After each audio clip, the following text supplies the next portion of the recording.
यही प्रॉब्लम सानू संगत की सोच बदलने की लोड़ है। ये रॉन्ग थिंकिंग है कि बाहरों कोई एजेंसी आवे ते गुरुद्वारे दे विच पैनल लगा दे ते संगत नूं इस गल दी अवेयरनेस ही ना हो ते संगत इस वाले कदम ना चुके। मैं कहना कि साडी सोच बदलने की लोड़ है। साडे पैसों की घाट नहीं हैगी। सिख कौम कोल पैसे की घाट नहीं हैगी। सिख कौम कोल बेइंतहा पैसा हैगा। सिख कौम कोल जे किसी किस्म की कमी है ना जी वो सोचती है। अज असी जो वातावरण दिवस के उपर ये प्रोग्राम होने जा रहा है सारा बहुत ही सत्कारत शख्सियत डॉक्टर राजवंत सिंह जी USA उन्होंने अपने विचार रखने ने पर अज क्योंकि ब्लड डोनर्स डे भी है इसलिए मैं चंद लाइना ब्लड डोनेशन करने वालियां नूं समर्पित कहन जा रहा हाँ। आओ सुरतियां बिरतियां एकागर करके सरवण करन दी कृपालता करनी जी कि शुभ कम्मां दे लई जो दान कर दे शुभ कम्मां दे लई जो दान कर दे हर एक दान ही दान महान हुंदा। आम तौर ते सारे पर इहो कहंदे सब तो उत्तम है खून दा दान हुंदा। आम तौर ते सारे पर इहो कहंदे सब तो उत्तम है खून दा दान दिन हुंदा। खून दित्तियां कदे नहीं खून घटदा ते ना ही सेहत दा कोई नुकसान हुंदा। सब नू बख्शीए दात परमात्मा ने ए ते असां दी जिंद ते जान हुंदा। ते जदों किसे दा एक्सीडेंट हो जाए ओनू हस्पताल ले जाईदा है नालो नाल ऑपरेशन दी लोड़ पैंदी ते नालो नाल ही खून भी चाहिदा है। ब्लड बैंक तो हुंदी है आस उदों ते खून दानी दा पता भी लाईदा है। निकल जाए ओ मौत दे मुंह विचों जदों मौके ते खून चढ़ाईदा है। तो जो खूनदान की सेवा कर रहे निष्काम सेवक ते जथेबंदियां उन्हां नूं समर्पित चार लाइना सार अजीतपाल सिंह जी। खून देण लई कई निष्काम सेवक वध चढ़ के सेवा कमा रहे ने। सभा अते सोसाइटी बना के ते खूनदान दे कैंप लगा रहे ने। लोड़वंदां नूं दे के खून अपना जीवन अपना सफल बना रहे ने। जान जिन्हां दी जान चों निकलदी है जान उन्हां दी जान विच पा रहे ने। जान जिन्हां दी जान चों निकलदी है जान उन्हां दी जान च पा रहे ने। डॉक्टर राजवंत सिंह जीओ इक्को तरह दा सब दा खून हुंदा है। इक्को तरह दा सब दा खून हुंदा है। हिंदू मुस्लिम जां सिख ईसाई होवे बिना करे दिंदे ने खून जेड़े चढ़दी कला होर दून सवाई होवे। आ सकदी नहीं खून दी कमी जेकर खून दान मुहिम चलाई होवे। अज दे दिन ते खून दे दानियां नूं जाचक वल्लों भी लख लख वधाई होवे। अज दे दिन ते खून दे दानियां नूं जाचक वल्लों भी लख लख वधाई होवे। आओ अज वातावरण दिवस बारे विचार चर्चा जो हो रही है हुणे शुरू होने जा रही है। चंद लाइना कहन जा रहा समा सीमित है। हवा पानी ते भोजन जे शुद्ध होवन तां फिर हुंदा है जीवन खुशहाल साडा। हवा पानी ते भोजन जे शुद्ध होवन तां फिर हुंदा है जीवन खुशहाल साडा।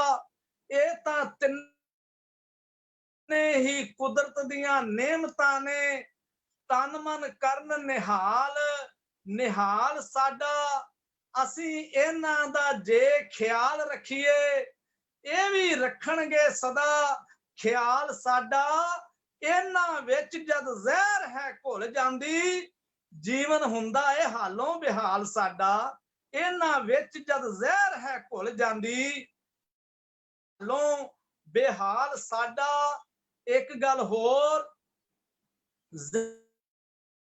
निकल रहे चिमनियां चों, जहरी धुएं जो निकल रहे चिमनियां चों, शुद्ध हवा नूं दूषित बनाई जांदे, सड़कां उत्ते जो दौड़ रहे तेज वाहन गंदे धुएं नाल जहर फैलाई जांदे, फसल कट्टन तो बाद किसान साडे अग नार नूं हर थां लाई जांदे, सारी आबो हवा ही होई दूषित, औखे साह ने असां नूं आई जांदे।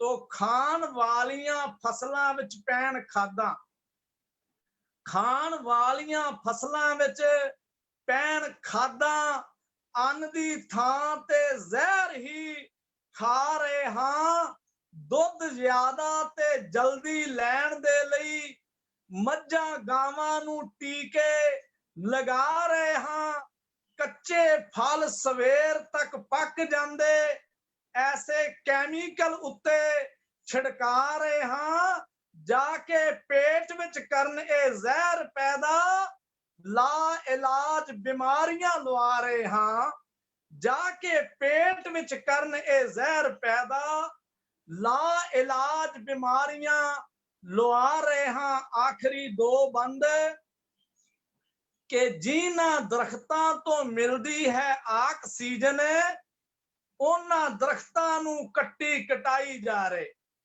जिन्हां दरख्तां तो मिलदी है ऑक्सीजन, उन्हां दरख्तां नूं कट्टी कटाई जा रहे। एक रुख ते 100 सुख हुंदा, इस गल नूं दिलों भुलाई जा रहे, थां थां तो दरख्तां नूं पुट पुट के अपने लई ही पुट्टियां खाई जा रहे, जड़ा इंदियां सदा लई वड के ते तेल अपनी जड़ी ही पाई जा रहे। डॉक्टर राजवंत सिंह जी, बड़ी वड्डी सेवा तुसी कर रहे हो। एक आखिरी गल कह के मैं खिमा दा जाचक होवांगा कि वातावरण अज दूषित है हो चुका, वातावरण अज दूषित है हो चुका, शुद्ध करने लई ध्यान लगाओ सारे, हवा पानी ते भोजन नूं शुद्ध रख के आ बचे दरख्तां दे ताई बचाओ सारे, फुल बूटे लगा के थां थां ते हर पासे सुगंधी फैलाओ सारे। जाचक निमरता सहित अर्जोई करदा, आपो अपना फर्ज निभाओ सारे, जाचक निमरता सहित अर्जोई करदा, आपो अपना फर्ज निभाओ सारे, आपो अपना फर्ज निभाओ सारे। वाहिगुरु जी का खालसा, वाहिगुरु जी की फतेह।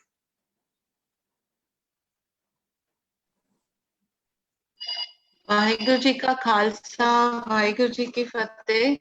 बहुत बहुत थैंक्स करते हैं ਅਸੀਂ ਡਾਕਟਰ ਹਰੀ ਸਿੰਘ ਜਾਚਕ ਜੀ ਦਾ, ਜੋ ਕਿ ਐਡੀਸ਼ਨਲ ਚੀਫ ਸੈਕਟਰੀ ਹੈਗੇ ਗੁਰੂ ਗੋਬਿੰਦ ਸਿੰਘ ਸਟੱਡੀ ਸਰਕਲ ਲੁਧਿਆਣਾ ਦੇ। ਬਹੁਤ ਹੀ ਸੋਹਣੀ ਕਵਿਤਾ ਵੀਰ ਜੀ, ਦਿਲ ਝੰਜੋੜ ਦੇਣ ਵਾਲੀ। ਅਗਰ ਅਸੀਂ ਅੱਜ ਸਮਝੀਏ ਤੇ ਕਿ ਜੋ ਅਸੀਂ ਸਭ ਗਲਤੀਆਂ ਆਪਣੀ ਡੇਲੀ ਰੂਟੀਨ ਵਿੱਚ ਕਰ ਰਹੇ ਹਾਂ ਤੇ ਉਹਨਾਂ ਦੇ ਜੋ ਐਡਵਰਸ ਇਫੈਕਟਸ ਅਸੀਂ ਸਾਰੇ ਭੁਗਤ ਰਹੇ ਹਾਂ। ਥੈਂਕ ਯੂ ਸੋ ਮਚ, ਤੁਸੀਂ ਉਸ ਨੂੰ ਇੰਨੇ ਸੋਹਣੇ ਲਫ਼ਜ਼ਾਂ ਦੇ ਵਿੱਚ ਕਵਿਤਾ ਰਾਹੀਂ ਜ਼ਾਹਿਰ ਕੀਤਾ। ਥੈਂਕ ਯੂ ਸੋ ਮਚ ਵੀਰ ਜੀ, ਬਹੁਤ ਬਹੁਤ ਧੰਨਵਾਦ।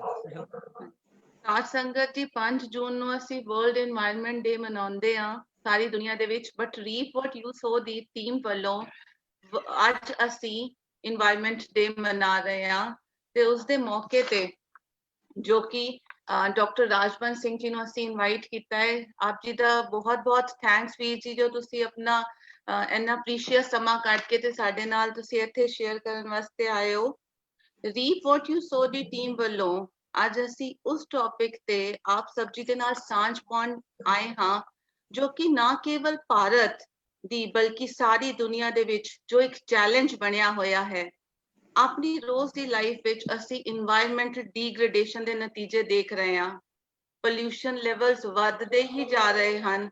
ਨਵੀਆਂ ਬਿਮਾਰੀਆਂ ਦੀ ਚਪੇਟ ਦੇ ਵਿੱਚ ਬੱਚੇ ਤੇ ਜਵਾਨ ਆਈ ਜਾ ਰਹੇ ਹਨ। ਕਿਧਰੇ ਅਸੀਂ ਦੇਖਦੇ ਹਾਂ ਤੇ ਬਾੜ ਆ ਜਾਂਦੀ ਹੈ ਤੇ ਦੂਸਰੀ ਤਰਫ ਕਿਧਰੇ ਸੁੱਕਾ ਪਿਆ ਹੁੰਦਾ ਹੈ।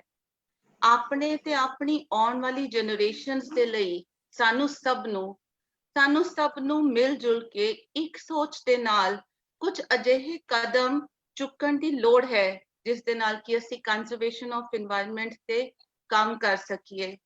ਗੁਰਬਾਣੀ ਦੇ ਕਥਨ ਅਨੁਸਾਰ ਇਹ ਧਰਤੀ ਇੱਕ ਧਰਮਸਾਲ ਹੈ ਜਿੱਥੇ ਸਾਨੂੰ ਸੁਕਿਰਤ ਕਰਦਿਆਂ ਹੋਇਆਂ ਇਸ ਦੀ ਸੰਭਾਲ ਵੀ ਕਰਨੀ ਹੈ। ਅਸੀਂ ਸਿੱਖ ਜਗਤ ਦੇ well known environmentalist doctor Rajwant Singh ji ਦੇ ਨਾਲ, ਜੋ ਕਿ ਈਕੋਸਿੱਖ ਆਰਗੇਨਾਈਜੇਸ਼ਨ ਦੇ ਫਾਊਂਡਰ ਅਤੇ ਪ੍ਰੈਜ਼ੀਡੈਂਟ ਹਨ। ਈਕੋਸਿੱਖ ਆਰਗੇਨਾਈਜੇਸ਼ਨ ਨੇ ਪਿਛਲੇ 10-11 ਸਾਲਾਂ ਵਿੱਚ ਅਜਿਹੇ ਸ਼ਲਾਘਾਯੋਗ ਕੰਮ ਕੀਤੇ ਹਨ ਕਿ ਅੱਜ ਪੂਰੀ ਦੁਨੀਆ ਵਿੱਚ, ਹੋਰ ਸਪੈਸ਼ਲੀ ਭਾਰਤ ਵਿੱਚ ਤੇ ਅਸੀਂ ਉਹਨਾਂ ਨੂੰ ਬੜੇ ਸਨਮਾਨ ਨਾਲ ਜਾਣਦੇ ਹਾਂ। ਡਾਕਟਰ ਰਾਜਵੰਤ ਸਿੰਘ ਜੀ ਦਾ ਜਨਮ 1961 ਵਿੱਚ ਕੋਲਕਾਤਾ ਵਿੱਚ ਹੋਇਆ ਤੇ 1979 ਵਿੱਚ ਆਪ USA ਚਲੇ ਗਏ ਤੇ ਵਾਸ਼ਿੰਗਟਨ DC ਵਿੱਚ ਸੈਟਲ ਹੋ ਗਏ। ਪੇਸ਼ੇ ਤੋਂ ਡਾਕਟਰ ਸਾਹਿਬ ਡੈਂਟਲ ਸਰਜਨ ਹਨ। ਬਚਪਨ ਤੋਂ ਹੀ ਡਾਕਟਰ ਸਾਹਿਬ ਸਿੱਖ ਕਮਿਊਨਿਟੀ ਅਫੇਅਰਸ ਨਾਲ ਜੁੜੇ ਹੋਏ ਹਨ। ਆਪ ਜੀ ਨੇ 1980 ਦੇ ਵਿੱਚ ਵਾਸ਼ਿੰਗਟਨ ਵਿੱਚ ਪਹਿਲਾ ਸਿੱਖ ਯੂਥ ਗਰੁੱਪ ਬਣਾਇਆ ਸੀ। ਡਾਕਟਰੀ ਦੀ ਪੜ੍ਹਾਈ ਕਰਦਿਆਂ ਹੋਇਆਂ ਹੀ ਆਪ ਗੁਰੂ ਗੋਬਿੰਦ ਸਿੰਘ ਫਾਊਂਡੇਸ਼ਨ ਮੈਰੀਲੈਂਡ ਦੇ ਫਾਊਂਡਿੰਗ ਮੈਂਬਰ ਬਣੇ। ਆਪ ਉੱਥੇ ਕਈ ਕੈਂਪਸ ਲਗਾਉਂਦੇ ਹੋ ਜਿੱਥੇ ਬੱਚਿਆਂ ਨੂੰ ਪੰਜਾਬੀ ਸਿਖਾਈ ਤੇ ਪੜ੍ਹਾਈ ਜਾਂਦੀ ਹੈ ਤੇ ਨਾਲ-ਨਾਲ ਸਿੱਖ ਹਿਸਟਰੀ ਤੇ ਫਿਲਾਸਫੀ ਨਾਲ ਵੀ ਜਾਣੂ ਕਰਵਾਇਆ ਜਾਂਦਾ ਹੈ। Doctor Sahib Sikh council on religion and education that is SCORE ਦੇ ਚੇਅਰਮੈਨ ਵੀ ਹਨ। ਆਪ ਪਹਿਲੇ ਸਿੱਖ ਲੀਡਰ ਹਨ ਜਿਨ੍ਹਾਂ ਨੂੰ ਕਿ ਰਾਸ਼ਟਰਪਤੀ ਕਲਿੰਟਨ, USA ਦੇ ਰਾਸ਼ਟਰਪਤੀ ਕਲਿੰਟਨ ਨੇ 1993 ਦੇ ਵਿੱਚ ਵਾਈਟ ਹਾਊਸ ਵਿੱਚ ਆਉਣ ਲਈ ਸੱਦਾ ਭੇਜਿਆ ਸੀ। ਵਰਲਡ ਟ੍ਰੇਡ ਸੈਂਟਰ ਤੇ ਪੈਂਟਾਗਨ ਤੇ ਆਤੰਕਵਾਦੀ ਹਮਲੇ ਤੋਂ ਬਾਅਦ ਰਾਸ਼ਟਰਪਤੀ ਬੁਸ਼ ਨੇ ਡਾਕਟਰ ਸਾਹਿਬ ਨੂੰ ਪ੍ਰੇਅਰ ਮੀਟ ਵਿੱਚ ਸ਼ਾਮਿਲ ਹੋਣ ਲਈ ਵੀ ਇਨਵਾਈਟ ਕੀਤਾ ਸੀ। ਗੁਰੂ ਗ੍ਰੰਥ ਸਾਹਿਬ ਜੀ ਦੇ 400 ਸਾਲਾ ਪਹਿਲੇ ਪ੍ਰਕਾਸ਼ ਪੁਰਬ ਦੇ ਮੌਕੇ ਤੇ 2004 ਦੇ ਵਿੱਚ ਪਹਿਲੀ ਵਾਰ ਵਾਈਟ ਹਾਊਸ ਵਿੱਚ ਇੱਕ ਇਵੈਂਟ ਆਰਗੇਨਾਈਜ਼ ਹੋਇਆ ਜਿਸ ਦਾ ਸਿਹਰਾ ਵੀ ਡਾਕਟਰ ਰਾਜਵੰਤ ਸਿੰਘ ਜੀ ਦੇ ਸਿਰ ਤੇ ਹੀ ਹੈ। ਡਾਕਟਰ ਸਾਹਿਬ ਹੁਣ ਤੱਕ ਪੋਪ ਜੌਨ ਪੌਲ, ਕੁਈਨ ਐਲਿਜ਼ਾਬੈਥ II, ਮਿਖਾਇਲ ਗੋਰਬਚੋਵ ਆਦਿ ਵਰਗੇ ਵੱਡੇ ਲੀਡਰਸ ਨੂੰ ਮਿਲ ਚੁੱਕੇ ਹਨ। ਵਾਤਾਵਰਣ ਨੂੰ ਲੈ ਕੇ ਡਾਕਟਰ ਸਾਹਿਬ ਦੀ ਸੋਚ, ਡੂੰਘੀ ਸੋਚ, ਦੂਰ ਅੰਦੇਸ਼ੀ ਤੇ ਕੁਝ ਕਰ ਦਿਖਾਉਣ ਦੀ ਚਾਹ ਨੂੰ ਹਕੀਕਤ ਵਿੱਚ ਬਦਲਦਿਆਂ ਹੋਇਆਂ ਆਪ ਜੀ ਨੇ ਜੁਲਾਈ 2009 ਦੇ ਵਿੱਚ ਦਿੱਲੀ ਵਿਖੇ ਈਕੋਸਿੱਖ ਲਾਂਚ ਕੀਤਾ। ਇਸ ਆਰਗੇਨਾਈਜੇਸ਼ਨ ਦਾ ਮੁੱਖ ਮਕਸਦ ਅੱਜ ਦੇ ਬਦਲਦੇ ਹੋਏ ਵਾਤਾਵਰਣ ਦੀ ਸੰਭਾਲ ਵਿੱਚ ਸਿੱਖਾਂ ਦਾ ਕੀ ਯੋਗਦਾਨ ਹੋ ਸਕਦਾ ਹੈ, ਸਿੱਖ ਕੀ ਕਰ ਸਕਦਾ ਹੈ, ਉਹ ਹੈ। ਈਕੋਸਿੱਖ ਟੀਮ ਨੇ ਪਿਛਲੇ ਸਾਲ ਹੀ ਜਦੋਂ ਅਸੀਂ ਸਭ ਨੇ ਗੁਰੂ ਨਾਨਕ ਦੇਵ ਜੀ ਦਾ 550 ਸਾਲਾ ਗੁਰਪੁਰਬ ਮਨਾਇਆ, ਪ੍ਰਕਾਸ਼ ਪੁਰਬ ਮਨਾਇਆ, ਤਾਂ ਇਹਨਾਂ ਦੀ ਟੀਮ ਨੇ ਪੰਜਾਬ ਹੀ ਨਹੀਂ ਹੋਰ ਕਿੰਨੇ ਹੀ ਵੱਖ-ਵੱਖ ਸ਼ਹਿਰਾਂ ਦੇ ਵਿੱਚ ਪੇੜਾਂ ਦੇ ਜੰਗਲ ਲਗਾਏ। ਪਿੰਡਾਂ ਥਾਵਾਂ ਵਿੱਚ ਅਲੱਗ-ਅਲੱਗ ਸ਼ਹਿਰਾਂ ਤੇ ਅਲੱਗ-ਅਲੱਗ ਮੁਲਕਾਂ ਦੇ ਵਿੱਚ ਵਰਕਸ਼ਾਪਸ, ਰੈਲੀਜ਼, ਲੈਕਚਰਸ ਦੇ ਰਾਹੀਂ ਆਪ ਇਨਵਾਇਰਨਮੈਂਟਲ ਕੰਜ਼ਰਵੇਸ਼ਨ ਤੇ ਅਵੇਅਰਨੈਸ ਕ੍ਰੀਏਟ ਕਰਨ ਦੀ ਅਣਥੱਕ ਕੋਸ਼ਿਸ਼ ਵਿੱਚ ਲੱਗੇ ਹੋਏ ਹਨ। ਗ੍ਰੀਨ ਨਗਰ ਕੀਰਤਨ ਰਾਹੀਂ ਪਲਾਸਟਿਕ ਦੀ ਵਰਤੋਂ ਨਾ ਕਰਨ ਤੇ ਜ਼ੋਰ ਦੇਣਾ, ਬਿਜਲੀ ਬਚਾਉਣ ਲਈ ਗੁਰਦੁਆਰਾ ਸਾਹਿਬ ਦੇ ਵਿੱਚ ਸੋਲਰ ਪੈਨਲ ਲਗਵਾਉਣੇ, ਲੰਗਰ ਵਿੱਚ ਵਰਤੀ ਜਾਣ ਲਈ ਸਬਜ਼ੀਆਂ ਤੇ ਰਸਦ ਲਈ ਆਰਗੈਨਿਕ ਫਾਰਮਿੰਗ ਕਰਨ ਦੇ ਉਪਰਾਲੇ ਕਰਨੇ ਆਪ ਜੀ ਦੇ ਪ੍ਰਮੁੱਖ ਯੋਗਦਾਨ ਹਨ। ਗੁਰਬਾਣੀ ਦੇ ਕਥਨ ਅਨੁਸਾਰ ਪੰਜਾਜ ਸਿਖਾਉਣ ਵਿੱਚ ਡਾਕਟਰ ਰਾਜਵੰਤ ਸਿੰਘ ਜੀ ਦਾ ਵਡਮੁੱਲਾ ਯੋਗਦਾਨ ਹੈ। ਆਓ ਆਪ ਸਭ ਨੂੰ ਮਿਲਵਾਉਂਦੇ ਹਾਂ ਗੁਰੂ ਦੇ ਅਜ਼ੀਜ਼ ਗੁਰਸਿੱਖ ਡਾਕਟਰ ਰਾਜਵੰਤ ਸਿੰਘ ਜੀ ਦੇ ਨਾਲ ਤੇ ਸੁਣਦੇ ਹਾਂ ਉਹਨਾਂ ਦੀ ਹੀ ਜ਼ੁਬਾਨੀ ਕਿਵੇਂ ਅਸੀਂ ਵੀ ਆਪਣੇ ਲਾਈਫ ਸਟਾਈਲ ਦੇ ਵਿੱਚ ਛੋਟੇ-ਛੋਟੇ ਚੇਂਜਸ ਅਡਾਪਟ ਕਰਕੇ ਆਪਣੇ ਘਰਾਂ ਤੇ ਆਪਣੇ ਹੀ ਗੁਰਦੁਆਰਾ ਸਾਹਿਬ ਨੂੰ ਈਕੋ ਫ੍ਰੈਂਡਲੀ ਪ੍ਰੈਕਟਿਸਿਸ, ਆਪਣੇ ਹੀ ਗੁਰਦੁਆਰਾ ਸਾਹਿਬ ਦੇ ਵਿੱਚ ਕਿਸ ਤਰ੍ਹਾਂ ਅਸੀਂ ਈਕੋ ਫ੍ਰੈਂਡਲੀ ਪ੍ਰੈਕਟਿਸਿਸ ਅਡਾਪਟ ਕਰਕੇ ਤੇ ਕੰਜ਼ਰਵੇਸ਼ਨ ਆਫ ਇਨਵਾਇਰਨਮੈਂਟ ਤੇ ਕੰਮ ਕਰ ਸਕਦੇ ਹਾਂ। ਡਾਕਟਰ ਰਾਜਵੰਤ ਸਿੰਘ ਜੀ, ਵੈਲਕਮ ਵੀਰ ਜੀ, thank you so much. Waheguru ji ਕਾ ਖਾਲਸਾ ਤੇ ਪ੍ਰਬੋਧ ਭੈਣ ਜੀ, ਤੁਹਾਡਾ ਬਹੁਤ ਬਹੁਤ ਧੰਨਵਾਦ ਜੀ। ਤੇ ਮੈਨੂੰ ਅੱਜ ਇੱਥੇ ਬਹੁਤ ਖੁਸ਼ੀ ਹੋ ਰਹੀ ਹੈ ਰੀਪ ਵਾਟ ਯੂ ਸੋ ਦਾ ਜਿਹੜਾ ਇਹ ਬਹੁਤ ਹੀ ਵਧੀਆ ਐਫਰਟ ਹੈਗਾ ਹੈ ਕਿ ਜਿਹੜੇ ਡਿਫਰੈਂਟ ਇਸ਼ੂਜ਼ ਨੇ, ਜਿਹੜੇ ਚੈਲੰਜਸ ਇਸ ਵੇਲੇ ਕਮਿਊਨਿਟੀ ਨੂੰ ਫੇਸ ਕਰਨੇ ਪੈ ਰਹੇ ਨੇ ਤੇ ਸਾਰੀ ਮਨੁੱਖਤਾ ਨੂੰ, ਉਹਨੂੰ ਹਾਈਲਾਈਟ ਕਰਕੇ ਉਹਨੂੰ ਇੱਕ ਡਿਸਕਸ਼ਨ ਦੇ ਰੂਪ ਦੇ ਵਿੱਚ ਸੰਗਤ ਦੇ ਸਾਹਮਣੇ ਲਿਆਉਣ ਦਾ ਇਹ ਜਿਹੜਾ ਤੁਹਾਡਾ ਉਪਰਾਲਾ ਹੈਗਾ ਵਾਕਈ ਸ਼ਲਾਘਾਯੋਗ ਹੈ। ਤੇ I am really very pleased and thank you so much for giving me the opportunity.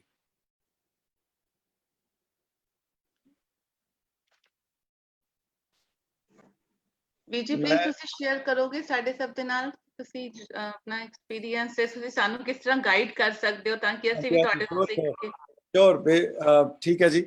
Basically ਜਿਹੜਾ ਤੁਹਾਡੇ ਨਾਲ ਅਸੀਂ ਸ਼ੇਅਰ ਇਹ ਕਰਨਾ ਚਾਹੁੰਦੇ ਹਾਂ ਕਿ 2009 ਦੇ ਵਿੱਚ ਜਦੋਂ ਜਿਹੜਾ ਕਲਾਈਮੇਟ ਚੇਂਜ ਇੱਕ ਬਹੁਤ ਵੱਡਾ ਮੁੱਦਾ ਬਣ ਚੁੱਕਿਆ ਸੀਗਾ ਤੇ ਯੂਨਾਈਟਿਡ ਨੇਸ਼ਨਸ ਵੱਲੋਂ ਇੱਕ 165 ਕੰਟਰੀਆਂ ਦਾ ਜਿਹੜਾ ਇੱਕ ਸਮਿਟ ਕਾਲ ਕੀਤਾ ਗਿਆ ਸੀਗਾ ਕੋਪਨਹੇਗਨ ਦੇ ਵਿੱਚ।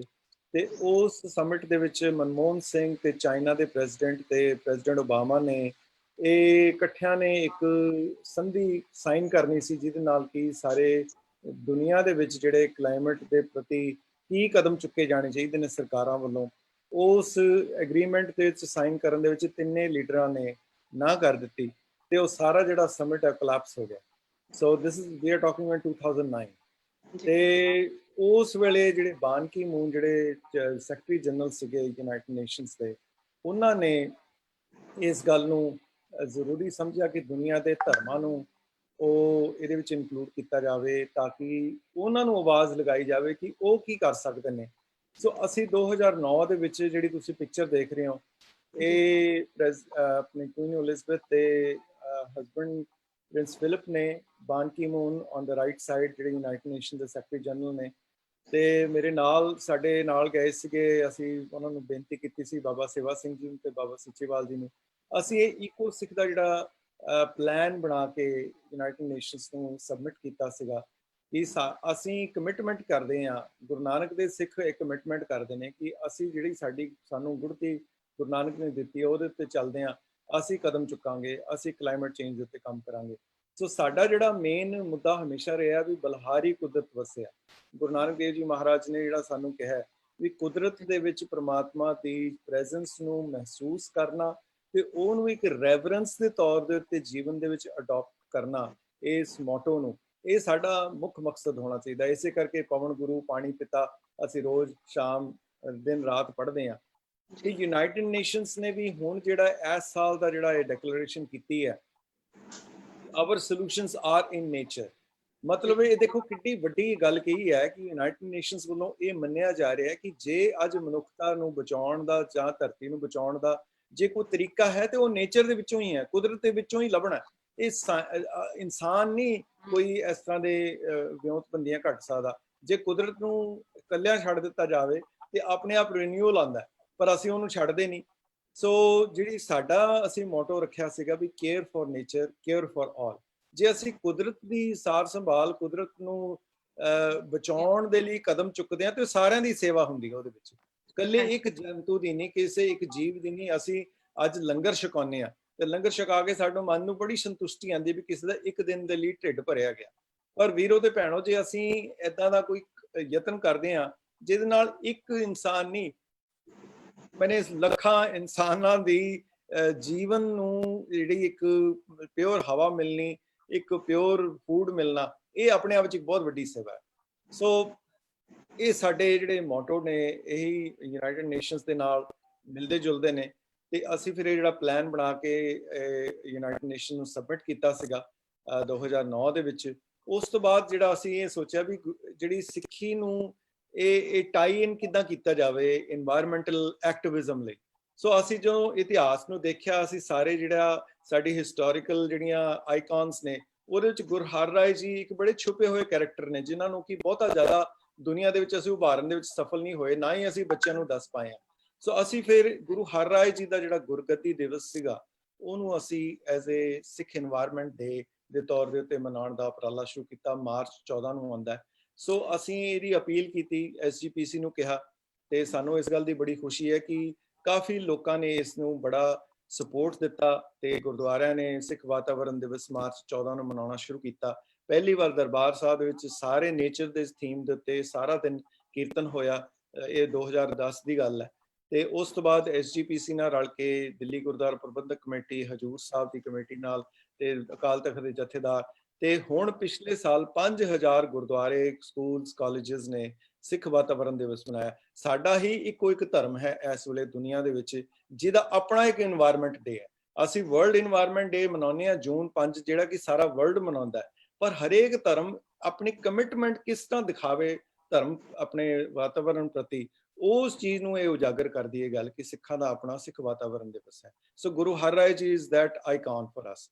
ਸੋ ਜੇ ਹੁਣ ਅਸੀਂ ਨਜ਼ਰ ਮਾਰ ਕੇ ਦੇਖੀਏ ਸਾਰੇ ਪਾਸੇ, ਜਿਹੜੀ ਗੱਲ ਤੁਸੀਂ ਗੱਲ ਕਹੀ ਸੀਗੀ ਤੇ ਵੀਰ ਜੀ ਜਾਚਕ ਜੀ ਨੇ ਵੀ ਆਪਣੀ ਕਵਿਤਾ ਦੇ ਵਿੱਚ ਗੱਲ ਕਹੀ ਹੈ ਕਿ ਪਾਣੀ ਤੇ ਜਿਹੜਾ ਹਵਾ ਤੇ ਜਿਹੜਾ ਸ਼ੁੱਧ ਭੋਜਨ, ਇਹ ਤਿੰਨੇ ਚੀਜ਼ਾਂ ਸਾਡੇ ਜੀਵਨ ਦੇ ਮੈਨੇ ਇਹ ਸਾਡੇ ਜੀਵਨ ਨੂੰ ਹਰਾ ਭਰਾ ਰੱਖਦੀਆਂ ਨੇ, ਨਿਰੋਆ ਰੱਖਦੀਆਂ ਨੇ। ਜੇ ਇਹ ਨਹੀਂ ਤੇ ਸਾਡਾ ਜਿਹੜਾ ਆਉਣ ਵਾਲਾ ਭਵਿੱਖ ਹੈ ਤੇ ਹੁਣ ਵੀ ਜੋ ਅਸੀਂ ਦੇਖ ਰਹੇ ਹਾਂ ਉਹ ਬੜਾ ਡਿਜ਼ਾਸਟਰਸ ਹੈ। ਇਹ ਮੈਂ ਤੁਹਾਡੇ ਕੋਲ ਸਾਹਮਣੇ ਦਿਖਾ ਰਿਹਾ ਕਿ 54% ਮੈਨੇ ਅੱਧ ਤੋਂ ਵੱਧ ਜਿਹੜਾ ਇਸ ਵੇਲੇ ਹਿੰਦੁਸਤਾਨ ਦਾ ਜਿਹੜਾ ਵਾਟਰ ਲੈਵਲ ਹੈ ਉਹ ਅੰਡਰ ਹਿਊਜ ਸਟ੍ਰੈਸ ਹੈ। ਤੇ ਆ ਪੰਜਾਬ ਦੇ ਜਿਹੜੇ ਪਿੰਡ ਵੀ ਆਪਣੇ ਸ਼ਹਿਰ ਦੇਖ ਲਓ, ਬਰਨਾਲਾ, ਬਠਿੰਡਾ, ਫਤਿਹਗੜ੍ਹ ਸਾਹਿਬ, ਹੁਸ਼ਿਆਰਪੁਰ, ਜਲੰਧਰ, ਮੋਗਾ, ਇਹ ਸਾਰੇ ਸ਼ਹਿਰਾਂ ਦੇ ਵਿੱਚ ਆਉਣ ਵਾਲੇ ਸਾਲਾਂ ਦੇ ਵਿੱਚ, ਦਹਾਕਿਆਂ ਦੇ ਵਿੱਚ ਪਾਣੀ ਅੰਡਰ ਵਾਟਰ ਖਤਮ ਹੋ ਜਾਣਾ। ਇਹਦਾ ਮਤਲਬ ਇਹ ਹੈ ਕਿ ਆਉਣ ਵਾਲੇ ਸਮੇਂ ਦੇ ਵਿੱਚ ਪੀਣ ਦਾ ਪਾਣੀ ਵੀ ਮਿਲਣਾ ਸਾਡੇ ਸਾਰਿਆਂ ਲਈ ਮੁਸ਼ਕਲ ਹੋਏਗਾ। ਸੋ ਨੈਕਸਟ ਸਲਾਈਡ ਮੈਂ ਤੁਹਾਨੂੰ ਹੋਰ ਵੀ ਦਿਖਾਉਣਾ ਚਾਹੁੰਦਾ ਕਿ ਸਾਡਾ ਜਿਹੜਾ ਸਿੱਖ ਧਰਮ ਦਾ ਹਿਰਦਾ ਹੈ ਦਰਬਾਰ ਸਾਹਿਬ, ਤੇ ਜਿਸ ਸ਼ਹਿਰ ਦੇ ਵਿੱਚ ਦਰਬਾਰ ਸਾਹਿਬ ਹੈ ਅਸੀਂ ਜਾ ਕੇ ਉੱਥੇ ਮੱਥਾ ਟੇਕਦੇ ਹਾਂ, ਬੜਾ ਹੀ ਉਹਨੂੰ ਸੋਹਣਾ ਬਣਾਇਆ, ਸੰਗਮਰਮਰ ਦਾ ਬਣਾਇਆ ਹੋਇਆ, ਉੱਥੇ ਜਾ ਕੇ ਅਸੀਂ ਸਵਰਗ ਮਹਿਸੂਸ ਕਰਦੇ ਹਾਂ। ਪਰ ਦ ਮੋਮੈਂਟ ਅਸੀਂ ਉਸ ਤੋਂ ਬਾਹਰ ਨਿਕਲਦੇ ਹਾਂ ਤੇ ਅਸੀਂ ਕਦੀ ਇਹ ਵਿਚਾਰਨ ਦੀ ਕੋਸ਼ਿਸ਼ ਨਹੀਂ ਕੀਤੀ ਵੀ ਇਹ ਸ਼ਹਿਰ ਦਾ ਭਵਿੱਖ ਕੀ ਹੈ। ਅਸੀਂ ਇਹਦੇ ਤੇ 5 ਸਾਲ ਕੰਮ ਕੀਤਾ ਤੇ ਅਸੀਂ ਇਹ ਦੇਖਿਆ ਵੀ ਇਹਦਾ ਵਾਟਰ ਲੈਵਲ ਇੰਨਾ ਥੱਲੇ ਜਾ ਚੁੱਕਿਆ ਹੈ ਕਿ 300 ਫੁੱਟ ਤੋਂ ਵੀ ਉੱਪਰ ਜਾ ਚੁੱਕਿਆ। ਤੇ ਉੱਪਰ ਜਿਹੜੀ ਤੁਸੀਂ ਦੇਖ ਰਹੇ ਹੋ ਵੀ ਗਰਾਊਂਡ ਵਾਟਰ ਲੈਵਲ ਜਿਹੜਾ ਅੰਮ੍ਰਿਤਸਰ ਸ਼ਹਿਰ ਦਾ ਹਰ ਸਾਲ ਤਕਰੀਬਨ 2.5 ਫੁੱਟ ਘਟ ਰਿਹਾ ਹੈ ਤੇ 10 ਸਾਲਾਂ ਦੇ ਵਿੱਚ ਤੁਸੀਂ ਲਾ ਲਓ ਵੀ ਕਿੰਨਾ ਘਟ ਜਾਏਗਾ। ਹਾਂਜੀ, ਸੋ ਇਹ ਸਾਰਿਆਂ ਸਾਡਿਆਂ ਲਈ ਵਿਚਾਰਨ ਵਾਲੀ ਗੱਲ ਹੈ। ਜੇ ਅਸੀਂ ਹੁਣ ਪਰਿਕਰਮਾ ਧੋਨੇ ਆ, 6-7 ਵਾਰੀ ਪਰਿਕਰਮਾ ਧੋਨੇ ਆ, ਉਹਦੇ ਲਈ ਅਸੀਂ ਅਪੀਲ ਕੀਤੀ SGPC ਨੂੰ ਵੀ, ਪੰਜਾਬ ਪੋਲੂਸ਼ਨ ਕੰਟਰੋਲ ਬੋਰਡ ਨੂੰ ਵੀ ਉਹ ਪਾਣੀ ਰੀਚਾਰਜ ਹੋਣਾ ਚਾਹੀਦਾ ਹੈ। ਤਰਨ ਤਾਰਨ ਦਾ ਜਿਹੜਾ ਸਰੋਵਰ ਹੈ ਉਹ ਰੀਚਾਰਜ ਕਰਨ ਦੀ ਉਹਦੀ ਲੋੜ ਹੈ ਕਿਉਂਕਿ ਉਹ ਜਿਹੜਾ ਪਾਣੀ ਹੈ ਉਹ ਇਟ ਇਜ਼ ਦ ਲਾਰਜੈਸਟ ਸਰੋਵਰ। ਸੋ ਇਹ ਜਿਹੜੇ ਇਸ਼ੂਜ਼ ਨੇ ਕਿ ਸਾਡੇ ਇਹ ਕਿਸ ਤਰ੍ਹਾਂ ਸਾਡੀ ਧਾਰਮਿਕਤਾ ਦੇ ਨਾਲ ਸਾਡੇ ਜਿਹੜਾ ਸ਼ਰਧਾ ਦੇ ਜਿਹੜੇ ਆਬਜੈਕਟਸ ਨੇ, ਸਰੋਵਰ ਹੈ, ਬਿਲਡਿੰਗਸ ਨੇ, ਗੁਰਦੁਆਰੇ ਨੇ, ਇਹਨਾਂ ਨੂੰ ਵੀ ਅਸੀਂ ਕਿਸ ਤਰ੍ਹਾਂ ਇਕੋ ਫ੍ਰੈਂਡਲੀ ਬਣਾ ਸਕਦੇ ਹਾਂ। ਸੋ ਇਹ ਅਸੀਂ ਪੁਆਇੰਟ ਉਜਾਗਰ ਕਰਨ ਦੀ ਕੋਸ਼ਿਸ਼ ਕੀਤੀ ਹੈ। ਨੈਕਸਟ। ਸੋ ਜਿਹੜਾ ਮੇਨ ਪੁਆਇੰਟ ਅਸੀਂ ਇਹ ਦੇਖਿਆ ਕਿ ਜਿਹੜਾ 에ਅਰ ਪੋਲੂਸ਼ਨ ਇਸ ਵੇਲੇ ਪੰਜਾਬ ਦੇ ਵਿੱਚ, ਸਾਰੇ ਹਿੰਦੁਸਤਾਨ ਦੇ ਵਿੱਚ ਡਿਜ਼ਾਸਟਰਸ ਲੈਵਲ ਦੇ ਵਿੱਚ ਚਲਾ ਗਿਆ। ਤਕਰੀਬਨ ਹੁਣ ਇਸ ਵੇਲੇ 1 ਲੱਖ ਬੱਚਾ, 5 ਸਾਲ ਤੋਂ ਥੱਲੇ ਵਾਲਾ ਬੱਚਾ, 1 ਲੱਖ ਬੱਚਾ ਹਰ ਸਾਲ ਇਸ ਬਿਮਾਰੀ ਦੇ ਨਾਲ ਕਰਕੇ, 에ਅਰ ਪੋਲੂਸ਼ਨ ਕਰਕੇ ਮਰ ਜਾਂਦਾ। ਅਸੀਂ ਹੁਣ ਕਰੋਨਾ ਤੋਂ ਅਸੀਂ ਇੰਨੇ ਡਰੇ ਹੋਏ ਹਾਂ ਕਿ ਅਸੀਂ ਅੰਦਰ ਘਰੇ ਵੜੇ ਹੋਏ ਹਾਂ, ਪਰ ਜਿਹੜਾ ਹਰ ਰੋਜ਼ ਜਿਹੜੇ ਬੱਚੇ ਮਰਦੇ ਨੇ ਪੋਲੂਸ਼ਨ ਕਰਕੇ, ਉਹਨਾਂ ਪ੍ਰਤੀ ਸਾਡਾ ਕੋਈ ਧਿਆਨ ਨਹੀਂ ਹੈ ਕਿਉਂਕਿ ਇਟ ਡਸਨਟ ਅਫੈਕਟ ਅਸ।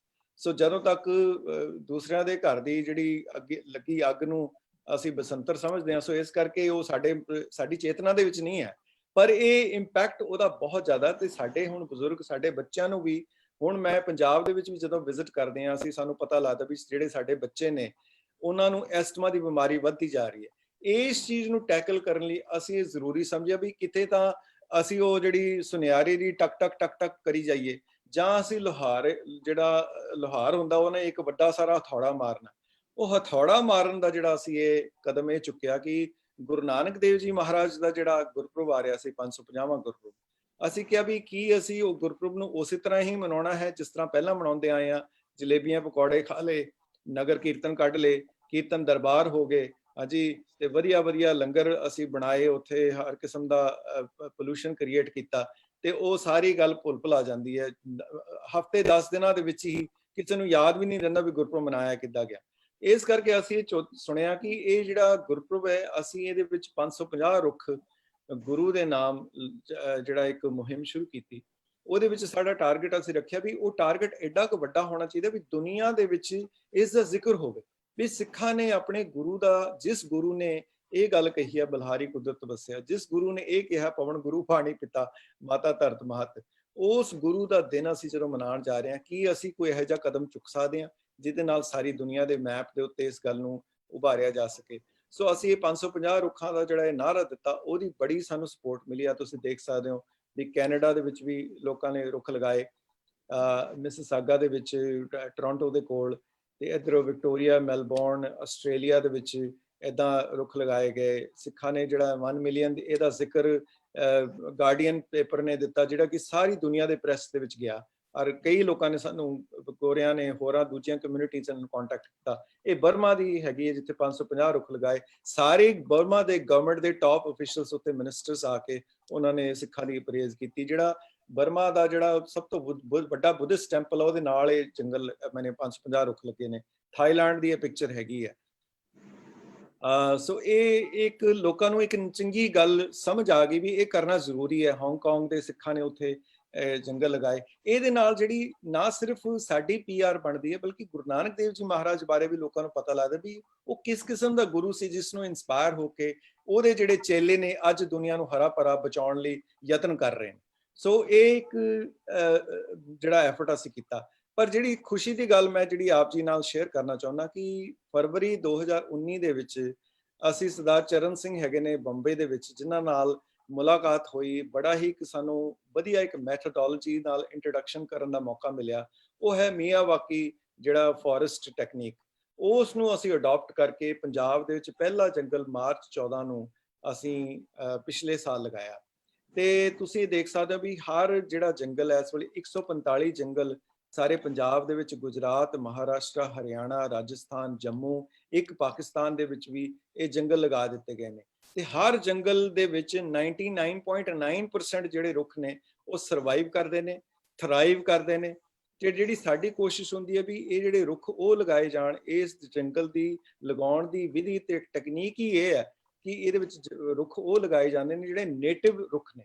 ਹਾਂਜੀ, ਬਹੁਤ ਅਸੀਂ ਜਦੋਂ ਅਸੀਂ ਰੁੱਖ ਲਗਾਉਣ ਦੀ ਗੱਲ ਸ਼ੁਰੂ ਕਰਦੇ ਹਾਂ ਤੇ ਅਸੀਂ ਰੁੱਖ ਅਜਿਹੇ ਚੁੱਕ ਲੈਂਦੇ ਹਾਂ ਜਿਨ੍ਹਾਂ ਦੀ ਲੋਕਲ ਜ਼ਮੀਨ ਦੇ ਨਾਲ ਕੋਈ ਸੰਬੰਧ ਨਹੀਂ ਹੁੰਦਾ। ਸੋ ਜਦੋਂ ਅਸੀਂ ਨੇਟਿਵ ਸਪੀਸੀਜ਼ ਲਗਾਉਂਦੇ ਹਾਂ ਤੇ ਉਹਦਾ ਜਿਹੜਾ ਇੱਕ ਤਾਂ ਥਰਾਈਵ ਬਹੁਤ ਕਰਦੇ ਨੇ, ਜਿਹੜੇ ਉਸ ਇਲਾਕੇ ਦੀ ਜਿਹੜੀ ਬਾਇਓਡਾਇਵਰਸਿਟੀ ਹੈ ਉਸ ਨੂੰ ਇਨਵਾਈਟ ਕਰਦੇ ਨੇ। ਤੇ ਜੇ ਇਸ ਨੂੰ ਮੈਂ ਅੱਗੇ ਦਿਖਾਵਾਂਗਾ, ਸੋ ਇਹ ਤੁਸੀਂ ਦੇਖ ਸਕਦੇ ਹੋ ਵੀ ਇਹ ਜੰਗਲ ਲਗਾਉਣ ਲਈ ਗੁਰਸਿੱਖ ਵੀਰ ਭੈਣ ਹਰ ਧਰਮ ਦੇ ਲੋਕਾਂ ਨੇ ਇਹਦੇ ਵਿੱਚ ਸ਼ਮੂਲੀਅਤ ਕੀਤੀ, ਸਪੋਰਟ ਕੀਤਾ। ਇਹ ਵੀ ਜੰਗਲ ਜਿਹੜਾ ਚੰਡੀਗੜ੍ਹ ਦੇ ਵਿੱਚ ਲੱਗਿਆ ਸੀ ਗੁਰੂ ਗੋਬਿੰਦ ਸਿੰਘ ਕਾਲਜ ਦੇ ਵਿੱਚ, ਤੇ ਇਸ ਵੇਲੇ ਬਹੁਤ ਹੀ ਵਧੀਆ ਜੰਗਲ ਲਹਿਲਾ ਰਿਹਾ। ਨੈਕਸਟ ਜੀ। ਤੋ ਹੁਣ ਤੱਕ ਤੁਸੀਂ ਦੇਖ ਸਕਦੇ ਹੋ ਵੀ ਅਸੀਂ ਤਕਰੀਬਨ 250-300 ਜਿਹੜੇ ਫੋਰੈਸਟ ਮੇਕਰਸ ਨੇ ਉਹ ਅਸੀਂ ਟ੍ਰੇਨ ਕੀਤੇ ਨੇ। ਯੰਗ ਬੱਚੇ ਜਿਹੜੇ ਕਾਲਜਿਸ ਜਾ ਰਹੇ ਨੇ ਇਸ ਵੇਲੇ ਫੋਰੈਸਟ ਟ੍ਰੇਨਿੰਗ ਲੈ ਚੁੱਕੇ ਨੇ। ਉਹਨਾਂ ਵਿੱਚੋਂ 25 ਫੋਰੈਸਟ ਮੇਕਰ ਸਾਡੇ ਗੁਰਸਿੱਖ ਵੀਰ ਭੈਣ ਉਹ ਪੂਰੇ ਤਿਆਰ ਨੇ। ਤੇ ਜਿੱਥੇ ਕਿਤੇ ਵੀ ਜੰਗਲ ਲੱਗਦਾ ਹੈ ਉਹ ਇਸ ਡਿਊਟੀ ਨੂੰ ਬੜੀ ਬਾਖੂਬੀ ਢੰਗ ਦੇ ਨਾਲ ਨਿਭਾਉਂਦੇ ਨੇ।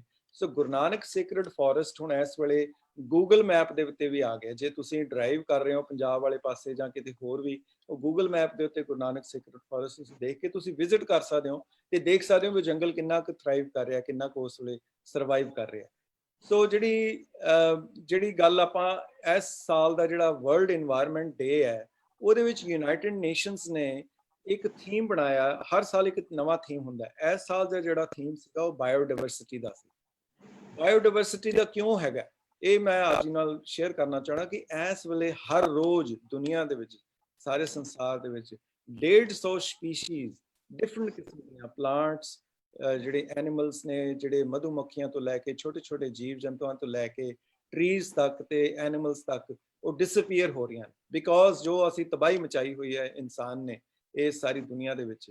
ਸੋ ਬਾਇਓਡਾਇਵਰਸਿਟੀ ਨੂੰ ਬਚਾਉਣਾ ਸਾਡੇ ਲਈ ਇੰਨਾ ਜ਼ਿਆਦਾ ਜ਼ਰੂਰੀ ਬਣ ਗਿਆ। ਜਿਹੜੀਆਂ ਮੱਖੀਆਂ ਨੇ ਉਹਨਾਂ ਦੀ ਪੋਪੂਲੇਸ਼ਨ ਘਟਦੀ ਜਾ ਰਹੀ ਹੈ ਤੇ ਉਹ ਡਾਇਰੈਕਟਲੀ ਰਿਲੇਟਡ ਨੇ ਸਾਡੀ ਫੂਡ ਪ੍ਰੋਡਕਸ਼ਨ ਦੀ। ਪੋਪੂਲੇਸ਼ਨ ਉਨੀ ਤੇਜ਼ੀ ਨਾਲ ਵੱਧ ਰਹੀ ਹੈ, ਉਨੀ ਤੇਜ਼ੀ ਦੇ ਨਾਲ ਜਿਹੜੀਆਂ ਸਪੀਸ਼ੀਜ਼ ਖਤਮ ਹੋ ਰਹੀਆਂ ਨੇ। ਸੋ ਮਤਲਬ ਇਹ ਹੈ ਵੀ ਆਉਣ ਵਾਲੇ ਸਮੇਂ ਦੇ ਵਿੱਚ ਜਿਹੜਾ ਫੂਡ ਜਿਹੜਾ ਖਾਣਾ ਖਾਣ ਦਾ ਵੀ ਜਿਹੜਾ ਇੱਕ ਸਾਧਨ ਹੈ, ਜਿਹੜੇ ਕਿ ਮਧੂਮੱਖੀਆਂ ਰਾਹੀਂ ਜਿਹੜਾ ਇਹ ਸਾਰੀ ਪੋਲੀਨੇਸ਼ਨ ਹੁੰਦੀ ਹੈ, ਜਿਹਦੇ ਨਾਲ ਸਾਰਾ ਅਨਾਜ ਉਗਾਇਆ ਜਾਂਦਾ ਹੈ, ਉਹ ਖਤਮ ਹੋ ਰਹੀਆਂ ਨੇ। ਤੇ ਆਉਣ ਵਾਲੇ ਸਮੇਂ ਦੇ ਵਿੱਚ ਫੂਡ ਪ੍ਰੋਡਕਸ਼ਨ ਆਪਣੇ ਆਪ ਦੇ ਵਿੱਚ ਬੜੀ ਵੱਡੀ ਪ੍ਰੋਬਲਮ ਬਣ ਜਾਏਗੀ। ਸੋ ਇਹ ਬਾਇਓਡਾਇਵਰਸਿਟੀ ਨੂੰ ਵਧਾਉਣ ਲਈ ਇਹੀ ਬੜਾ ਜ਼ਰੂਰੀ ਸੀਗਾ। ਜਿਹੜਾ ਇਹ ਸਾਡਾ ਜੰਗਲ ਆਪਾਂ ਲਗਾ ਰਹੇ ਹਾਂ, ਗੁਰੂ ਨਾਨਕ ਸੇਕਰਡ ਫੋਰੈਸਟ, ਉਹਦੇ ਵਿੱਚ ਅਸੀਂ ਸਟੱਡੀ ਕੀਤਾ ਵੀ ਕਿਹੜੇ ਰੁੱਖ ਨੇ ਜਿਹੜੇ ਪੰਜਾਬ ਦੇ ਵਿੱਚ, ਉੱਤਰੀ ਭਾਰਤ ਦੇ ਵਿੱਚ, ਜਿਨ੍ਹਾਂ ਨੂੰ ਸਾਨੂੰ ਆਇਡੈਂਟੀਫਾਈ ਕਰਨ ਦੀ ਲੋੜ ਹੈ। ਸੋ ਅਸੀਂ ਇਹ 6 ਸਰਵੇ ਕੀਤੇ। ਤੁਸੀਂ ਦੇਖ ਸਕਦੇ ਹੋ ਵੀ ਥਾਂ ਥਾਂ ਦੇ ਉੱਤੇ ਜਾ ਕੇ ਪੰਜਾਬ ਦੇ ਜਿਹੜੇ ਬੱਚੇ ਖੁਚੇ, ਜਿਹੜੇ ਥੋੜੇ ਬਹੁਤ ਵੀ ਪੈਚਸ ਨੇ ਜਿੱਥੇ ਇਹ ਰੁੱਖ ਲੱਗੇ ਹੋਏ ਨੇ, ਉਹਨਾਂ ਦੇ ਬੀਜ, ਉਹਨਾਂ ਦੇ ਰੁੱਖਾਂ ਦੀ ਪਛਾਣ ਕਰਕੇ ਅਸੀਂ ਲਿਸਟ ਬਣਾਈ। ਤੇ ਹੁਣ ਤੱਕ ਜਿਹੜੀਆਂ ਲਿਸਟਾਂ ਦੇ ਵਿੱਚ ਬਣੇ ਆ ਵੀ ਤਕਰੀਬਨ 92 ਜਿਹੜੇ ਸਪੀਸ਼ੀਜ਼ ਆਇਡੈਂਟੀਫਾਈ ਕੀਤੀਆਂ ਨੇ। ਇਹ ਜਿਹੜੀ ਸਭ ਤੋਂ ਖੁਸ਼ੀ ਦੀ ਗੱਲ ਹੈ, ਜਿਹੜੀ ਲਿਸਟ ਤੁਸੀਂ ਦੇਖ ਸਕਦੇ ਹੋ ਵੀ ਇਹਦੇ ਵਿੱਚੋਂ ਅਸੀਂ ਤਕਰੀਬਨ 92 ਸਪੀਸ਼ੀਜ਼ ਨੇ ਜਿਹੜੀਆਂ ਜਿਹਦੇ ਵਿੱਚੋਂ ਕਈ ਰੇਅਰ ਸਪੀਸ਼ੀਜ਼ ਵੀ ਨੇ, ਉਹਨਾਂ ਨੂੰ ਅਸੀਂ ਇਹਨਾਂ ਜੰਗਲਾਂ ਦੇ ਵਿੱਚ ਰਿਵਾਈਵ ਕਰਕੇ ਲਗਾਉਣ ਦੀ ਕੋਸ਼ਿਸ਼ ਦੇ ਵਿੱਚ ਹੈਗੇ ਆ। ਤੇ ਤੁਸੀਂ ਦੇਖ ਸਕਦੇ ਵੀ 27 ਜਿਹੜੇ ਰੇਅਰ ਸਪੀਸ਼ੀਜ਼ ਜਿਹੜੀਆਂ ਹੈਗੀਆਂ ਨੇ ਰੁੱਖਾਂ ਦੀਆਂ, ਜਿਹੜੇ ਕਿ ਅਲੋਪ ਹੋ ਚੁੱਕੀਆਂ ਨੇ ਜਾਂ ਅਲੋਪ ਹੋ ਰਹੀਆਂ ਨੇ, ਉਹਨਾਂ ਨੂੰ ਅਸੀਂ ਇਹਨਾਂ ਜੰਗਲਾਂ ਦੇ ਵਿੱਚ ਪ੍ਰੀਜ਼ਰਵ ਕੀਤਾ। ਸਾਡੇ ਕੋਲ ਇਸ ਵੇਲੇ ਤਕਰੀਬਨ 92 ਕਿਸਮ ਦੇ ਜਿਹੜੇ ਇਹ ਸਪੀਸ਼ੀਜ਼ ਵਾਲੇ ਰੁੱਖ ਨੇ, ਜਿਹੜੇ ਇਹਨਾਂ ਜੰਗਲਾਂ ਦੇ ਵਿੱਚ ਇਸ ਵੇਲੇ ਸੁਰੱਖਿਅਤ ਹੋ ਗਏ ਨੇ। They have become the seed banks for us. ਉਹ ਫਿਊਚਰ ਜਨਰੇਸ਼ਨ ਲਈ ਸਟੱਡੀ ਕਰਨਾ ਤੇ ਉਹਨਾਂ ਨੂੰ ਪ੍ਰੀਜ਼ਰਵ ਕਰਨਾ, ਇਹ ਸਾਡੇ ਸਾਰਿਆਂ ਲਈ ਇੱਕ ਬੜਾ ਸੁਵਿਧਾ ਵਾਲੀ ਗੱਲ ਹੋ ਜਾਏਗੀ। ਸੋ ਇਹ ਜਿਹੜਾ ਸਾਡਾ ਮੇਨ ਇਸ ਵੇਲੇ ਮੁੱਦਾ ਇਹ ਹੈ ਭੈਣ ਜੀ, ਤੇ ਮੈਂ ਖਾਸ ਕਰਕੇ ਜਿਹੜੇ ਵੀ ਤੁਹਾਡੇ ਨਾਲ ਸਾਡੇ ਜੁੜੇ ਹੋਏ ਦਰਸ਼ਕ ਨੇ, ਕਿ ਅਸੀਂ ਕੁਝ ਤਾਂ ਛੋਟੇ ਕਦਮ ਸਾਨੂੰ ਚੁੱਕਣ ਦੀ ਲੋੜ ਹੈ ਗੁਰਦੁਆਰਿਆਂ ਦੇ ਵਿੱਚ, ਘਰਾਂ ਦੇ ਵਿੱਚ, ਪਰ ਜਿਹੜਾ ਇੱਕ ਮੈਕਰੋ ਲੈਵਲ ਦੇ ਉੱਤੇ ਸਾਨੂੰ ਜਿਹੜੀ ਗਲੋਬਲ ਪਿਕਚਰ ਦੇ ਵਿੱਚ ਦੇਖਣ ਦੀ ਲੋੜ ਹੈ ਕਿ ਅਸੀਂ ਕਿਸ ਤਰ੍ਹਾਂ ਦੇ ਨਾਲ ਬਹੁਤ ਵੱਡਾ ਇੰਪੈਕਟ ਕਰ ਸਕਦੇ ਹਾਂ। ਕਿਉਂਕਿ ਜਿਹੜਾ ਇਹਦਾ ਰੀਜ਼ਨ ਇਹ ਹੈ ਕਿ ਅਸੀਂ ਸ਼ਾਇਦ ਸੋਚੀਏ ਵੀ ਚਲੋ ਜੀ ਮੈਂ ਰੀਸਾਈਕਲਿੰਗ ਸ਼ੁਰੂ ਕਰ ਦਿੱਤੀ ਹੈ ਤੇ ਇਹਦੇ ਨਾਲ ਹੁਣ ਇਨਵਾਇਰਨਮੈਂਟ ਠੀਕ ਹੋ ਜਾਏਗਾ। ਨਹੀਂ, ਇਨਵਾਇਰਨਮੈਂਟ ਠੀਕ ਕਰਨ ਲਈ ਤੁਹਾਨੂੰ you have to take lot of major steps, ਜਿਹਦੇ ਨਾਲ, ਕਿਉਂਕਿ ਉਹਦਾ ਕਾਰਨ ਇਹ ਹੈ ਕਿ ਜਿਹੜੀ ਇਸ ਵੇਲੇ ਵਰਲਡ ਦੀਆਂ ਸਾਰੀਆਂ ਸਾਇੰਟੀਫਿਕ ਆਰਗੇਨਾਈਜੇਸ਼ਨਸ ਨੇ, ਸਾਇੰਟਿਸਟ ਨੇ ਕਹਿ ਦਿੱਤਾ ਹੈ ਕਿ ਅਗਲੇ ਮਨੁੱਖਤਾ ਕੋਲ ਸਿਰਫ ਆਉਣ ਵਾਲੇ 10 ਤੋਂ 15 ਸਾਲ ਹੀ ਬਚੇ ਨੇ ਕਿ ਅਸੀਂ ਧਰਤੀ ਦਾ ਇਨਵਾਇਰਨਮੈਂਟ ਬਚਾ ਸਕਦੇ ਹਾਂ। ਉਸ ਤੋਂ ਬਾਅਦ ਇਰਰਿਵਰਸਿਬਲ, ਮੈਨੇ ਉਹਨੂੰ ਮੋੜਾ ਨਹੀਂ ਪਾਇਆ ਜਾ ਸਕੇਗਾ। ਜਿਹੜੇ 10 ਸਾਲਾਂ ਬਾਅਦ, 15 ਸਾਲਾਂ ਬਾਅਦ ਜੋ ਇਸ ਵੇਲੇ ਤਬਾਹੀ ਅਸੀਂ ਮਚਾ ਰਹੇ ਹਾਂ, ਜੋ ਕੋਰਲ ਰੀਫ ਦਾ ਤਬਾਹੀ ਹੋ ਰਹੀ ਹੈ, ਸਮੁੰਦਰਾਂ ਦੇ ਵਿੱਚ ਮਰੀਨ ਲਾਈਫ ਨੂੰ ਮਾਰ ਰਹੇ ਹਾਂ, ਪਲਾਸਟਿਕ ਜਿਹੜਾ ਯੂਜ਼ ਕਰਕੇ ਜਿਹੜੀ ਪੋਲੂਸ਼ਨ ਕ੍ਰੀਏਟ ਕੀਤਾ ਜਾ ਰਿਹਾ, ਇਹਨੂੰ ਮੋੜਾ ਪਾਉਣਾ, ਉਹਦਾ ਜਿਹੜਾ ਡਿਸਟਰਕਟਿਵ ਐਲੀਮੈਂਟ ਹੈ ਉਹਨੂੰ ਮੋੜਾ ਪਾ ਕੇ ਸੁਧਾਰਨਾ ਸਾਡੇ ਸਾਰਿਆਂ ਲਈ ਬੜਾ ਮੁਸ਼ਕਲ ਹੋ ਗਿਆ। ਇਹ ਸਾਇੰਟਿਸਟ ਨੇ ਸਾਰੀਆਂ ਜਿੰਨੀਆਂ ਵਰਲਡ ਦੀਆਂ ਏਜੰਸੀਜ਼ ਨੇ ਉਹਨਾਂ ਨੇ ਡਿਕਲੇਅਰ ਕੀਤਾ, ਇਵਨ ਵਰਲਡ ਬੈਂਕ ਨੇ, ਯੂਨਾਈਟਿਡ ਨੇਸ਼ਨਸ ਨੇ। ਸੋ ਇਸ ਕਰਕੇ ਇਹ ਜਿਹੜਾ ਜੰਗਲ ਲਗਾਉਣ ਦਾ ਜਿਹੜਾ ਪ੍ਰੋਸੈਸ ਹੈ, ਉਹਦੀ ਜਿਹੜੀ ਮੈਂ ਉਹਦਾ ਇੰਪੈਕਟ ਇਹ ਦੱਸਦਾ ਕਿ ਅਮਰੀਕਾ ਦੇ ਵਿੱਚ ਇਸ ਵੇਲੇ ਪ੍ਰੈਜ਼ੀਡੈਂਟ ਟਰੰਪ, ਜਿਹੜਾ ਕਿ ਹੁਣ ਤੱਕ ਇਸ ਗੱਲ ਨੂੰ ਡਿਨਾਈ ਕਰਦੇ ਆ ਰਹੇ ਸੀ ਕਿ ਕਲਾਈਮੇਟ ਚੇਂਜ ਕੋਈ ਇਸ਼ੂ ਵੀ ਹੈ ਕਿ ਨਹੀਂ ਹੈ, ਉਹਨਾਂ ਨੇ ਇਸ ਸਾਲ ਵਰਲਡ ਇਕਨੋਮਿਕ ਫੋਰਮ ਦੇ ਉੱਤੇ ਜਾ ਕੇ ਇਸ ਗੱਲ ਨੂੰ ਮੰਨਿਆ ਕਿ ਹਾਂਜੀ ਕਲਾਈਮੇਟ ਚੇਂਜ ਬੜਾ ਵੱਡਾ ਥ੍ਰੈਟ ਹੈ। ਤੇ ਪੈਂਟਾਗਨ ਨੇ ਵੀ ਕਹਿ ਦਿੱਤਾ, ਜਿਹੜੀ ਅਮਰੀਕਾ ਦੀ ਡਿਫੈਂਸ ਏਜੰਸੀ ਹੈ, ਕਿ climate change is a greatest threat to America. So America ਨਹੀਂ, ਸਾਰੇ ਵਰਲਡ ਲਈ ਹੈ। ਤੇ ਉਹਨਾਂ ਨੇ ਹੁਣ ਇਹ ਫੈਸਲਾ ਕੀਤਾ ਕਿ ਜੀ ਅਸੀਂ 1 ਟ੍ਰਿਲੀਅਨ ਟਰੀ, ਹਾਂਜੀ 1 ਅਰਬ ਤੋਂ ਵੀ ਵੱਧ ਜਿਹੜੇ ਰੁੱਖ ਨੇ ਅਸੀਂ ਅਮਰੀਕਾ 'ਚ ਲਗਾਉਣੇ ਨੇ। ਤੇ ਜਿਹੜੀ ਖੁਸ਼ੀ ਦੀ ਗੱਲ ਇਹ ਹੈ ਕਿ ਉਸ ਏਜੰਸੀ, ਜਿਸਨੇ ਏਜੰਸੀ ਨੇ ਇਹ ਕੰਮ ਸ਼ੁਰੂ ਕਰਨਾ ਹੈ, ਉਸ ਏਜੰਸੀ ਦੀ ਸਾਨੂੰ ਕਾਲ ਆਈ ਹੈ ਈਕੋਸਿੱਖ ਨੂੰ, ਕਿ ਜੀ ਅਸੀਂ ਤੁਹਾਡੇ ਤੋਂ, ਅਸੀਂ ਤੁਹਾਡੀ ਇਹ ਟੈਕਨੋਲੋਜੀ, ਤੁਹਾਡੀ ਇਹ ਮੈਥੋਡੋਲੋਜੀ ਸਿੱਖਣਾ ਚਾਹੁੰਦੇ ਹਾਂ, ਤਾਂ ਕਿ ਅਮਰੀਕਾ ਦੇ ਵਿੱਚ ਵੀ ਜਦੋਂ ਅਸੀਂ ਰਿਵਾਈਵਲ ਕਰਨੇ ਨੇ, ਜਿਹੜੇ ਰੁੱਖ ਲਗਾਉਣੇ ਨੇ, ਜਾਂ ਵਰਲਡ ਦੇ ਵਿੱਚ ਇਸ ਚੀਜ਼ ਨੂੰ ਜਦੋਂ ਅਸੀਂ ਚਲਾਉਣਾ ਹੈ, ਤੇ ਅਸੀਂ ਈਕੋਸਿੱਖ ਦੇ ਨਾਲ ਕੰਮ ਕਰਨਾ ਚਾਹੁੰਦੇ ਹਾਂ। ਇਹ ਜਿਹੜਾ ਇੰਪੈਕਟ ਹੈ ਗੁਰੂ ਨਾਨਕ ਸੇਕਰਡ ਫੋਰੈਸਟ ਦਾ, ਇਹ ਗੁਰੂ ਨਾਨਕ ਦੇਵ ਜੀ ਮਹਾਰਾਜ ਦੀ ਕਿਰਪਾ ਹੈਗੀ ਹੈ ਵੀ ਇਸ ਵੇਲੇ ਜਿਹੜਾ ਸੋਲੂਸ਼ਨ ਹੈ, ਜਿਸ ਤਰ੍ਹਾਂ ਯੂਨਾਈਟਿਡ ਨੇਸ਼ਨਸ ਕਿਹਾ ਕਿ ਆਲ ਸੋਲੂਸ਼ਨਸ ਲਾਈਜ਼ ਇਨ ਨੇਚਰ, ਸੋ ਉਹ ਨੇਚਰ ਦੇ ਵਿੱਚੋਂ ਲੱਭ ਕੇ ਹੀ ਅਸੀਂ ਆਪਣੇ ਆਪ ਨੂੰ ਤੇ ਧਰਤੀ ਨੂੰ ਬਚਾਉਣ ਲਈ ਕੋਈ ਨਾ ਕੋਈ ਕਦਮ ਚੁੱਕ ਸਕਦੇ ਹਾਂ। ਸੋ ਮੈਂ ਇੱਥੇ ਸਟਾਪ ਕਰਾਂਗਾ ਕਿ ਜਿਹੜੇ ਵੀ ਹੋਰ ਤੁਹਾਡੇ ਸਵਾਲ ਹੋਣ ਜਾਂ ਕੁਐਸਚਨਸ ਹੋਣ, ਇਹਦੇ ਉੱਤੇ ਮੈਂ ਆਪ ਹੀ ਨਾਲ ਸਾਂਝ ਪਾ ਕੇ ਹੋਰ ਦੀ ਗੱਲ ਮੈਂ ਪ੍ਰੈਜ਼ੈਂਟ ਕਰ ਸਕਦਾ। ਤੇ ਮੈਂ ਨਾਲ before we go into question answers, ਮੈਂ ਚਾਹਾਂਗਾ ਵੀ ਇਹ ਜਿਹੜੀ ਇੱਕ ਆਪਣੀ ਬੜੀ ਬਰੀਫ ਜੀ ਇਹ ਵੀਡੀਓ ਤੁਸੀਂ ਦੇਖੋ, ਜਿਹੜੀ ਲੇਟੈਸਟ ਅਸੀਂ ਇਹ 10 ਮਹੀਨੇ ਪੁਰਾਣਾ ਜਿਹੜਾ ਜੰਗਲ ਹੈਗਾ ਜਿਹੜਾ ਕਿ ਸਾਹਨੇਵਾਲ ਦੇ ਵਿੱਚ ਲਗਾਇਆ ਗਿਆ ਸੀਗਾ। ਇਸ ਜੰਗਲ ਦੀ ਜਿਹੜੀ ਤੁਸੀਂ ਦੇਖੋ ਪ੍ਰੋਗਰੈਸ ਤੇ ਕੀ ਉੱਥੇ ਇਸ ਵੇਲੇ ਜਿਹੜਾ ਇਹ ਵਾਕਈ ਜਿਹੜਾ ਗੁਰੂ ਨਾਨਕ ਦੇਵ ਜੀ ਮਹਾਰਾਜ ਨੇ ਕਿਹਾ ਬਲਹਾਰੀ ਕੁਦਰਤ ਵਸਿਆ। ਤੁਸੀਂ ਦੇਖੋ ਜੀ, ਜਰਾ ਵੀਡੀਓ ਚਲਾਓ ਜੀ।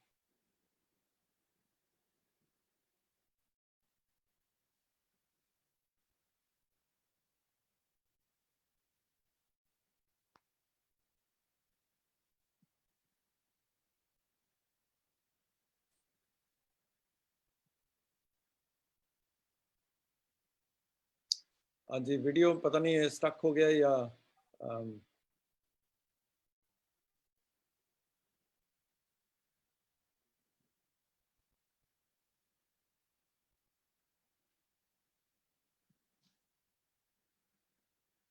ਸੋ ਤੁਸੀਂ ਦੇਖ ਸਕਦੇ ਹੋ ਵੀ ਇਸ ਜੰਗਲ ਦੇ ਵਿੱਚ ਹਰ ਜੰਗਲ ਦੇ ਵਿੱਚ 6 ਮਹੀਨਿਆਂ ਦੇ ਵਿੱਚ 4-5 ਮਹੀਨਿਆਂ ਦੇ ਵਿੱਚ ਹੀ ਇੰਨੀ ਬਾਇਓਡਾਇਵਰਸਿਟੀ ਉੱਥੇ ਆਣੀ ਸ਼ੁਰੂ ਹੋ ਜਾਂਦੀ ਹੈ।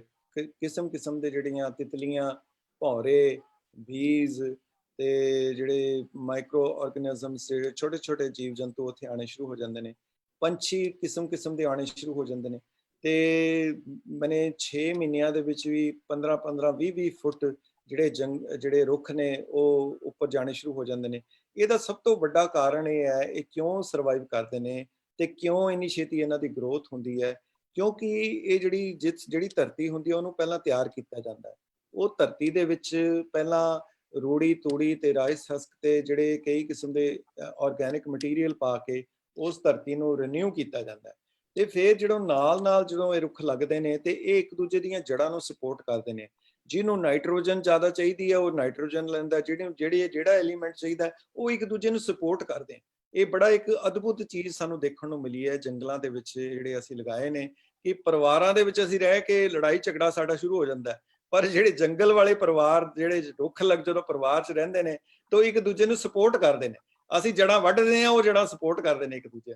ਸੋ ਉਹਨਾਂ ਦੀ ਗਰੋਥ ਜਿਹੜੀ ਹੈ ਉਹ ਕਈ ਜ਼ਿਆਦਾ ਪਰਸੈਂਟ ਆਮ ਰੁੱਖ ਨਾਲੋਂ ਵੱਧ ਹੁੰਦੀ ਹੈ। ਅਸੀਂ ਜਦੋਂ ਸੜਕਾਂ ਦੇ ਕਿਨਾਰੇ ਲਗਾਉਂਦੇ ਹਾਂ ਤਾਂ ਉਹਦੀ ਸਰਵਾਈਵਲ ਰੇਟ ਬੜਾ 90% ਜਿਹੜੇ ਰੁੱਖ ਨੇ ਉਹ ਮਰ ਜਾਂਦੇ ਨੇ। ਇਹ ਰੁੱਖ 99.9% ਜਿਹੜੇ ਰੁੱਖ ਨੇ ਇਹ ਬਚ ਜਾਂਦੇ ਨੇ, ਕਿਉਂਕਿ ਇਹ ਇਕੱਠੇ ਇੱਕ ਦੂਜੇ ਦੇ ਨੇੜੇ ਲੱਗੇ ਨੇ।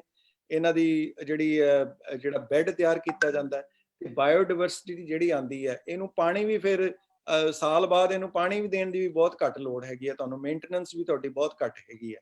ਸੋ ਇਹਦਾ ਜਿਹੜਾ ਖਰਚਾ ਵੀ ਘੱਟ ਹੈ, ਮੇਨਟੇਨੈਂਸ ਵੀ ਘੱਟ ਹੈ, ਇਹਦੀ ਗਰੋਥ ਵੀ ਕਈ ਗੁਣਾ ਵੱਧ ਹੈਗੀ ਹੈ ਤੇ ਬਾਇਓਡਾਇਵਰਸਿਟੀ ਵੀ ਇਨਵਾਈਟ ਕਰਦਾ। ਸੋ ਇਸ ਕਰਕੇ ਮੈਂ ਸਾਰੇ ਵੀਰਾਂ ਭੈਣਾਂ ਨੂੰ ਬੇਨਤੀ ਕਰਾਂਗਾ ਕਿ ਜੇ ਵਾਕਈ ਅਸੀਂ ਚਾਹੁੰਦੇ ਹਾਂ ਨਾ ਜੀ ਕਿ ਵਾਤਾਵਰਨ ਸ਼ੁੱਧ ਹੋਵੇ, ਵਾਤਾਵਰਨ ਬਚਾਇਆ ਜਾ ਸਕੇ, ਤੇ ਸਾਨੂੰ ਅਜਿਹੇ ਵੱਡੇ ਲੈਵਲ ਦੇ ਉੱਤੇ ਪ੍ਰੋਜੈਕਟ ਕਰਨੇ ਬੜੇ ਜ਼ਰੂਰੀ ਨੇ। ਤਾਂ ਹੀ ਅਸੀਂ ਇੰਪੈਕਟਫੁਲ ਜਿਹੜਾ ਇੱਕ ਕਦਮ ਚੁੱਕ ਸਕਦੇ ਹਾਂ। ਅਦਰਵਾਈਜ਼ ਅਸੀਂ ਬੈਠੇ ਦੇਖਦੇ ਰਵਾਂਗੇ ਤੇ ਟਾਈਮ ਬੜੀ ਛੇਤੀ ਲੰਘਦਾ ਤੇ ਟਾਈਮ ਤਾਂ ਤੁਹਾਨੂੰ ਪਤਾ ਵੀ ਇੰਨੀ ਤੇਜ਼ ਰਫ਼ਤਾਰ ਦੇ ਨਾਲ ਚੱਲ ਰਿਹਾ। ਸੋ ਇਸ ਕਰਕੇ ਇਹ ਜਿਹੜਾ ਵਰਲਡ ਇਨਵਾਇਰਨਮੈਂਟ ਦੇ ਉੱਤੇ ਬਾਇਓਡਾਇਵਰਸਿਟੀ ਦਾ ਜਿਹੜਾ ਥੀਮ ਹੈ ਉਹਨੂੰ ਪੂਰਨ ਤੌਰ ਦੇ ਉੱਤੇ ਜਿਹੜਾ ਇੰਪਲੀਮੈਂਟ ਜੇ ਕੀਤਾ ਜਾ ਰਿਹਾ ਤੇ ਉਹ ਇਸ ਕਦਮ ਰਾਹੀਂ ਹੋ ਰਿਹਾ। ਸੋ ਮੈਂ ਆਪ ਸਾਰੇ ਵੀਰਾਂ ਭੈਣਾਂ ਦਾ ਬਹੁਤ ਧੰਨਵਾਦ ਕਰਦਾ ਵੀ ਜਿਹੜਾ ਤੁਸੀਂ ਇਹ ਮੌਕਾ ਦਿੱਤਾ ਕਿ ਅਸੀਂ ਇਹ ਤੁਹਾਡੇ ਨਾਲ ਸਾਂਝ ਪਾ ਸਕੀਏ। ਤੁਹਾਨੂੰ ਇਹ ਜਿਹੜੇ ਸਾਰੇ ਇਸ਼ੂਜ਼ ਤੁਹਾਡੇ ਸਾਹਮਣੇ ਨੇ ਬਰੀਫਲੀ ਮੈਂ ਦੱਸਣ ਦੀ ਕੋਸ਼ਿਸ਼ ਕੀਤੀ ਹੈ, ਪਰ ਇਹਦੇ ਬਾਅਦ ਜਿਹੜੇ ਕੋਈ ਕੁਐਸਚਨਸ ਹੋਣ ਤੇ ਮੈਂ ਵੀ definitely would be happy to answer them। Thank you ਵੀਰ ਜੀ, ਥੈਂਕ ਯੂ ਸੋ ਮਚ। ਬਹੁਤ ਅੱਛਾ ਲੱਗਾ, ਮਨ ਕਰ ਰਿਹਾ ਸੀ ਤੁਸੀਂ ਹਲੇ ਹੋਰ ਸਾਨੂੰ ਦੱਸਦੇ ਰਹੋ। ਹੋਰ ਬਹੁਤ ਅੱਛਾ ਲੱਗਿਆ ਸਾਰਾ ਦੇਖ ਕੇ ਜੋ ਤੁਸੀਂ ਸੇਕ੍ਰੇਡ ਗੁਰੂ ਨਾਨਕ ਸੇਕ੍ਰੇਡ ਜੰਗਲ ਦੇ ਬਾਰੇ ਗੱਲ ਕੀਤੀ। ਤੇ ਕੁਝ ਕੁਐਸਚਨਸ ਆਏ ਜੋ ਮੈਂ ਤੁਹਾਨੂੰ ਪੁੱਛਦੀ ਹਾਂ ਸੰਗਤ ਦੇ ਬਿਹਾਫ ਤੇ। ਵੀਰ ਜੀ, ਇੱਕ ਸੰਗਤ ਵੱਲੋਂ ਕੁਐਸਚਨ ਆਇਆ ਹੈ ਕਿ ਅਸੀਂ ਏਰੀਆ ਵਾਈਜ਼ ਆਪਣੇ ਗੁਰਦੁਆਰਾ ਸਾਹਿਬ ਵਿੱਚ ਕਿਸ ਤਰ੍ਹਾਂ ਦੀਆਂ ਈਕੋ ਫ੍ਰੈਂਡਲੀ ਪ੍ਰੈਕਟਿਸਿਸ ਸਟਾਰਟ ਕਰ ਸਕਦੇ ਹਾਂ। ਅਗਰ ਤੁਸੀਂ ਆਪਣੇ ਐਕਸਪੀਰੀਅੰਸ ਤੋਂ ਸਾਨੂੰ ਪਲੀਜ਼ ਦੱਸ ਸਕੋ ਤੇ ਇਹ ਲੋਕਲੀ ਜੋ ਅਸੀਂ ਆਪਣੇ ਗੁਰਦੁਆਰਾ ਸਾਹਿਬ ਦੇ ਵਿੱਚ ਕਰ ਸਕਦੇ ਹਾਂ। ਬਿਲਕੁਲ ਜੀ। ਅਸੀਂ ਦੇਖੋ ਇਹਦੇ ਵਿੱਚ ਵੀ ਅਸੀਂ ਇੱਕ ਗਾਈਡ ਬਣਾਈ ਹੋਈ ਹੈ ਜਿਹੜੀ ਕਿ ਹਾਲੇ ਅਸੀਂ ਰਿਲੀਜ਼ ਨਹੀਂ ਕੀਤੀ, ਗ੍ਰੀਨ ਗੁਰਦੁਆਰਾ ਗਾਈਡ। ਉਹਦੇ ਵਿੱਚ ਅਸੀਂ ਇਹ ਸਾਰੀਆਂ ਚੀਜ਼ਾਂ ਲਿਸਟ ਕੀਤੀਆਂ ਹੋਈਆਂ ਨੇ ਵੀ ਕਿਹੜੀਆਂ ਚੀਜ਼ਾਂ ਕੀਤੀਆਂ ਜਾ ਸਕਦੀਆਂ ਨੇ, ਕਿਹੜੀਆਂ ਸਾਨੂੰ ਚੀਜ਼ਾਂ ਕਰਨੀਆਂ ਚਾਹੀਦੀਆਂ ਨੇ। ਉਹਦੇ ਵਿੱਚ ਐਨਰਜੀ ਯੂਸੇਜ ਹੈ। ਐਨਰਜੀ ਸਾਨੂੰ ਇਹ ਦੇਖਣ ਦੀ ਲੋੜ ਹੈ ਵੀ ਉਹਦਾ ਜਿਹੜਾ ਲਾਈਟਿੰਗ ਸਿਸਟਮ ਹੈ ਉਹ ਈਕੋ ਫ੍ਰੈਂਡਲੀ ਹੈ ਕਿ ਨਹੀਂ ਹੈ। ਤੇ ਜੇ ਅਸੀਂ ਸੋਲਰ ਪੈਨਲ ਲਗਾਉਣ ਦਾ ਸਾਡੇ ਕੋਲ ਬੰਦੋਬਸਤ ਹੋ ਸਕਦਾ ਸਾਨੂੰ ਲਗਾਉਣਾ ਚਾਹੀਦਾ। ਮੈਨੇ ਇੱਕ ਗੁਰਦੁਆਰੇ ਦਾ, ਤੁਸੀਂ ਹਜੂਰ ਸਾਹਿਬ ਦਾ ਹੀ ਜਿਹੜਾ ਮਹੀਨੇ ਦਾ ਬਿੱਲ ਹੈ ਬਿਜਲੀ ਦਾ, ਹਾਂਜੀ 25 ਲੱਖ ਰੁਪਈਆ ਹੈ। 25 ਜੀ, ਲੱਖ ਰੁਪਈਆ ਇੱਕ ਹਜੂਰ ਸਾਹਿਬ ਦੇ ਤਖਤ ਦਾ। ਸੋ ਤੁਸੀਂ ਲਾ ਲਓ ਵੀ ਜਿਹੜੇ ਬਾਕੀ ਤਖਤਾਂ ਦੇ ਉੱਤੇ, ਬਾਕੀ ਗੁਰਦੁਆਰਿਆਂ ਦੇ ਵਿੱਚ ਅਸੀਂ ਕਦੀ ਐਨਰਜੀ ਆਡਿਟ ਨਹੀਂ ਕਰਦੇ। ਅਸੀਂ ਦੇਖਦੇ ਨਹੀਂ ਵੀ ਐਨਰਜੀ ਕਿੰਨੀ ਲੱਗਦੀ ਹੈ ਤੇ ਉਹਨੂੰ ਕਿਸ ਤਰ੍ਹਾਂ ਬਚਾਇਆ ਜਾ ਸਕਦਾ, ਕਿਸ ਤਰ੍ਹਾਂ ਚੇਂਜ ਕੀਤਾ ਜਾ ਸਕਦਾ। ਉਹੀ ਪੈਸੇ ਗਰੀਬ ਸਿੱਖ ਬੱਚਿਆਂ ਨੂੰ ਦੇ ਦਿੱਤੇ ਜਾਣ, ਪੜ੍ਹਾਈ ਲਈ ਕਰ ਦਿੱਤੇ ਜਾਣ। ਸੋ ਐਨਰਜੀ ਇੱਕ ਬੜਾ ਵੱਡਾ ਇਸ਼ੂ ਹੈ। ਦੂਜਾ ਇਸ਼ੂ ਹੈ ਕਿ ਜਿਹੜਾ ਅਸੀਂ ਉੱਥੇ ਲੰਗਰ ਵਰਤਾਉਂਦੇ ਆ, ਅਸੀਂ ਕਿਉਂ ਨਹੀਂ ਆਰਗੈਨਿਕ ਲੰਗਰ ਸ਼ੁਰੂ ਕਰਦੇ, ਤੇ ਅਸੀਂ ਕਿਉਂ ਨਹੀਂ ਜਿਹੜੇ ਸਾਡੇ ਗਰੀਬ ਸਿੱਖ ਫਾਰਮਰਸ ਨੇ, ਕਿਸਾਨ ਨੇ, ਜਿਹੜੇ 2-2 ਕਿੱਲਿਆਂ ਵਾਲੇ ਕਿਸਾਨ ਨੇ, ਵਿਚਾਰੇ ਮਿੰਨਤਾਂ ਕਰਦੇ ਨੇ ਮੰਗਤਿਆਂ ਦੀ ਤਰ੍ਹਾਂ ਜਾ ਕੇ ਆੜਤੀਆਂ ਕੋਲ ਕਿ ਸਾਡਾ ਅਨਾਜ ਲੈ ਲਓ, ਸਾਨੂੰ ਬਣਦਾ ਹੀ ਸਾਨੂੰ ਪੈਸੇ ਦੇ ਦਿਓ। ਉਹੀ ਕਿਸਾਨਾਂ ਨੂੰ ਅਸੀਂ ਟਾਈ ਅਪ ਕਰੀਏ ਗੁਰਦੁਆਰਿਆਂ ਦੇ ਨਾਲ, ਜਿਹੜੀ ਰਸਦ ਹੈ, ਜਿਹੜੀ ਫਸਲ ਹੈ, ਉਹਨਾਂ ਤੋਂ ਅਸੀਂ ਖਰੀਦ ਕੇ ਆਰਗੈਨਿਕ, ਉਹਨੂੰ ਕਹੋ ਵੀ ਤੂੰ ਆਰਗੈਨਿਕ ਪੈਦਾ ਕਰ ਤੇ ਅਸੀਂ ਤੇਰਾ ਸਮਾਨ ਅਸੀਂ ਲੰਗਰ ਲਈ ਵਰਤਾਂਗੇ। ਇਹਦੇ ਨਾਲ ਇੱਕ ਤਾਂ ਗਰੀਬ ਕਿਸਾਨ ਬਚ ਗਿਆ, ਦੂਜਾ ਜਿਹੜਾ ਲੰਗਰ ਤੁਸੀਂ ਵਰਤਾ ਰਹੇ ਹੋ ਉਹ ਪੌਸ਼ਟਿਕ ਹੈ, ਸ਼ੁੱਧ ਹੈ, ਲੰਗਰ ਸਹੀ ਹੈ, ਤੇ ਜਿਹੜਾ ਸੰਗਤ ਜਿਹੜਾ ਧਨ ਹੈ ਉਹਦੇ ਵਿੱਚ ਇੱਕ ਗਰੀਬ ਕਿਸਾਨ ਵੀ ਪਲ ਗਿਆ, ਤੇ ਸੰਗਤ ਨੂੰ ਜਿਹੜਾ ਲੰਗਰ ਮਿਲਿਆ ਉਹ ਵੀ ਪੌਸ਼ਟਿਕ ਹੋਇਆ, ਸਾਡੇ ਜਿਹੜੇ ਸਰੀਰ ਹੈ ਉਹ ਵੀ ਸਵਸਥ ਹੋਏ। ਤੇ ਗੁਰੂ ਨਾਨਕ ਦਾ ਜਿਹੜਾ ਦਿੱਤਾ ਉਪਦੇਸ਼ ਹੈ ਵੀ ਇਹ ਜਿਹੜਾ ਸਰੀਰ ਹੈ, ਇਹ ਹਰਮੰਦਰ, ਇਹ ਸਰੀਰ ਹੈ ਜਿੱਥੋਂ ਅਰ ਜਾਤਾ, ਇਹ ਗੁਰੂ ਨਾਨਕ ਸਾਹਿਬ ਨੇ ਸਾਨੂੰ, ਗੁਰੂ ਅਰਜਨ ਦੇਵ ਜੀ ਮਹਾਰਾਜ ਨੇ ਸਿੱਖਿਆ ਦਿੱਤੀ ਹੈ। ਸੋ ਗੁਰਦੁਆਰੇ ਨੂੰ ਵੀ ਉਸੇ ਤਰ੍ਹਾਂ ਹਰਮੰਦਰ ਦੇ ਤੌਰ ਤੇ ਸਰੀਰ ਨੂੰ ਵੀ ਹਰਮੰਦਰ ਮੰਨਿਆ ਹੈ। ਸੋ ਸਰੀਰ ਦੇ ਵਿੱਚ ਜਿਹੜਾ ਜਾਣ ਵਾਲਾ ਭੋਜਨ ਹੈ ਉਹਨੂੰ ਅਸੀਂ ਆਰਗੈਨਿਕ ਜ਼ਰੂਰ ਬਣਾ ਕੇ ਗੁਰਦੁਆਰਿਆਂ ਤੋਂ ਕਮ ਸੇ ਕਮ ਇਹ ਜਿਹੜੀ ਮੁਹਿੰਮ ਸਾਡੀ ਸ਼ੁਰੂ ਹੋਣੀ ਚਾਹੀਦੀ ਹੈ, ਜਿਸ ਨਾਲ ਗਰੀਬ ਕਿਸਾਨ ਵੀ ਬਚਣ, ਜਾਂ ਜਿਹੜੇ ਸਾਡੇ ਸਿੱਖ ਵਿਚਾਰੇ ਦੁਕਾਨਦਾਰ ਨੇ ਉਹਨਾਂ ਦੇ ਨਾਲ ਟਾਈ ਅਪ ਕੀਤਾ ਜਾਵੇ ਵੀ ਤੁਸੀਂ ਪ੍ਰੋਡਕਟ ਉਹ ਲੈ ਕੇ ਆਓ, ਅਸੀਂ ਤੁਹਾਡੇ ਤੋਂ ਖਰੀਦਾਂਗੇ। ਗੁਰਦੁਆਰੇ ਜਿਹੜੇ ਲੰਗਰਾਂ ਨੂੰ ਅਸੀਂ ਇੱਕ ਤਾਂ ਆਰਗੈਨਿਕ ਕਰੀਏ। ਤੀਜਾ ਜਿਹੜਾ ਪਾਣੀ ਦਾ ਜਿਹੜਾ ਉੱਥੇ ਜਿਹੜੀ ਬਚਤ ਹੈ, ਪਾਣੀ ਦੀਆਂ ਹੁਣ ਟੂਟੀਆਂ ਕਈ ਵਾਰੀ ਰਿਪੇਅਰ ਹੀ ਨਹੀਂ ਕਰਦੇ, ਅਸੀਂ ਕਦੀ ਸੋਚਦੇ ਨਹੀਂ ਵੀ ਪਾਣੀ ਦਾ ਵੀ ਆਡਿਟ ਹੋਣਾ ਚਾਹੀਦਾ। ਹਰ ਗੁਰਦੁਆਰਾ ਵਾਟਰ ਆਡਿਟ ਕਰਵਾ ਸਕਦਾ ਹੈ ਵੀ ਅਸੀਂ ਕਿਸ ਤਰ੍ਹਾਂ ਪਾਣੀ ਬਚਾ ਸਕਦੇ ਹਾਂ, ਕਿਸ ਤਰੀਕੇ ਦੇ ਨਾਲ ਪਾਣੀ ਰੀਸਾਈਕਲਿੰਗ ਦਾ ਉੱਥੇ ਮੈਥੋਡੋਲੋਜੀ ਹੋ ਸਕਦੀ ਹੈ, ਹੱਥ ਧੋਣ ਲਈ ਪਾਣੀ ਕਿਹੜਾ ਵਰਤਿਆ ਜਾ ਸਕਦਾ, ਪੀਣ ਵਾਲਾ ਕਿਹੜਾ ਵਰਤਿਆ ਜਾ ਸਕਦਾ। ਸੋ ਅੱਜ ਕੱਲ੍ਹ ਤਾਂ ਟੈਕਨੋਲੋਜੀ ਅਵੇਲੇਬਲ ਆ, ਬੜੇ ਸਸਤੇ ਢੰਗ ਦੇ ਨਾਲ ਤੁਸੀਂ ਆਉਣ ਵਾਲੇ 2-3 ਸਾਲਾਂ ਦੇ ਵਿੱਚ ਹੀ ਤੁਸੀਂ ਜਿਹੜਾ ਪੈਸਾ ਤੁਹਾਨੂੰ ਵਸੂਲ ਹੋ ਜਾਂਦਾ ਜੇ ਅਸੀਂ ਅਡਾਪਟ ਕਰ ਲਈਏ ਇਹਨਾਂ ਚੀਜ਼ਾਂ ਨੂੰ। ਤੇ ਇਹਦੇ ਨਾਲ ਤਾਂ ਮੈंने ਕਈ ਲਿਸਟ ਦੇ ਵਿੱਚ ਕਈ ਚੀਜ਼ਾਂ ਨੇ। ਹਾਂਜੀ, ਇਹਦੇ ਵਿੱਚ ਮੈਂ ਤਾਂ ਇੱਥੋਂ ਤੱਕ ਵੀ ਕਹਿਣਾ ਹੁੰਦਾ ਵੀ ਜਿਹੜੇ ਅਸੀਂ ਰੁਮਾਲੇ ਚੜਾਉਂਦੇ ਆ ਗੁਰੂ ਮਹਾਰਾਜ ਸਾਹਿਬ ਨੂੰ ਸ਼ਰਧਾ ਦੇ ਨਾਲ, ਉਹ ਰੁਮਾਲੇ ਵੀ ਅਸੀਂ ਦੇਖੀਏ ਉਹ ਜਿਹੜੀ ਉਹਦੀ ਪ੍ਰੋਟੈਕਸ਼ਨ ਹੈ ਉਹ ਕਿਸ ਤਰ੍ਹਾਂ ਇਕੋ ਫਰੈਂਡਲੀ ਹੈ ਕਿ ਨਹੀਂ ਫਰੈਂਡਲੀ। ਉਹਦੇ 'ਚ ਜਿਹੜੀ ਜਰੀ ਲੱਗਦੀ ਹੈ, ਜਿਹੜੀਆਂ ਉੱਥੇ ਕਢਾਈ ਲੱਗਦੀ ਹੈ, ਉਹ ਕਿੱਥੋਂ ਪੈਦਾ ਹੋ ਰਹੀ ਹੈ। ਮੈਨੇ ਲੋਕੀ ਤਾਂ ਹੁਣ ਜਦੋਂ ਕੁਰਾਨ ਸ਼ਰੀਫ ਜਿੱਥੇ ਲਿਖਦੇ ਨੇ ਜਾਂ ਬਾਈਬਲ ਲਿਖਦੇ ਨੇ, ਲੋਕੀ ਇੱਥੋਂ ਤੱਕ ਜਾਂਦੇ ਨੇ ਕਿ ਜੀ ਉਹ ਪੇਪਰ ਜਿਹੜਾ ਯੂਜ਼ ਹੋ ਰਿਹਾ ਉਹ ਇਕੋ ਫਰੈਂਡਲੀ ਹੈ ਕਿ ਨਹੀਂ ਹੈ, ਉਹ ਜਿਹੜੀ ਇੰਕ ਯੂਜ਼ ਹੋ ਰਹੀ ਹੈ ਉਹ ਇਕੋ ਫਰੈਂਡਲੀ ਹੈ ਕਿ ਨਹੀਂ ਹੈ।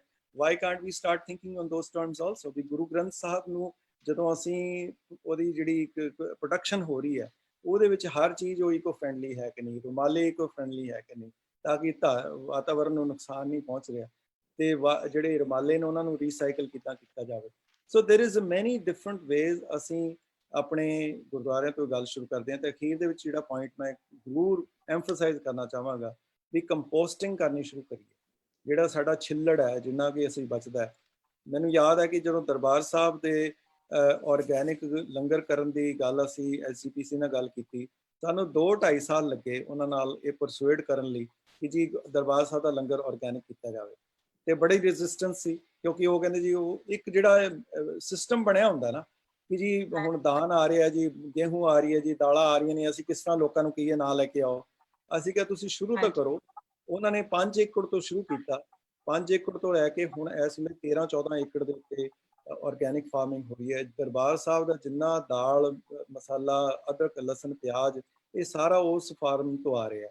ਤੇ ਮੈਂ ਉਹ ਵਿਜ਼ਿਟ ਕੀਤਾ ਜਾ ਕੇ ਉਹ ਫਾਰਮ ਨੂੰ, ਤੇ ਉਹਨੇ ਸਾਰਾ ਮੈਨੂੰ ਆਡਿਟਿੰਗ ਕਰਕੇ ਦਿਖਾਈ ਕਿ 1 ਸਾਲ ਦੇ ਦਰਬਾਰ ਸਾਹਿਬ ਦੇ ਲੰਗਰ ਦੇ ਵਿੱਚ ਜਿੰਨੀ ਰਸਦ ਲੱਗੀ ਹੈ, ਜਿੰਨਾ ਇਹ ਸਾਰਾ ਕੁਝ ਮਟੀਰੀਅਲ ਲੱਗਿਆ ਹੈ ਗੇਹੂੰ ਤੋਂ ਛੱਡ ਕੇ, ਉਹ ਸਾਰਾ ਕੁਝ ਦੇਣ ਦੇ ਬਾਵਜੂਦ ਵੀ 8.5 ਲੱਖ ਰੁਪਈਆ ਦਾ ਦਰਬਾਰ ਸਾਹਿਬ ਨੂੰ ਫਾਇਦਾ ਹੋਇਆ।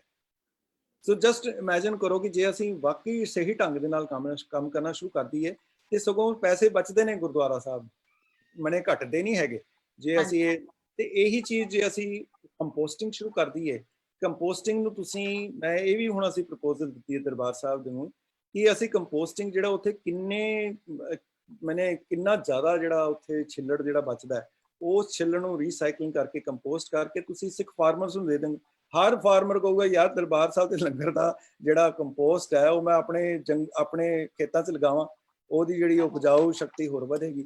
ਸੋ ਦੇਰ ਆਰ ਮੈਨੀ ਡਿਫਰੈਂਟ ਵੇਜ਼ ਜਿਹੜਾ ਇਹਨੂੰ ਅਸੀਂ ਇਹ ਛੋਟੇ ਛੋਟੇ ਕਦਮ ਚੁੱਕ ਸਕਦੇ ਹਾਂ, ਤੇ ਘਰਾਂ ਦੇ ਵਿੱਚ ਵੀ ਇਹੀ ਕੰਮ ਕਰ ਸਕਦੇ ਹਾਂ। ਜੀ ਐਕਚੁਅਲੀ ਵੀਰ ਜੀ ਉਹ ਖਾਲੀ ਨਾ ਉਹ ਹਲੇ ਨਾ ਸਾਡੇ ਉਹ ਅਸੀਂ ਕਹਿੰਦੇ ਨਾ ਕਿ ਹੱਡ ਨੂੰ ਨਹੀਂ ਲੱਗੀ ਹਲੇ ਤਕਲੀਫ ਨਾ, ਕਿ ਇਨਵਾਇਰਨਮੈਂਟ ਜੋ ਸਾਨੂੰ ਕੰਜ਼ਰਵ ਕਰਨਾ ਹੈ ਜਾਂ ਜੋ ਅਸੀਂ ਚੈਲੰਜਸ ਫੇਸ ਕਰ ਰਹੇ ਹਾਂ, ਸਾਨੂੰ ਲੱਗਦਾ ਹੈ ਕਿ ਸਾਡੇ ਇੱਕ ਤੇ ਕਰਨ ਦੇ ਨਾਲ ਕੀ ਫਰਕ ਪੈ ਜਾਏਗਾ, ਤੇ ਉਹ ਜਦ ਤੱਕ ਸਾਨੂੰ ਹਾਂਜੀ।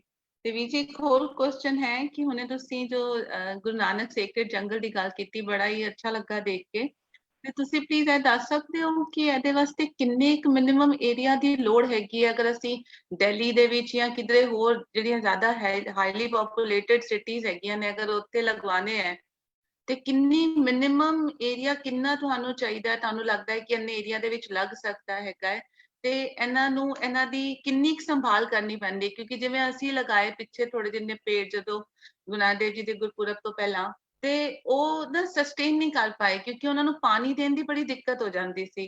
ਤੇ ਤੁਹਾਨੂੰ ਕੀ ਲੱਗਦਾ ਹੈ ਕਿ ਕਿਸ ਤਰ੍ਹਾਂ ਦੀ ਜਗ੍ਹਾ ਤੇ ਕਿੰਨੀ ਜਗ੍ਹਾ ਮਿਨੀਮਮ ਰਿਕੁਆਇਰਡ ਹੈ, ਔਰ ਕਾਸਟ ਕਿੰਨੀ ਕੁ ਪੈਂਦੀ ਹੈ, ਕਿੰਨੀ ਕੁ ਲੱਗਦੀ ਹੈ ਕਾਸਟ ਇਹਦੇ ਵਾਸਤੇ? ਹਾਂਜੀ, ਬਹੁਤ ਵਧੀਆ ਸਵਾਲ ਹੈ ਜੀ। ਇਹੀ ਸਭ ਤੋਂ ਵੱਡਾ ਮੇਨ ਇਸ਼ੂ ਹੈ ਕਿ ਇਹ ਜੰਗਲ ਲਗਾਉਣ ਲਈ ਤੁਹਾਨੂੰ ਬਹੁਤ ਘੱਟ ਜਗ੍ਹਾ ਦੀ ਲੋੜ ਹੈ। ਮੈਨੇ 200 ਗਜ ਜ਼ਮੀਨ ਜਾਂ 6 ਕਾਰ ਪਾਰਕਿੰਗ ਜਗ੍ਹਾ ਜਾਂ 4 ਕਾਰ ਪਾਰਕਿੰਗ ਜਗ੍ਹਾ ਵੀ ਜੇ ਤੁਹਾਨੂੰ ਮਿਲ ਜਾਂਦੀ ਹੈ, ਜਾਂ ਤੁਹਾਡੇ ਕੋਲ ਲੈਟਸ ਸੇ ਰੈਕਟੈਂਗੂਲਰ ਜਗ੍ਹਾ ਨਹੀਂ ਹੈਗੀ ਹੈ, ਤੁਹਾਡੇ ਕੋਲ ਲੰਬੀ ਜਗ੍ਹਾ ਹੈਗੀ ਹੈ, ਫੈਂਸਿੰਗ ਵਰਗੀ ਜਗ੍ਹਾ ਹੈਗੀ ਹੈ, ਉੱਥੇ ਵੀ ਤੁਸੀਂ ਇਹ ਜੰਗਲ ਲਗਾ ਸਕਦੇ ਹੋ। ਤੇ ਜੰਗਲ ਹਾਂਜੀ, ਤੇ 200 ਗਜ ਦੇ ਵਿੱਚ ਤੁਸੀਂ 550 ਰੁੱਖ ਆਰਾਮ ਨਾਲ 30-35 ਸਪੀਸ਼ੀਜ਼ ਦੇ ਜਿਹੜੇ ਵੱਖਰੇ ਵੱਖਰੇ ਰੁੱਖ ਜਿਹੜੇ ਇਕੱਠੇ ਲਗਾਏ ਜਾ ਸਕਦੇ ਨੇ। 550 ਰੁੱਖ 200 ਗਜ ਦੇ ਵਿੱਚ। ਅੱਛਾ ਜੀ। ਜਸਟ ਇਮੇਜਿਨ ਮੈਨੇ ਕਿੰਨੀ ਥੋੜੀ ਜਗ੍ਹਾ ਦੇ ਵਿੱਚ ਇੱਕ ਜੰਗਲ ਪੂਰਾ ਲੱਗ ਸਕਦਾ। ਤੇ ਜਿਹੜੀ ਦੂਜੀ ਗੱਲ ਇਹ ਹੈ ਕਿ ਤੁਹਾਨੂੰ ਦਿਨ ਦੇ ਵਿੱਚ ਅੱਧਾ ਘੰਟਾ ਪਾਣੀ ਸਵੇਰੇ, ਅੱਧਾ ਘੰਟਾ ਪਾਣੀ ਸ਼ਾਮ। ਮੈਨੇ ਇੰਨਾ ਥੋੜਾ ਪਾਣੀ, ਔਰ ਪਾਣੀ ਵੀ ਤੁਹਾਨੂੰ ਬਹੁਤਾ ਜ਼ਿਆਦਾ ਪਾਣੀ ਦੇਣ ਦੀ ਲੋੜ ਨਹੀਂ ਹੈ, ਜਿੱਦਾਂ ਮੀਂਹ ਵਾਂਗੂ ਬੌਛਾੜ ਜੀ ਕਰਨੀ ਹੈ, ਉਹ ਸਪਰੇਅ ਕਰਨਾ ਹੁੰਦਾ ਵਾਟਰ ਦਾ, ਦੈਟਸ ਇਟ। ਉਹ ਮੋਇਸਚਰ ਜਿਹੜਾ ਹੈਗਾ ਉਹ ਇਹਦੇ ਵਿੱਚ, ਕਿਉਂਕਿ ਅਸੀਂ ਤੂੜੀ ਪਾਈ ਜਾਂਦੀ ਹੈ ਤੇ ਉਹ ਮੋਇਸਚਰ ਥੱਲੇ ਬਣਿਆ ਰਹਿੰਦਾ ਹੈ, ਜ਼ਮੀਨ ਕਦੀ ਵੀ ਸੁੱਕਦੀ ਨਹੀਂ ਹੈਗੀ। ਦਾ ਰੀਜ਼ਨ ਬਾਕੀ ਜਿਹੜੇ ਰੁੱਖ ਇਸ ਕਰਕੇ ਮਰ ਜਾਂਦੇ ਨੇ, ਇੱਕ ਤਾਂ ਉਹਨਾਂ ਨੂੰ ਉਹਦਾ ਜਿਹੜਾ ਉੱਥੋਂ ਦਾ ਜਿਹੜਾ ਸਿਸਟਮ ਹੈ ਉਹ ਰੁੱਖ ਨੂੰ ਸਪੋਰਟਿਵ ਨਹੀਂ ਹੈਗਾ, ਨਾ ਤਾਂ ਉਹਦੀ ਜ਼ਮੀਨ ਤਿਆਰ ਕੀਤੀ ਜਾਂਦੀ ਹੈ, ਨਾ ਹੀ ਉੱਥੇ ਪਾਣੀ ਰਿਟੈਂਸ਼ਨ ਦਾ ਕੋਈ ਤਰੀਕਾ ਹੈਗਾ, ਪਾਣੀ ਉੱਥੇ ਮੋਇਸਚਰ ਬਚਾਇਆ ਜਾ ਸਕੇ। ਇਹ ਜੰਗਲ ਦੇ ਵਿੱਚ ਮੋਇਸਚਰ ਤੇ ਪਾਣੀ ਬੜੀ ਛੇਤੀ ਤਰੀਕੇ ਨਾਲ, ਚੰਗੇ ਤਰੀਕੇ ਨਾਲ ਬਚਾਇਆ ਜਾ ਸਕਦਾ। ਤੀਜੀ ਗੱਲ ਇਹ ਹੈ ਕਿ ਇਹਦੇ ਵਿੱਚ ਤੁਸੀਂ ਹਫ਼ਤੇ ਬਾਅਦ ਜਾਂ 10 ਦਿਨਾਂ ਬਾਅਦ ਜਾ ਕੇ ਡੀਵੀਡਿੰਗ ਕਰਨੀ ਹੈ। ਸੋ ਜਿਹੜਾ ਤੁਹਾਡਾ ਮੇਨਟੇਨੈਂਸ, ਤੁਸੀਂ ਅੱਧਾ ਘੰਟਾ ਪਾਣੀ ਸਵੇਰੇ ਦਿੱਤਾ, ਅੱਧਾ ਘੰਟਾ ਪਾਣੀ ਸ਼ਾਮ ਨੂੰ ਦਿੱਤਾ। ਹੁਣ ਇਹੋ ਜਿਹੇ ਕਈ ਜੰਗਲ ਅਸੀਂ ਜਾ ਕੇ ਦੇਖੇ ਨੇ ਜਿਹੜੇ ਉਹ ਕਹਿੰਦੇ ਜੀ ਅਸੀਂ 1.5 ਮਹੀਨਾ 2 ਮਹੀਨਾ ਕੀਤਾ, ਅਸੀਂ ਮੁੜ ਕੇ ਤਾਂ ਪਾਣੀ ਦਿੱਤਾ ਨਹੀਂ, ਅਸੀਂ ਹਫ਼ਤੇ 'ਚ ਇੱਕ ਵਾਰੀ ਦਿੰਦੇ ਹਾਂ ਪਾਣੀ। ਸੋ ਜਸਟ ਇਮੈਜਿਨ ਕਰੋ ਕਿ ਕਈ ਤਰੀਕੇ, ਮੈਨੇ ਡਿਪੈਂਡ ਕਰਦਾ ਵੀ ਕਿਸ ਇਲਾਕੇ ਦੇ ਵਿੱਚ ਕਿੱਥੇ ਤੁਸੀਂ ਇਹ ਲਗਾਉਂਦੇ ਹੋ। ਸਭ ਤੋਂ ਵੱਡਾ ਜਿਹੜਾ ਇਹਦਾ ਮੇਨ ਮੁੱਦਾ ਇਹ ਹੈ ਵੀ ਇਹ ਜਗ੍ਹਾ ਉੱਥੇ ਚੁਣੋ ਜਿੱਥੇ ਛਾਂ ਨਹੀਂ, ਮੈਨੇ ਜਿੱਥੇ ਧੁੱਪ ਹੈਗੀ ਹੈ, ਛਾਂ ਨਹੀਂ ਹੈਗੀ, ਤਾਂ ਕਿ ਜਿਹੜੀ ਸਨਲਾਈਟ ਸਿੱਧੀ ਇਸ ਜਿੱਥੇ ਵੀ ਇਹ ਇਲਾਕਾ ਹੈਗਾ ਉੱਥੇ ਪੈਂਦੀ ਰਹੇ, ਤਾਂ ਕਿ ਹਰ ਰੁੱਖ ਉਹ ਆਪਣੇ ਆਪ ਦੇ ਵਿੱਚ ਕੰਪੀਟ ਕਰਦਾ ਹੈ ਸਨਲਾਈਟ ਲਈ। ਸੋ ਹਰ ਜਿਹੜਾ ਰੁੱਖ ਹੈ ਉਹਦੀ ਗਰੋਥ ਤਾਂ ਵੱਧਦੀ ਹੈ ਕਿਉਂਕਿ ਉਹ ਸਨਲਾਈਟ ਲਈ ਕੰਪੀਟ ਕਰਕੇ ਉੱਪਰ ਜਾਣਾ ਚਾਹੁੰਦਾ ਹੈ, ਵੱਡੇ ਤੋਂ ਵੱਡੇ ਪੱਤੇ ਆਪਣੇ ਵਧਾਉਂਦਾ ਹੈ ਤਾਂ ਕਿ ਉਹ ਗਰੋ ਜ਼ਿਆਦਾ ਕਰ ਸਕੇ। ਸੋ ਇਸ ਕਰਕੇ ਜਿਹੜਾ ਖਰਚੇ ਦੀ ਗੱਲ ਜਿਹੜੀ ਤੁਸੀਂ ਕੀਤੀ ਹੈ, ਉਹ ਅਸੀਂ ਸਾਰਾ ਇਹ ਕੈਲਕੂਲੇਟ ਕੀਤਾ ਸੀਗਾ ਕਿ ਜੇ ਤੁਸੀਂ JCB ਮੰਗਵਾਉਣ ਦੀ ਤੁਹਾਨੂੰ ਲੋੜ ਹੈ, ਉਹਦਾ ਜਿਹੜਾ ਰੈਂਟ ਦਾ ਖਰਚਾ, ਤੂੜੀ ਰੂੜੀ, ਰਾਈਸ ਹਸਕ, ਤੇ ਜਿਹੜੇ ਬੂਟੇ ਨੇ ਅਸੀਂ ਹੁਣ ਤਕਰੀਬਨ ਇਕੋਸਿਕ ਦੀ ਨਰਸਰੀ ਦੇ ਵਿੱਚ ਸਾਡੇ ਕੋਲ ਇਸ ਵੇਲੇ 30-35 ਹਜ਼ਾਰ ਬੂਟਾ ਅਸੀਂ ਤਿਆਰ ਕੀਤਾ ਹੋਇਆ, ਤੇ ਵੱਖਰੀਆਂ ਵੱਖਰੀਆਂ ਕਿਸਮ ਦੀਆਂ। ਪਰ ਅਸੀਂ ਜਿਹੜੀਆਂ ਲੋਕਲ ਨਰਸਰੀਆਂ ਉਹਨਾਂ ਨੂੰ ਵੀ ਅਸੀਂ ਇਨਕਰੇਜ ਕਰਦੇ ਹਾਂ, ਸਰਕਾਰੀ ਨਰਸਰੀਆਂ ਦੇ ਨਾਲ ਮਿਲ ਕੇ ਤੁਸੀਂ ਬੂਟੇ ਮੈਨੇ ਅਕਵਾਇਰ ਕਰ ਸਕਦੇ ਹੋ। ਤੇ ਜਿਹੜਾ ਟੋਟਲ ਖਰਚਾ ਤੁਸੀਂ ਲੈ ਕੇ ਚੱਲੋ ਵੀ 70,000 ਤੋਂ ਲੈ ਕੇ 1.25 ਲੱਖ ਤੱਕ ਦਾ ਇਹ ਖਰਚਾ ਆਉਂਦਾ ਜੇ ਅਸੀਂ 550 ਰੁੱਖ ਦਾ ਇੱਕ ਜੰਗਲ ਲਗਾਉਣਾ ਹੋਵੇ। ਤੇ ਇਹ ਜਿਹੜੀ ਕਾਸਟ ਹੈ ਘਟਾਈ ਵੀ ਜਾ ਸਕਦੀ ਹੈ ਡਿਪੈਂਡਿੰਗ ਔਨ ਕਿ ਜਿਹੜੀਆਂ ਤੁਸੀਂ ਇਹ ਜਿਹੜੀਆਂ ਚੀਜ਼ਾਂ ਨੇ ਕਿਸ ਤਰ੍ਹਾਂ ਅਕਵਾਇਰ ਕਰ ਸਕਦੇ ਹੋ, ਕਿਸ ਤਰ੍ਹਾਂ ਕੋਈ ਸਸਤੀ ਥਾਂ ਤੋਂ ਤੁਹਾਨੂੰ ਮਿਲ ਸਕਦੀਆਂ ਨੇ। ਇਹ ਹੋ ਜਾਣ ਤੇ ਇਹ ਤੁਹਾਡਾ ਉਨਾ ਹੀ ਖਰਚਾ ਘਟ ਜਾਂਦਾ ਹੈ। ਪਰ ਮਿਨੀਮਮ ਇੰਨਾ ਕੁ ਲੈ ਕੇ ਚੱਲੋ ਵੀ 70,000 ਤੋਂ ਲੈ ਕੇ ਲੱਖ ਰੁਪਏ ਤੱਕ ਜਾਂ 1.25 ਲੱਖ ਤੱਕ ਵੀ ਜਾ ਸਕਦਾ ਹੈ। ਪਰ ਜਿਹੜਾ ਸਰਵਾਈਵਲ ਰੇਟ ਹੈ ਉਹ 99% ਹੈਗਾ। ਇਹ ਜਿਹੜੀ ਚੀਜ਼ ਸਭ ਤੋਂ ਜਿਹੜੀ ਨੋਟ ਕਰਨ ਵਾਲੀ ਗੱਲ ਹੈ, ਇਹਦੇ ਵਿੱਚ ਰੁੱਖ ਬਹੁਤ ਘੱਟ ਮਰਦੇ ਨੇ ਤੇ ਸਰਵਾਈਵ ਜ਼ਰੂਰ ਕਰਦੇ ਨੇ, ਔਰ ਤੁਹਾਡੀ ਤਬੀਅਤ ਖੁਸ਼ ਹੋ ਜਾਂਦੀ ਹੈ 3-4 ਮਹੀਨਿਆਂ ਬਾਅਦ। ਹਾਂਜੀ ਤੇ ਵੀਰ ਜੀ, ਜਿਵੇਂ ਅਸੀਂ ਦੇਖਦੇ ਹਾਂ ਆਪਣੇ ਜਿੰਨੇ ਵੀ ਗੁਰਦੁਆਰਾ ਸਾਹਿਬ ਹੈਗੇ ਨੇ, ਜਨਰਲੀ ਸਾਡੇ ਸਭ ਦੇ ਗੁਰਦੁਆਰਾ ਸਾਹਿਬ ਦੇ ਵਿੱਚ, ਲੋਕਲ ਗੁਰਦੁਆਰਾ ਸਾਹਿਬ ਦੇ ਵਿੱਚ ਕਾਫੀ ਵੱਡੇ ਟੈਰੇਸਿਸ ਹੈਗੇ ਨੇ ਉੱਪਰ, ਸਾਡੇ ਜਿਵੇਂ ਛੱਤਾਂ ਕਾਫੀ ਵੱਡੀਆਂ ਵੱਡੀਆਂ ਹੈਗੀਆਂ, ਤੇ ਕੀ ਅਸੀਂ ਕੁਝ ਉੱਪਰ ਉੱਥੇ ਵੀ ਜਿਵੇਂ ਕਿਚਨ ਗਾਰਡਨਿੰਗ ਦੀ ਤਰ੍ਹਾਂ ਹੁੰਦਾ ਹੈ, ਇਸ ਤਰ੍ਹਾਂ ਦਾ ਕੁਝ ਕਰ ਸਕਦੇ ਹਾਂ ਕਿ ਥੱਲੇ ਸੀਲਨ ਨਾ ਆਏ ਲੇਕਿਨ ਉੱਪਰ ਅਸੀਂ ਕੁਝ ਇਸ ਤਰ੍ਹਾਂ ਦੀ ਪਲਾਂਟਸ ਲਗਾ ਸਕਦੇ ਹਾਂ? ਬਿਲਕੁਲ ਕੀਤੇ ਜਾ ਸਕਦੇ ਜੀ, ਇਹ ਤਾਂ ਡੈਫੀਨਿਟਲੀ ਮਨੇ ਜਿੱਥੇ ਹੋ ਸਕਦਾ ਉੱਥੇ ਜ਼ਰੂਰ ਕੀਤਾ ਜਾਣਾ ਚਾਹੀਦਾ ਹੈ। ਸਾਡੀ ਉਸ ਪ੍ਰਤੀ ਜ਼ਿਆਦਾ ਐਕਸਪਰਟੀਜ਼ ਨਹੀਂ ਹੈਗੀ, ਪਰ ਦੇਰ R people who are experts in those things, ਤੇ ਉਹਨਾਂ ਨੂੰ ਜ਼ਰੂਰ ਇਨਵੋਲਵ ਕੀਤਾ ਜਾਣਾ ਚਾਹੀਦਾ ਹੈ। ਤੇ ਹੋਰ ਨਹੀਂ ਤਾਂ ਕਮ ਸੇ ਕਮ ਜਿਹੜੀਆਂ ਕੁਝ ਸਬਜ਼ੀਆਂ ਇੱਦਾਂ ਦੀਆਂ ਉਗਾ ਲਿੱਤੀਆਂ ਜਾਣ, ਜਿਹੜੀਆਂ ਕਿ ਉੱਥੇ ਉਗਾ ਕੇ ਤੁਸੀਂ you can sell it to sangat. Sangat will be more than happy to take. ਉੱਥੇ ਬਤਾਉ ਲਗਾ ਦਿਓ, ਉੱਥੇ ਟਮਾਟਰ ਲਗਾ ਦਿਓ। ਅੱਜ ਕੱਲ੍ਹ ਤਾਂ ਕਈ ਚੀਜ਼ਾਂ ਜਿਹੜੀਆਂ ਲਗਾਈਆਂ ਜਾ ਸਕਦੀਆਂ ਨੇ ਤੇ ਗੁਰਦੁਆਰੇ ਦੇ ਲੰਗਰ ਲਈ ਵੀ ਯੂਜ਼ ਹੋ ਸਕਦੀਆਂ। ਇਹ ਹਰ ਯਤਨ ਕਰਨਾ ਚਾਹੀਦਾ। ਔਰ ਇਹਦੇ ਵਿੱਚ ਜਿਹੜਾ ਸਭ ਤੋਂ ਵੱਡੀ ਗੱਲ ਹੈ ਕਿ ਬੱਚਿਆਂ ਨੂੰ ਇਨਵੋਲਵ ਕੀਤਾ ਜਾਵੇ, ਯੂਥ ਨੂੰ ਇਨਵੋਲਵ ਕੀਤਾ ਜਾਵੇ। They will be more than happy. ਉਹਨਾਂ ਦੇ ਪ੍ਰੋਜੈਕਟਸ ਬਣਾਏ ਜਾਣ, ਉਹਨਾਂ ਨੂੰ ਲੱਗਿਆ ਵੀ ਸਾਡੇ ਗੁਰਦੁਆਰਾ ਸਾਹਿਬ ਦੇ ਵਿੱਚ ਇੱਕ ਅਗਾਂਹ ਵਧੂ ਸੋਚ ਦੇ ਨਾਲ ਕਦਮ ਚੁੱਕੇ ਜਾ ਰਹੇ ਨੇ। ਸੋ ਡੈਫੀਨਿਟਲੀ ਟਰਾਈ ਕੀਤਾ ਜਾਣਾ ਚਾਹੀਦਾ। ਗ੍ਰੀਨੀਫਿਕੇਸ਼ਨ ਛੱਤਾਂ ਦੇ ਵਿੱਚ ਕੀਤੀ ਜਾਵੇ ਤਾਂ ਕਿ ਵੱਧ ਤੋਂ ਵੱਧ ਰੁੱਖ ਹਰ ਪਾਸੇ ਨਜ਼ਰ ਆਉਣ, ਤੁਹਾਨੂੰ ਪੋਲੂਸ਼ਨ ਘਟਾਉਣ ਦੇ ਵਿੱਚ ਉਹ ਫਾਇਦਾ ਕਰਦੇ ਨੇ। ਤੇ ਵੀਰ ਜੀ, ਕੁਐਸਚਨ ਆਇਆ ਹੈ ਕਿ ਈਕੋ ਸਿੱਖ ਦੀ ਟੀਮ ਵੱਲੋਂ ਤੁਹਾਡਾ ਤੇ ਈਕੋ ਸਿੱਖ ਵੱਲੋਂ ਹੁਣ ਅੱਜ ਕੱਲ ਕਿਹੜੇ ਰਿਸਰਚ ਐਂਡ ਡਿਵੈਲਪਮੈਂਟ ਪ੍ਰੋਗਰਾਮਸ ਤੁਸੀਂ ਲੋਕ ਅੰਡਰਟੇਕ ਕਰ ਰਹੇ ਹੈਗੇ ਹੋ ਅੰਡਰ ਦ ਈਕੋ ਸਿੱਖ ਟੀਮ? ਮੇਨ ਸਾਡਾ ਜਿਹੜਾ ਮੈਂ ਹੁਣੇ ਦੱਸਿਆ ਸੀਗਾ ਵੀ ਅਸੀਂ ਸਪੀਸ਼ੀਜ਼ ਦੀ ਆਈਡੈਂਟੀਫਿਕੇਸ਼ਨ ਦੇ ਉੱਤੇ ਜਿਹੜੀ 6 ਡਿਫਰੈਂਟ ਸਟੱਡੀਜ਼ ਅਸੀਂ ਕੀਤੀਆਂ ਨੇ, ਰਿਸਰਚ ਜਿਹੜੇ ਅਸੀਂ ਕੀਤੇ ਨੇ, ਉਹਦੀ ਫਿਰ ਅਸੀਂ ਲਿਸਟ ਕੰਪਾਈਲ ਕਰਕੇ ਹੁਣ ਇਸ ਵੇਲੇ ਜਿਹੜੀ ਉਹ ਪਬਲਿਸ਼ ਕੀਤੀ ਹੈ। ਤੇ ਅਸੀਂ ਜਿਹੜੇ ਇੱਥੋਂ ਬਾਇਓਡਾਇਵਰਸਿਟੀ ਜਿਹੜਾ ਇੰਡੀਆ ਦੇ ਜਿਹੜੇ ਐਕਸਪਰਟਸ ਨੇ ਤੇ ਪੰਜਾਬ ਦੇ ਐਕਸਪਰਟਸ ਨੇ ਉਹਨਾਂ ਨਾਲ ਵੀ ਸ਼ੇਅਰ ਕੀਤੀ ਹੈ।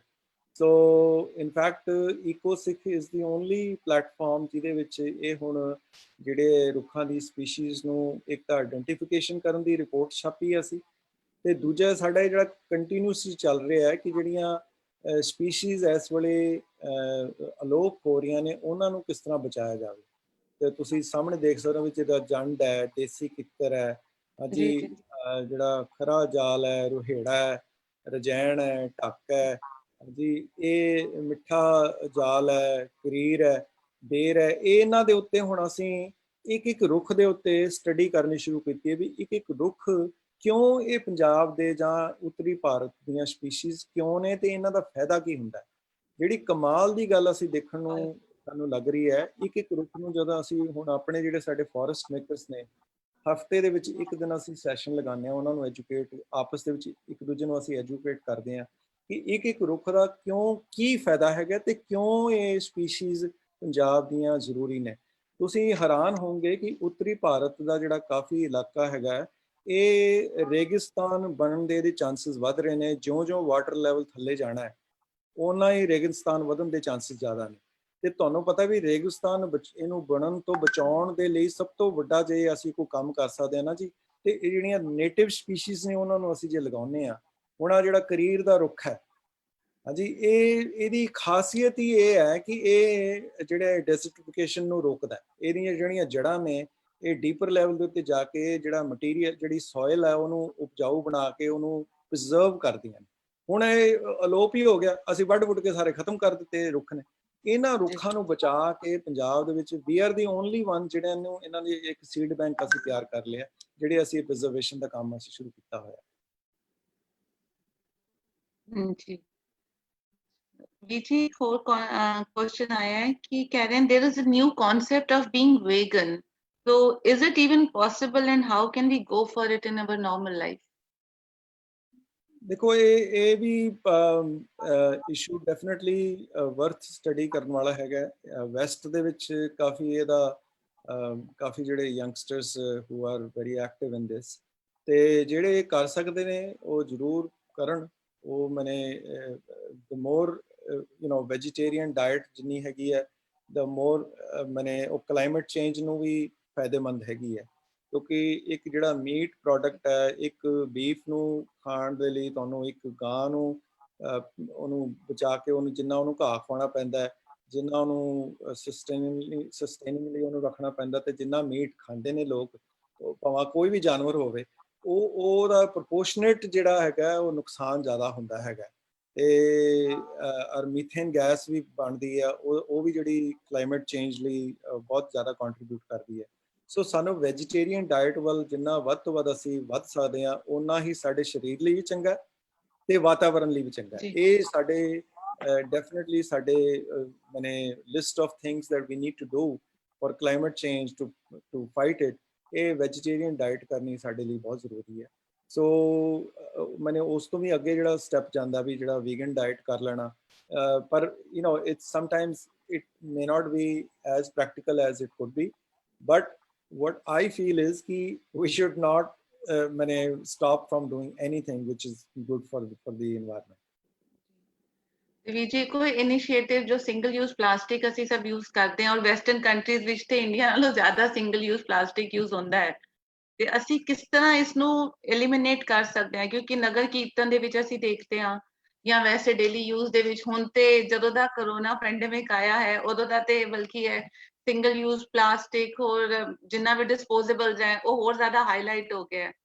ਤੇ ਅਸੀਂ ਕਿਸ ਤਰ੍ਹਾਂ ਦੇ ਇਨੀਸ਼ੀਏਟਿਵਸ ਲੈ ਸਕਦੇ ਹਾਂ ਕਿ ਅਸੀਂ ਸੰਗਤ ਨੂੰ ਤੇ ਅਸੀਂ ਸਭ ਇਸ ਚੀਜ਼ ਨੂੰ ਸਮਝੀਏ ਕਿ single use plastics are so harmful, ਤੇ ਅਸੀਂ ਇਸ ਦੇ ਵਾਸਤੇ ਕੀ ਇਨੀਸ਼ੀਏਟਿਵ ਲੈ ਸਕਦੇ ਹਾਂ?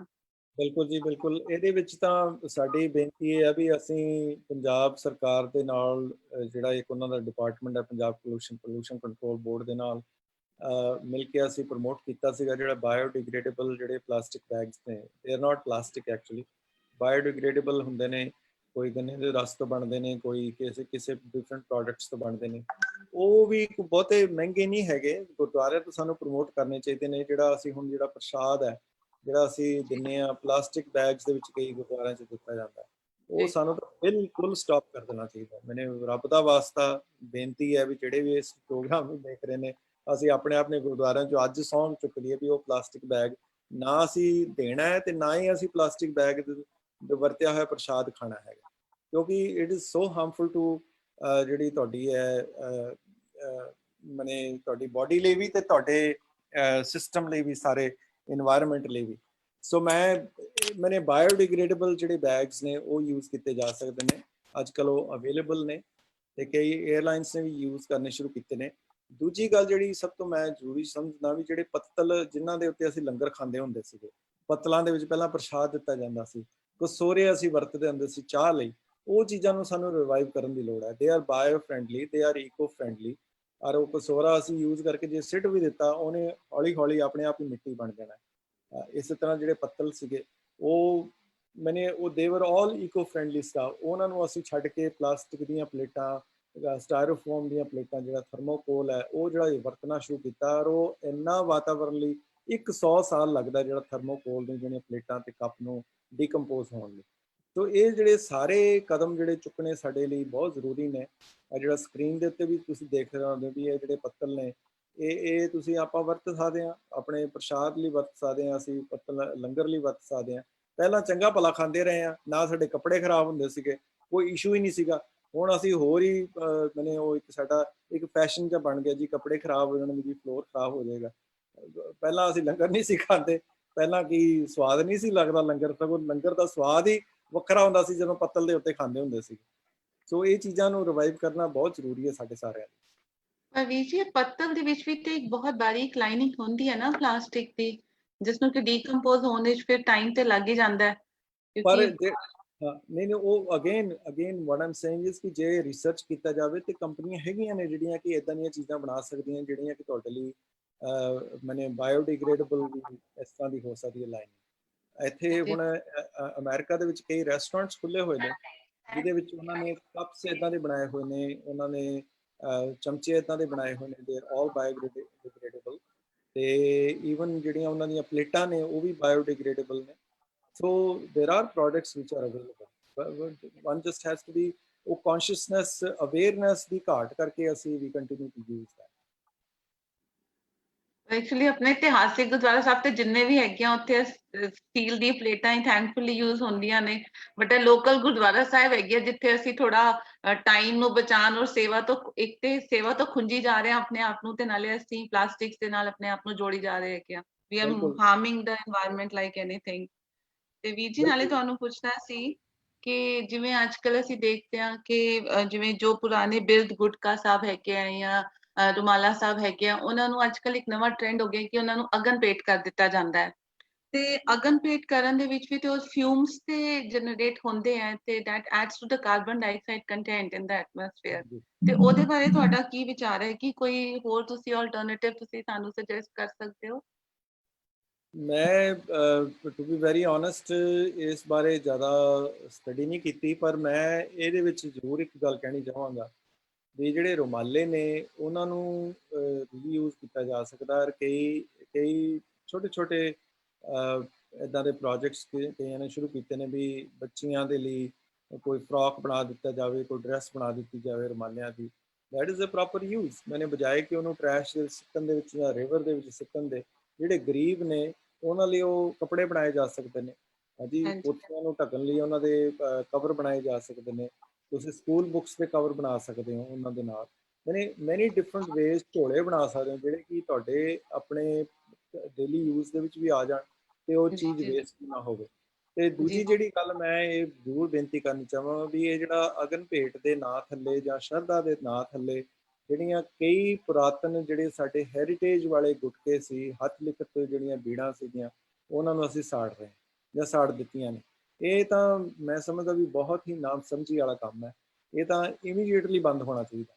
ਮੈਨੇ ਇਹਦੇ ਉੱਤੇ ਵੀ ਕੋਈ ਨਾ ਕੋਈ ਇੱਦਾਂ ਦਾ ਵਾਚ ਡੌਗ ਗਰੁੱਪ ਬਣਨਾ ਚਾਹੀਦਾ ਜਿਹੜਾ ਕਿ ਇਸ ਗੱਲ ਨੂੰ ਆਵਾਜ਼ ਅਵੇਅਰਨੈਸ ਲੈ ਕੇ ਆਵੇ। ਭਾਈ ਇਹ ਜਿਹੜੇ ਗੁਟਕੇ ਹੁੰਦੇ ਨੇ, ਹੁਣ ਕਿਸੇ ਦੀ ਦਾਦੇ ਦਾ ਗੁਟਕਾ ਜੇ ਪਿਆ ਹੈਗਾ ਘਰ ਦੇ ਵਿੱਚ ਤੇ ਤੁਸੀਂ ਕਿਉਂ ਅਗਨ ਭੇਟ ਕਰ ਰਹੇ ਹੋ? ਉਹਨੂੰ ਪ੍ਰੀਜ਼ਰਵ ਕਰਕੇ ਰੱਖੋ। ਆਉਣ ਵਾਲੀ ਚੌਥੀ ਜਨਰੇਸ਼ਨ ਲਈ ਇੱਕ ਭੇਟ ਰੱਖ ਕੇ ਜਾਓ ਕਿ ਇਹ ਤੇਰੇ ਦਾਦੇ ਦਾ ਗੁਟਕਾ ਸੀ, ਇੱਥੋਂ ਇਹ ਗੁਟਕੇ ਤੋਂ ਪਾਠ ਕਰਦੇ ਹੁੰਦੇ ਸੀ ਤੁਹਾਡੇ ਦਾਦਾ ਜੀ ਜਾਂ ਤੁਹਾਡੇ ਨਾਨਾ ਜੀ। ਉਹ ਮੇਰੇ ਲਈ ਇੱਕ ਕੀਮਤੀ ਚੀਜ਼ ਹੋਏਗੀ ਕਿ ਮੈਂ ਦੇਖਾਂ ਕਿ ਮੇਰਾ ਉਹ ਭਾਵੇਂ ਟੁੱਟ ਰਿਹਾ ਹੋਵੇ ਜਾਂ ਭੁਰ ਰਿਹਾ ਹੋਵੇ, ਉਹ ਕੱਪੜੇ ਦੇ ਵਿੱਚ ਸੰਭਾਲ ਕੇ ਜੇ ਰੱਖਿਆ ਜਾਵੇ, ਉਹਨੂੰ ਇੱਕ ਪ੍ਰੀਜ਼ਰਵ ਕਰਕੇ ਰੱਖਿਆ ਜਾਵੇ ਐਜ਼ ਅ ਗਿਫਟ। ਲੋਕੀ ਇੱਥੇ 2-2, 3-3, 400, 500 ਸਾਲ ਪੁਰਾਣੀਆਂ ਬਾਈਬਲਸ ਉਹ ਜਨਰੇਸ਼ਨਸ ਤੱਕ ਲੋਕਾਂ ਨੂੰ, ਆਪਣੇ ਬੱਚਿਆਂ ਨੂੰ ਐਜ਼ ਅ ਗਿਫਟ ਦੇ ਕੇ ਜਾਂਦੇ ਕਿ ਇਹ ਤੇਰੇ ਪੜਨਾਨੇ ਦੀ ਬਾਈਬਲ ਸੀ, ਆਹ ਤੇਰੇ ਪੜਨਾਨੇ ਦਾ ਤੇਰੇ ਪੜਦਾਦੀ ਦੀ ਜਿਹੜੀ ਬਾਈਬਲ ਸੀ ਜਿਹਦੇ ਤੋਂ ਵਿਆਹ ਹੋਇਆ ਸੀ, ਆਹ ਜਿੱਥੇ ਉਹਨੇ ਸਹੁੰ ਖਾਧੀ ਸੀ। ਜੈਫਰਸਨ ਨੇ ਜਿਹੜੀ ਬਾਈਬਲ ਦੇ ਉੱਤੇ ਸਹੁੰ ਖਾਧੀ ਸੀ ਪ੍ਰੈਜ਼ੀਡੈਂਟ ਬਣਨ ਲਈ, ਉਹ ਬਾਈਬਲ ਹਾਲੇ ਤੱਕ ਪ੍ਰੀਜ਼ਰਵ ਕਰਕੇ ਰੱਖੀ ਹੋਈ ਹੈ। ਕਿਉਂ ਨਹੀਂ ਸਾਡੇ ਜਿਹੜੇ ਪਰਿਵਾਰ ਨੇ, ਜਿਹੜੇ ਦਾਦੇ ਪੜਦਾਦਿਆਂ ਨੇ ਜਿਨ੍ਹਾਂ ਗੁਟਕਿਆਂ 'ਚੋਂ ਪਾਠ ਕੀਤਾ ਸੀ, ਉਹਨਾਂ ਨੂੰ ਆਉਣ ਵਾਲੀਆਂ ਜਨਰੇਸ਼ਨ ਦੇ ਉੱਤੇ, ਵਿਆਹ ਦੇ ਉੱਤੇ, ਜਨਮ ਦਿਨ ਦੇ ਉੱਤੇ ਗਿਫਟ ਦਿਓ ਬਜਾਏ ਕਿ ਸਾੜਨ ਦੇ। ਉਹ ਜ਼ਿਆਦਾ ਸ਼ਰਧਾ ਹੈਗੀ ਹੈ। ਉਹ ਬੱਚੇ ਦੇ ਨਾਲ ਵੀ ਇੱਕ ਸੈਂਸ ਆਫ ਕਨੈਕਸ਼ਨ ਜੁੜੇਗਾ, ਹੈਰੀਟੇਜ ਨਾਲ ਜੁੜਨਗੇ, ਆਪਣੀ ਸੰਸਕ੍ਰਿਤੀ ਨਾਲ ਜੁੜਨਗੇ, ਆਪਣੇ ਪਰਿਵਾਰ ਦੇ ਹਿਸਟਰੀ ਨਾਲ ਜੁੜਨਗੇ ਕਿ ਮੇਰਾ ਦਾਦਾ ਕਿੰਨਾ ਪੱਕਾ ਸਿੱਖ ਸੀ, ਮੇਰਾ ਪੜਦਾਦਾ ਕਿੰਨਾ ਪੱਕਾ ਸਿੱਖ ਸੀਗਾ ਵੀ ਜਿਹੜਾ ਇਸ ਗੁਟਕੇ ਤੋਂ ਪਾਠ ਕਰਦਾ ਸੀ। ਤਾਂ ਮੇਰੀ ਬੇਨਤੀ ਹੈ ਵੀ ਹਰ ਜਿਹੜਾ ਘਰ ਦੇ ਵਿੱਚ ਪਿਆ ਗੁਟਕਾ ਉਹ ਨਾ ਸਿੱਟੋ, ਉਹਨੂੰ ਐਜ਼ ਅ ਹਿਸਟਰੀ ਪ੍ਰੀਜ਼ਰਵ ਕਰਕੇ ਰੱਖੋ ਆਪਣੇ ਘਰ 'ਚ। ਇੰਨੀ ਕੁ ਜਗ੍ਹਾ ਤਾਂ ਹੋਣੀ ਹੈ ਸਾਡੇ ਘਰਾਂ 'ਚ ਕਿ ਨਹੀਂ ਗੁਟਕਾ ਰੱਖਣ ਦੀ। ਤੇ ਵੀਰ ਜੀ ਤੁਸੀਂ ਇਤਿਹਾਸ ਬਾਰੇ ਇੰਨਾ ਕੁਝ ਤੁਸੀਂ ਸਟੱਡੀ ਕੀਤਾ ਹੈ, ਤੇ ਜਿਵੇਂ ਤੁਸੀਂ ਹੁਣੇ ਕਿਹਾ ਕਿ ਗੁਰੂ ਹਰਿਰਾਏ ਸਾਹਿਬ ਜੀ ਦਾ ਜੀਵਨ, ਜਦੋਂ ਕਿ ਉਹ ਕਿੰਨੇ ਆਪਣੇ ਟਾਈਮ ਤੇ এনवायरमेंट ਮਤਲਬ ਉਹਨਾਂ ਵਿੱਚ ਇੰਨੀ ਅਵੇਅਰਨੈਸ ਹੈਗੀ ਸੀ এনवायरमेंट ਦੇ ਰਿਲੇਟਡ, ਜਦੋਂ ਕਿ ਸਾਨੂੰ ਸਭ ਨੂੰ ਇੰਨਾ ਕੁਝ ਨਹੀਂ ਪਤਾ। ਇੱਕ ਵਾਰੀ ਸਾਖੀ 'ਚ ਨੇ ਅਸੀਂ ਪੜ੍ਹਿਆ ਪਿੱਛੇ ਕਿ ਗੁਰੂ ਸਾਹਿਬ ਦੇ ਚੋਲੇ ਨੂੰ ਗੁਲਾਬ ਦਾ ਫੁੱਲ ਅਟਕ ਗਿਆ ਤੇ ਗੁਲਾਬ ਦਾ ਫੁੱਲ ਟੁੱਟ ਗਿਆ ਤੇ ਹੀ ਵਾਸ ਸੋ ਹਰਟ ਕਿ ਉਹਨਾਂ ਨੇ ਕਿਹਾ ਕਿ ਮੈਂ ਚੋਲਾ ਨਹੀਂ ਇਹ ਵਾਲਾ ਪਾਣਾ ਜਿਹਦਾ ਬਹੁਤ ਫਲੇਅਰ ਹੋਏ ਤਾਂ ਕਿ ਕੋਈ ਪਲਾਂਟ ਹਰਟ ਨਾ ਹੋ ਜਾਏ। ਤੇ ਗੁਰੂ ਨਾਨਕ ਦੇਵ ਜੀ ਦੇ ਅਸੀਂ ਜਿਵੇਂ ਜਪਜੀ ਸਾਹਿਬ ਦੇ ਪਾਠ ਵਿੱਚ ਪੜ੍ਹਦੇ ਹਾਂ, ਰਾਤੀ ਰੁੱਤੀ ਥਿਤੀ ਵਾਰ ਪਵਨ ਪਾਟੀ ਅਗਨੀ ਪਾਤਾਲ ਜਾਂ ਸਲੋਕ ਪੜ੍ਹਦੇ ਹਾਂ, ਤੇ ਮੇਨਲੀ ਸਾਨੂੰ ਇੰਨਾ ਪਤਾ ਹੈ ਕਿ ਗੁਰੂ ਨਾਨਕ ਦੇਵ ਜੀ ਨੇ ਸਾਨੂੰ ਇਹ ਸ਼ਬਦ ਦਿੱਤਾ, ਪਵਨ ਗੁਰੂ ਪਾਣੀ ਪਿਤਾ ਸਲੋਕ ਦਿੱਤਾ, ਜਾਂ ਗੁਰੂ ਹਰਿਰਾਏ ਸਾਹਿਬ এনवायरमेंटਲਿਸਟ ਹੈਗੇ ਸੀ। ਤੇ ਕੋਈ ਹੋਰ ਗੁਰੂ ਸਾਹਿਬ ਵੀ ਜਾਂ ਕੋਈ ਹੋਰ ਗੁਰਸਿੱਖ ਜਿਨ੍ਹਾਂ ਦੀ ਤੁਸੀਂ ਸਾਡੇ ਨਾਲ ਸ਼ੇਅਰ ਕਰ ਸਕੋ, ਜੋ ਕਿ ਜਿਨ੍ਹਾਂ ਨੇ এনवायरमेंट ਤੇ ਬਹੁਤ ਕੰਮ ਕੀਤਾ ਹੋਏ, ਜੋ ਕਿ ਸਾਨੂੰ ਨਹੀਂ ਪਤਾ ਤੇ ਸਾਨੂੰ ਪਤਾ ਹੋਣਾ ਚਾਹੀਦਾ ਹੈ? ਹਾਂਜੀ, ਤੇ ਮੈਂ ਪਹਿਲੀ ਗੱਲ ਮੈਂ ਥੋੜਾ ਜਿਹਾ ਗੱਲ ਕਹਿ ਦੇਵਾਂ ਕਿ ਗੁਰੂ ਹਰਿਰਾਏ ਜੀ ਤੇ ਗੁਰੂ ਨਾਨਕ ਦੇਵ ਜੀ ਮਹਾਰਾਜ, ਪਹਿਲਾਂ ਗੁਰੂ ਨਾਨਕ ਦੇਵ ਜੀ ਮਹਾਰਾਜ ਫਿਰ ਗੁਰੂ ਹਰਿਰਾਏ ਜੀ, ਜੇ ਤੁਸੀਂ ਸਾਊਥ ਏਸ਼ੀਆ ਕੀ ਵਰਲਡ ਦੀ ਹਿਸਟਰੀ ਨੂੰ ਜੇ ਤੁਸੀਂ ਵਾਚਣ ਦੀ ਕੋਸ਼ਿਸ਼ ਕਰੋ ਨਾ ਜੀ, ਤੇ ਤੁਹਾਨੂੰ ਇਹ ਜਾਣ ਕੇ ਹੈਰਾਨੀ ਹੋਏਗੀ ਕਿ ਗੁਰੂ ਸਾਹਿਬ ਵਰ ਦ ਫਰਸਟ ਇਨਵਾਇਰਮੈਂਟਲਿਸਟ ਹਾਂਜੀ ਜਿਨ੍ਹਾਂ ਨੇ ਇਨਵਾਇਰਮੈਂਟ ਦੀ ਆਵਾਜ਼ ਉਠਾਈ ਹੈ। ਇਹਨਾਂ ਤੋਂ ਪਹਿਲਾਂ ਸੇਂਟ ਫ੍ਰਾਂਸਿਸ ਹੋਇਆ, ਜਾਂ ਇਹਨਾਂ ਦੇ ਗੁਰੂ ਨਾਨਕ ਦੇਵ ਜੀ ਦੇ ਜੀਵਨ ਕਾਲ ਦੇ ਨਾਲ ਹੀ ਮਿਲਦੀ ਜੁਲਦੀ ਡੇਟ ਹੈਗੀ ਹੈ, ਸੇਂਟ ਫ੍ਰਾਂਸਿਸ ਆਫ ਅਸੀਸੀ, ਜਿਹਨੇ ਇਨਵਾਇਰਮੈਂਟ ਦੀ ਗੱਲ ਪਹਿਲਾਂ ਕੀਤੀ ਸੀਗੀ, ਇਟਲੀ ਦੇ ਵਿੱਚ ਹੋਇਆ। ਇਸ ਤੋਂ ਪਹਿਲਾਂ ਤੁਹਾਨੂੰ ਲਿਖਤ ਰੂਪ ਦੇ ਵਿੱਚ ਇਨਵਾਇਰਮੈਂਟ ਦੀ ਗੱਲ ਕਰਨ ਵਾਲੇ ਸਾਡੇ ਗੁਰੂ ਸਾਹਿਬ ਤੋਂ ਪਹਿਲਾਂ ਬਹੁਤ ਘੱਟ ਤੁਹਾਨੂੰ ਰਾਈਟਿੰਗਸ ਮਿਲਣਗੀਆਂ। ਇਸ ਚੀਜ਼ ਨੂੰ ਅਸੀਂ ਕਦੀ ਉਭਾਰ ਹੀ ਨਹੀਂ ਸਕੇ। ਜਿਹੜੇ ਅਸੀਂ ਦੁਨੀਆ ਦੀਆਂ ਜਦੋਂ ਲਿਸਟਾਂ ਬਣਦੀਆਂ ਨੇ ਕਿ ਜੀ 100 people who change the world, ਉਹਦੇ ਵਿੱਚ ਕਿਤੇ ਸਾਡੇ ਗੁਰੂ ਸਾਹਿਬ ਦਾ ਨਾਮ ਨਹੀਂ ਆਉਂਦਾ, ਕਿਉਂਕਿ ਅਸੀਂ ਉਹਨੂੰ ਪ੍ਰਚਾਰ ਉਸ ਢੰਗ ਦੇ ਨਾਲ ਇੰਟਰਨੈਸ਼ਨਲ ਲੈਵਲ ਦੇ ਉੱਤੇ ਅਸੀਂ ਨਹੀਂ ਕਰ ਪਾਏ ਹਾਂ, ਤੇ ਨਾ ਹੀ ਅਸੀਂ ਆਪਣੇ ਘਰਾਂ ਦੇ ਵਿੱਚ ਕੀਤਾ, ਨਾ ਅਸੀਂ ਗੁਰਦੁਆਰਿਆਂ 'ਚ ਕੀਤਾ। ਸੋ ਗੁਰੂ ਹਰਿਰਾਏ ਜੀ ਤੇ ਗੁਰੂ ਨਾਨਕ ਦੇਵ ਜੀ ਮਹਾਰਾਜ ਨੂੰ ਤਾਂ ਸਾਨੂੰ ਆਈਕਨ ਬਣਾ ਕੇ, ਰੋਲ ਮਾਡਲ ਬਣਾ ਕੇ, ਇਨਵਾਇਰਮੈਂਟਲਿਸਟ ਸਾਨੂੰ ਦੁਨੀਆ ਦੇ ਵਿੱਚ ਪ੍ਰਚਾਰ ਕਰਨ ਦੀ ਲੋੜ ਹੈ। ਇਹੀ ਕਾਰਨ ਸੀਗਾ ਜਿਹੜਾ ਅਸੀਂ 550ਵਾਂ ਗੁਰਪੁਰਬ ਦੇ ਉੱਤੇ ਜੰਗਲ ਲਗਾਉਣ ਦਾ ਕੰਮ ਸ਼ੁਰੂ ਕੀਤਾ। ਹੁਣ ਕਮ ਸੇ ਕਮ ਦੁਨੀਆ ਦੇ ਮੈਪ ਦੇ ਵਿੱਚ ਇਹ ਗੱਲ ਤਾਂ ਆ ਗਈ ਨੇ ਕਿ ਗੁਰੂ ਨਾਨਕ ਦਾ ਜਨਮ ਦਿਨ ਮਨਾਉਂਦੇ ਆ 1 ਮਿਲੀਅਨ ਰੁੱਖ ਲੱਗਣ ਜਾ ਰਹੇ। ਕੈਨੇਡਾ ਦੇ ਵਿੱਚ 50,000 ਰੁੱਖ ਲੱਗਣਗੇ, 10,000 ਰੁੱਖ ਆਲਰੇਡੀ ਲੱਗ ਚੁੱਕੇ ਨੇ। Canadian local government, local media ਦੇ ਵਿੱਚ ਗੁਰੂ ਨਾਨਕ ਦੇਵ ਜੀ ਮਹਾਰਾਜ ਦਾ ਨਾਮ ਐਸੋਸੀਏਟਡ ਹੋ ਗਿਆ ਇਨਵਾਇਰਮੈਂਟ ਦੇ ਨਾਲ, ਨੇਚਰ ਦੇ ਨਾਲ, ਫੋਰੈਸਟ ਦੇ ਨਾਲ। ਇਹ ਸਟ੍ਰੈਟੇਜਿਕ ਢੰਗ ਦੇ ਨਾਲ ਅਸੀਂ ਐਜੂਕੇਸ਼ਨ ਇੰਟਰਨਲੀ ਵੀ ਕਰ ਸਕਦੇ ਹਾਂ, ਬਾਹਰ ਵੀ ਕਰ ਸਕਦੇ ਹਾਂ। ਹੁਣ ਜਿਹੜਾ ਇੱਕ ਦੂਜਾ ਕੈਰੈਕਟਰ ਸਾਡੇ ਜਿਹੜੇ ਮਾਡਰਨ ਸਿੱਖ ਹਿਸਟਰੀ ਦੇ ਵਿੱਚ ਆਉਂਦਾ, ਉਹ ਭਗਤ ਪੂਰਨ ਸਿੰਘ ਜੀ ਨੇ, ਜਿਨ੍ਹਾਂ ਨੇ ਪਿੰਗਲਵਾੜੇ ਦੀ ਜਿਹੜੀ ਸ਼ੁਰੂਆਤ ਕੀਤੀ। ਔਰ ਮੈਨੂੰ ਯਾਦ ਹੈ ਕਿ 1990 ਦੇ ਵਿੱਚ, 91 ਦੇ ਵਿੱਚ, 91 ਦੇ ਵਿੱਚ ਮੈਂ ਭਗਤ ਜੀ ਨੂੰ ਕਾਲ ਕਰਕੇ ਕਿਹਾ ਇੱਕ ਵਾਰੀ, ਮੈਂ ਕਿਹਾ ਭਗਤ ਜੀ ਤੁਸੀਂ ਅਮਰੀਕਾ ਆਓ ਤੇ ਮੈਂ ਚਾਹਾਂਗੇ ਵੀ ਤੁਹਾਨੂੰ ਅਸੀਂ ਇੱਥੇ ਆ ਕੇ ਆਨਰ ਕਰੀਏ। ਤੇ ਮੈਨੂੰ ਪਤਾ ਉਹਨਾਂ ਨੇ ਕੀ ਜਵਾਬ ਦਿੱਤਾ। ਇਹ 91 ਦੀ ਗੱਲ ਹੈ ਜੀ, ਹਾਂਜੀ, we are talking about almost 20 years ago। ਤੇ ਉਹ ਕਹਿੰਦੇ ਕਿ ਜੀ ਉਹ ਜਿਹੜਾ ਹਵਾਈ ਜਹਾਜ਼ ਹੈ ਉਹ ਬੜਾ ਪੋਲੂਸ਼ਨ ਕ੍ਰੀਏਟ ਕਰਦਾ, ਤੇ ਮੈਂ ਤਾਂ ਸਹੁੰ ਖਾਧੀ ਹੋਈ ਮੈਂ ਤਾਂ ਨਹੀਂ ਕਦੀ ਜਾਣਾ ਹਵਾਈ ਜਹਾਜ਼। ਜਸਟ ਇਮੈਜਿਨ ਕਿ 91 ਦੇ ਵਿੱਚ that's what he was thinking. ਔਰ ਉਹ ਜਿਹੜਾ ਸੜਕ ਦੇ ਉੱਤੇ ਕੋਈ ਕਾਗਜ਼ ਪਿਆ ਹੁੰਦਾ ਸੀ, ਚੁੱਕ ਲਿਆਂਦੇ ਸੀਗੇ, ਉਹਨੂੰ ਰੀਸਾਈਕਲ ਕਰਕੇ, ਕੰਪਿਊਟਰ ਉਦੋਂ ਨਵੇਂ ਚੱਲੇ ਸੀਗੇ, ਕੰਪਿਊਟਰ ਦਾ ਜਿਹੜਾ ਪ੍ਰਿੰਟਰ ਹੁੰਦਾ ਸੀਗਾ ਉਹ ਵੱਡੇ ਪੇਪਰ ਬਾਹਰ ਪ੍ਰਿੰਟਰ ਬਾਹਰ ਕੱਢਦਾ ਹੁੰਦਾ ਸੀਗਾ, ਲੋਕੀ ਵੇਸਟ ਕਰਦੇ ਸੀਗੇ। ਉਹਨਾਂ ਨੇ ਉਹਦੇ ਉੱਤੇ ਲਿਖ ਕੇ, ਲਿਟਰੇਚਰ ਲਿਖ ਕੇ, ਤੇ ਦਰਬਾਰ ਸਾਹਿਬ ਦੇ ਬਾਹਰ ਉਹ ਵੰਡਦੇ ਹੁੰਦੇ ਸੀਗੇ, ਜਿਹਦੇ ਵਿੱਚ ਇਨਵਾਇਰਮੈਂਟਲ ਮੈਸੇजेस ਹੁੰਦੇ ਸੀ, ਗੁਰੂ ਸਾਹਿਬ ਦੀਆਂ ਸਾਖੀਆਂ ਹੁੰਦੀਆਂ ਸੀਗੀਆਂ। ਉਹ ਵੀ ਮੇਰੇ ਕੋਲ ਕਈ ਥਾਂ ਤੇ ਮੈਂ ਪ੍ਰੀਜ਼ਰਵ ਕੀਤੀਆਂ ਹੋਈਆਂ। ਤੇ ਦੇਖੋ ਉਸ ਵੇਲੇ ਉਸ ਪੁਰਸ਼ ਦੀ ਕਿਸ ਕਿਸਮ ਦੀ ਐਡਵਾਂਸ ਸੋਚ ਵਾਲੀ ਥਿੰਕਿੰਗ ਸੀਗੀ, ਹਾਂਜੀ। ਤੇ ਅਸੀਂ 1992 ਦੇ ਵਿੱਚ ਉਹਨਾਂ ਨੂੰ as a Nobel peace prize ਵੀ ਨੋਮੀਨੇਟ ਕਰਵਾਇਆ ਸੀਗਾ, ਪਰ ਅਨਫੋਰਚੂਨੇਟਲੀ ਅਗਸਤ ਦੇ ਵਿੱਚ ਹੀ ਉਹਨਾਂ ਦੀ ਡੈਥ ਹੋ ਗਈ ਸੀ ਤੇ ਉਹ ਗੱਲ ਪੂਰੀ ਨਹੀਂ ਹੋ ਸਕੀ।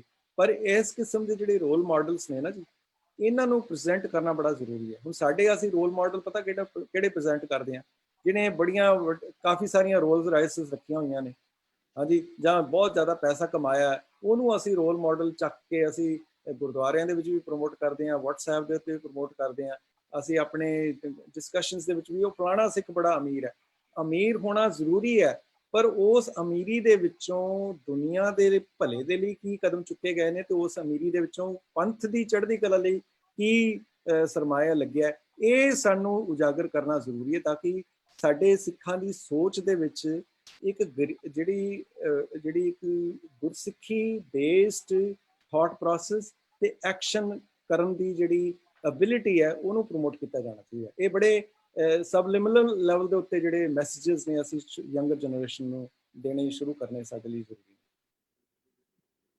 ਵੀਰ ਜੀ, ਹੁਣੇ ਅਸੀਂ ਪਿੱਛੇ ਇੱਕ ਛੋਟੀ ਜਿਹੀ ਬੱਚੀ ਗ੍ਰੇਟਾ ਥਨਬਰਗ ਦਾ ਦੇਖਿਆ ਕਿ ਕਿਸ ਤਰ੍ਹਾਂ ਉਸਨੇ ਬੱਚੀ ਨੇ ਕਲਾਈਮੇਟ ਚੇਂਜ ਵਾਸਤੇ ਇਸ ਤਰ੍ਹਾਂ ਫਾਈਟ ਕੀਤਾ। ਬਟ ਐਵੇਂ ਦੀ ਫਾਈਟ ਜਾਂ ਐਵੇਂ ਦੀ ਕਿ ਅਸੀਂ ਕੁਝ ਕਰਨਾ ਹੈ, ਉਹ ਨਾ ਇੰਡੀਅਨ ਬੱਚਿਆਂ ਦੇ ਵਿੱਚ ਬਹੁਤ ਘੱਟ ਦੇਖਣ ਨੂੰ ਮਿਲਦੀ ਹੈ। ਪਤਾ ਨਹੀਂ ਸਾਡੇ ਸਭ ਵੱਲੋਂ ਐਜ਼ ਪੇਰੈਂਟਸ ਕਮੀ ਰਹਿ ਰਹੀ ਹੈ। ਅਸੀਂ ਆਪਣੇ ਬੱਚਿਆਂ ਨੂੰ ਉਸ ਚੀਜ਼ ਵਾਸਤੇ ਇੰਨਾ ਜ਼ਿਆਦਾ ਸੈਂਸਿਟਿਵ ਨਹੀਂ ਬਣਾ ਪਾ ਰਹੇ ਹਾਂ, ਕਿਉਂਕਿ ਇਹ ਚੀਜ਼ ਤੇ ਅਸੀਂ ਕੀ ਕਰ ਸਕਦੇ ਹਾਂ ਕਿ ਸਾਡੇ ਬੱਚੇ, ਸਾਡੀ ਯੰਗ ਜਨਰੇਸ਼ਨ ਜੋ ਹੈ ਉਹ ਇਸ ਚੀਜ਼ ਨੂੰ ਸਮਝੇ, ਤੇ ਜੋ ਗਲਤੀਆਂ ਅਸੀਂ ਕੀਤੀਆਂ ਨੇ ਜਾਂ ਜੋ ਸਾਡੀ ਗਲਤ ਪ੍ਰੈਕਟਿਸਿਸ ਅਸੀਂ ਆਪਣੇ ਗੁਰਦੁਆਰਾ ਸਾਹਿਬ ਦੇ ਵਿੱਚ ਘਰਾਂ ਵਿੱਚ ਅਡਾਪਟ ਕਰ ਰਹੇ ਹਾਂ, ਅਸੀਂ ਉਹਨਾਂ ਵਿੱਚ ਇੱਕ ਚੇਂਜ ਲਿਆ ਸਕੀਏ। ਕਿਸ ਤਰ੍ਹਾਂ ਅਸੀਂ ਕਰੀਏ ਕਿ ਸਾਡੇ ਬੱਚੇ ਜੋ ਹਨ ਉਹ ਇਸ ਰਸਤੇ ਤੇ ਚੱਲ ਪੈਣ? ਉਹਦਾ ਬੜਾ ਵੱਡਾ ਕਾਰਨ ਹੈ ਜੀ, ਸਾਡੀ ਜਿਹੜੀ ਐਜੂਕੇਸ਼ਨ ਸਿਸਟਮ ਦੇ ਵਿੱਚ ਅਸੀਂ ਬੱਚਿਆਂ ਦੀ ਜਿਹੜੀ ਇੰਟੈਲੈਕਚੁਅਲ ਗਰੋਥ ਹੈ ਤੇ ਉਹਨਾਂ ਦੇ ਵਿੱਚ ਇੰਡੀਪੈਂਡੈਂਟ ਜਿਹੜੀ ਥਾਟ ਪ੍ਰੋਸੈਸ ਨੂੰ ਇਨਕਰੇਜ ਨਹੀਂ ਕਰਦੇ। ਈਵਨ ਜਿਹੜੀ ਸਿੱਖੀ ਵੀ ਜਿਸ ਤਰ੍ਹਾਂ ਅਸੀਂ ਸਿਖਾਉਂਦੇ ਹਾਂ ਉਹ ਰਟੀ ਰਟਾਈ ਸਿੱਖੀ ਅਸੀਂ ਉਹਨਾਂ ਨੂੰ ਸਿਖਾਉਣਾ ਚਾਹੁੰਦੇ ਹਾਂ। ਅਸੀਂ ਉਹਨਾਂ ਨੂੰ ਤੋਤੇ ਬਣਾਉਣਾ ਚਾਹੁੰਦੇ ਹਾਂ। ਤੋਤੇ ਨਹੀਂ ਬਣਾਉਣਾ, ਅਸੀਂ ਉਹਨਾਂ ਨੂੰ ਇੱਕ ਸੋਚ ਸਮਝ ਭਰੀ ਇੱਕ ਲੀਡਰਸ਼ਿਪ ਕੁਆਲਿਟੀ ਦੇਣੀ, ਤਾਂ ਕਿ ਉਹ ਮੈਂ ਸਮਝਦਾ ਵੀ ਸਾਨੂੰ ਤਾਂ ਇਸ ਗੱਲੋਂ ਵੀ ਇਨਕਰੇਜ ਕਰਨਾ ਚਾਹੀਦਾ ਵੀ ਮੇਰੇ ਤੋਂ ਵੱਖਰੀ ਸੋਚ ਵਾਲਾ ਮੇਰਾ ਬੱਚਾ ਹੋ। ਅਸੀਂ ਕਾਰਬਨ ਕਾਪੀ ਕਿਉਂ ਬਣਾਉਂਦੇ ਆਪਣੇ ਬੱਚਿਆਂ ਨੂੰ? ਜੋ ਮੈਂ ਕਰਦਾ ਆਇਆ ਲਕੀਰ ਤੇ ਫਕੀਰ ਉਹੀ ਮੈਂ ਆਪਣੇ ਬੱਚਿਆਂ ਤੋਂ ਕਰਵਾਵਾਂ। ਹਾਂਜੀ, ਜਿਹੜਾ ਮੈਂ ਪ੍ਰੋਫੈਸ਼ਨ ਕਰਦਾ ਉਹੀ ਮੇਰਾ ਬੱਚਾ ਪ੍ਰੋਫੈਸ਼ਨ ਕਰੇ। ਉਹਦਾ ਕਾਰਨ ਇਹ ਹੈ ਕਿ ਲੀਡਰਸ਼ਿਪ ਕੁਆਲਿਟੀਜ਼ ਬੱਚਿਆਂ ਦੇ ਵਿੱਚ ਬਹੁਤ ਘੱਟ ਨਜ਼ਰ ਆਉਂਦੀਆਂ ਨੇ। ਉਹਨਾਂ ਦੀ ਇੰਟੈਲੈਕਚੁਅਲ ਗਰੋਥ ਨਹੀਂ ਅਸੀਂ ਹੋਣ ਦਿੰਦੇ। ਸਾਰਾ ਦਿਨ ਉਹਨਾਂ ਨੂੰ ਕਿਤਾਬੀ ਕੀੜਾ ਬਣਾ ਕੇ ਰੱਖਦੇ ਹਾਂ। ਉਹਨਾਂ ਦੇ ਵਿੱਚ ਜਿਹੜਾ ਵਰਲਡ ਲੈਵਲ ਦੇ ਉੱਤੇ ਜਿਹੜਾ ਉਹਨਾਂ ਦਾ ਵਾਈਡਰ ਹੋਰਾਈਜ਼ਨ ਹੈ, ਉਹਨਾਂ ਦੇ ਦਿਮਾਗ ਦੀ ਜਿਹੜੀ ਕਪੈਸਿਟੀ ਹੈ, ਉਹਨੂੰ ਅਸੀਂ ਉਸ ਕਿਸਮ ਦੀ ਨਹੀਂ ਪ੍ਰੋਵਾਈਡ ਕਰਵਾਉਂਦੇ, ਜਿਹਦੇ ਨਾਲ ਕਿ ਬੱਚੇ ਦੇ ਵਿੱਚ ਇੰਡੀਪੈਂਡੈਂਟ ਥਿੰਕਿੰਗ ਆਵੇ ਤੇ ਕੌਨਫੀਡੈਂਸ ਆਵੇ। ਹਾਂਜੀ, ਵੀ ਮੈਂ ਇੱਥੇ ਸੰਸਾਰ ਦੇ ਵਿੱਚ ਗੁਰੂ ਗੋਬਿੰਦ ਸਿੰਘ ਜੀ ਦਾ ਪੁੱਤਰ ਜਾਂ ਪੁੱਤਰੀ ਬਣ ਕੇ ਕਿਸ ਤਰ੍ਹਾਂ ਇੰਪੈਕਟਫੁਲ ਜੀਵਨ ਜਿਉਣਾ ਹੈ, ਮੀਨਿੰਗਫੁਲ ਜੀਵਨ ਜਿਉਣਾ ਹੈ, ਉਹ ਨਹੀਂ ਅਸੀਂ ਦਿਖਾਉਂਦੇ।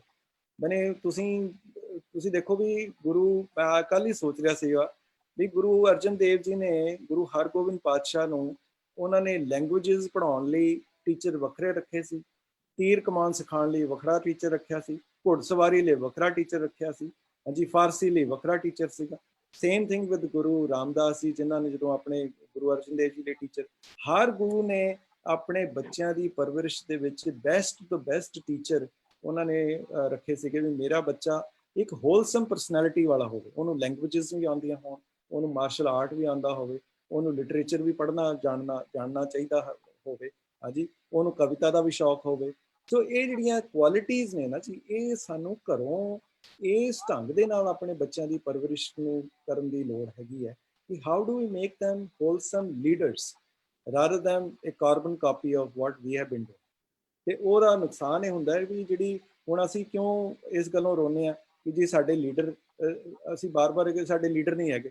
ਉਹ ਲੀਡਰ ਕਿੱਥੋਂ ਬਣਨਗੇ? ਲੀਡਰ ਤਾਂ ਘਰੋਂ ਹੀ ਪੈਦਾ ਹੋਣੇ ਨੇ।